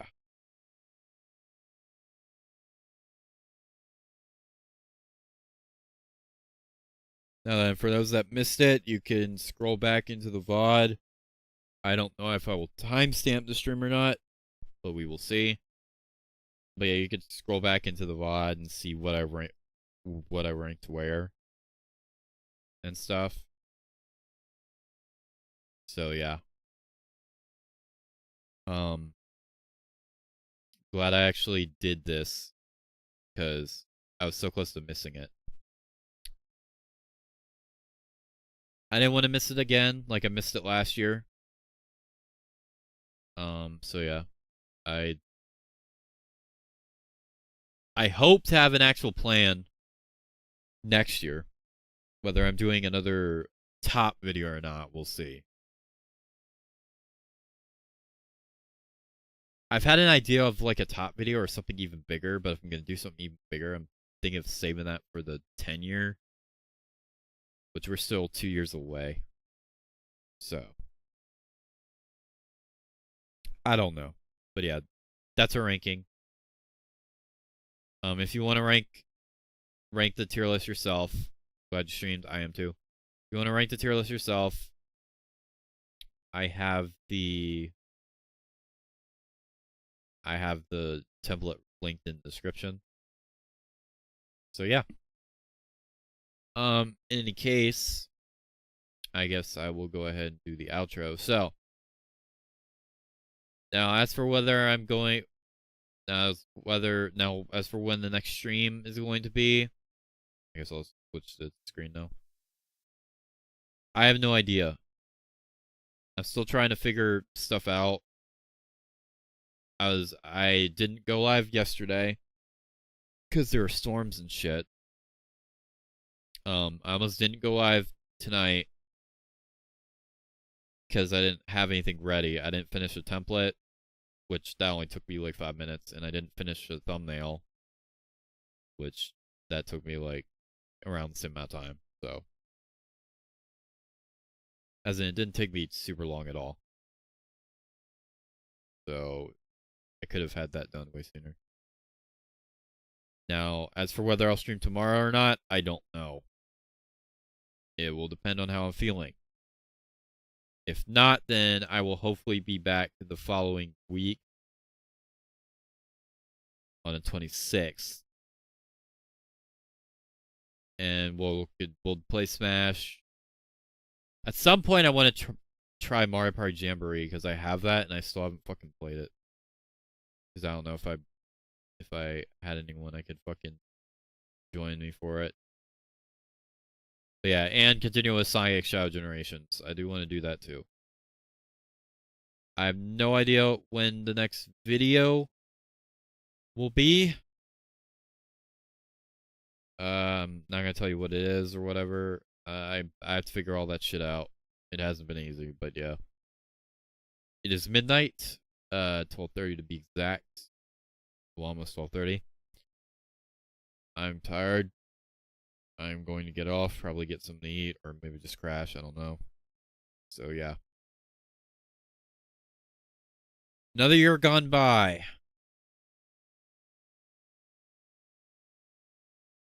Another year gone by.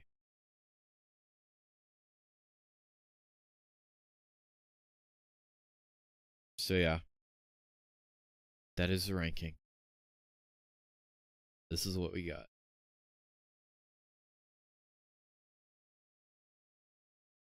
And once again, rest in peace, Chester. Forever appreciate all of the amazing music you have given us over the years that I was able to rank today. And I am looking forward to the future of the band as well. Interested to see what the next album will be after From Zero. So yeah. Rest in peace, Chester Bennington. Yep, indeed. Rest in peace, indeed.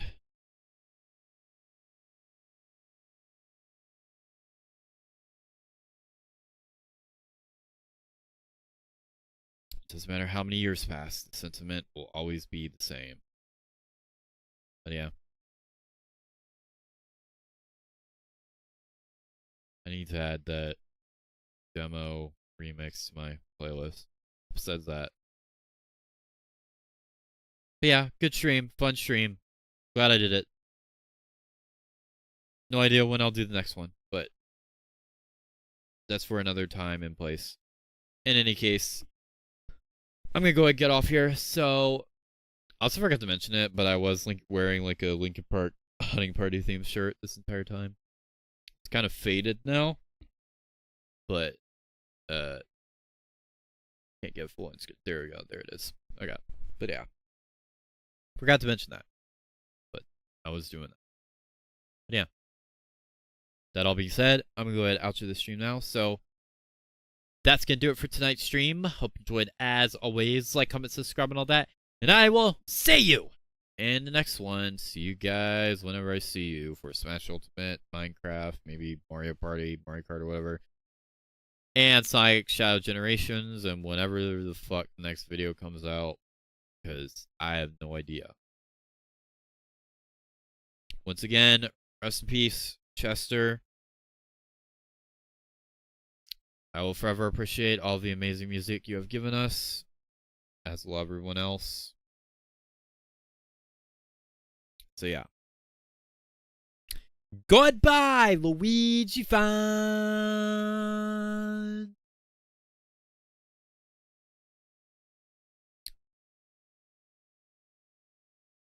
Goodbye. See you again soon.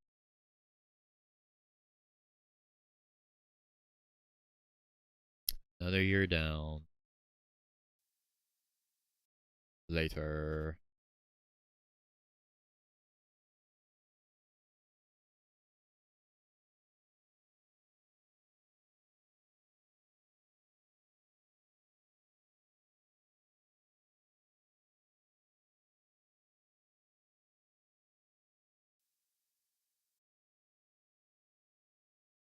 Forgot to turn that off.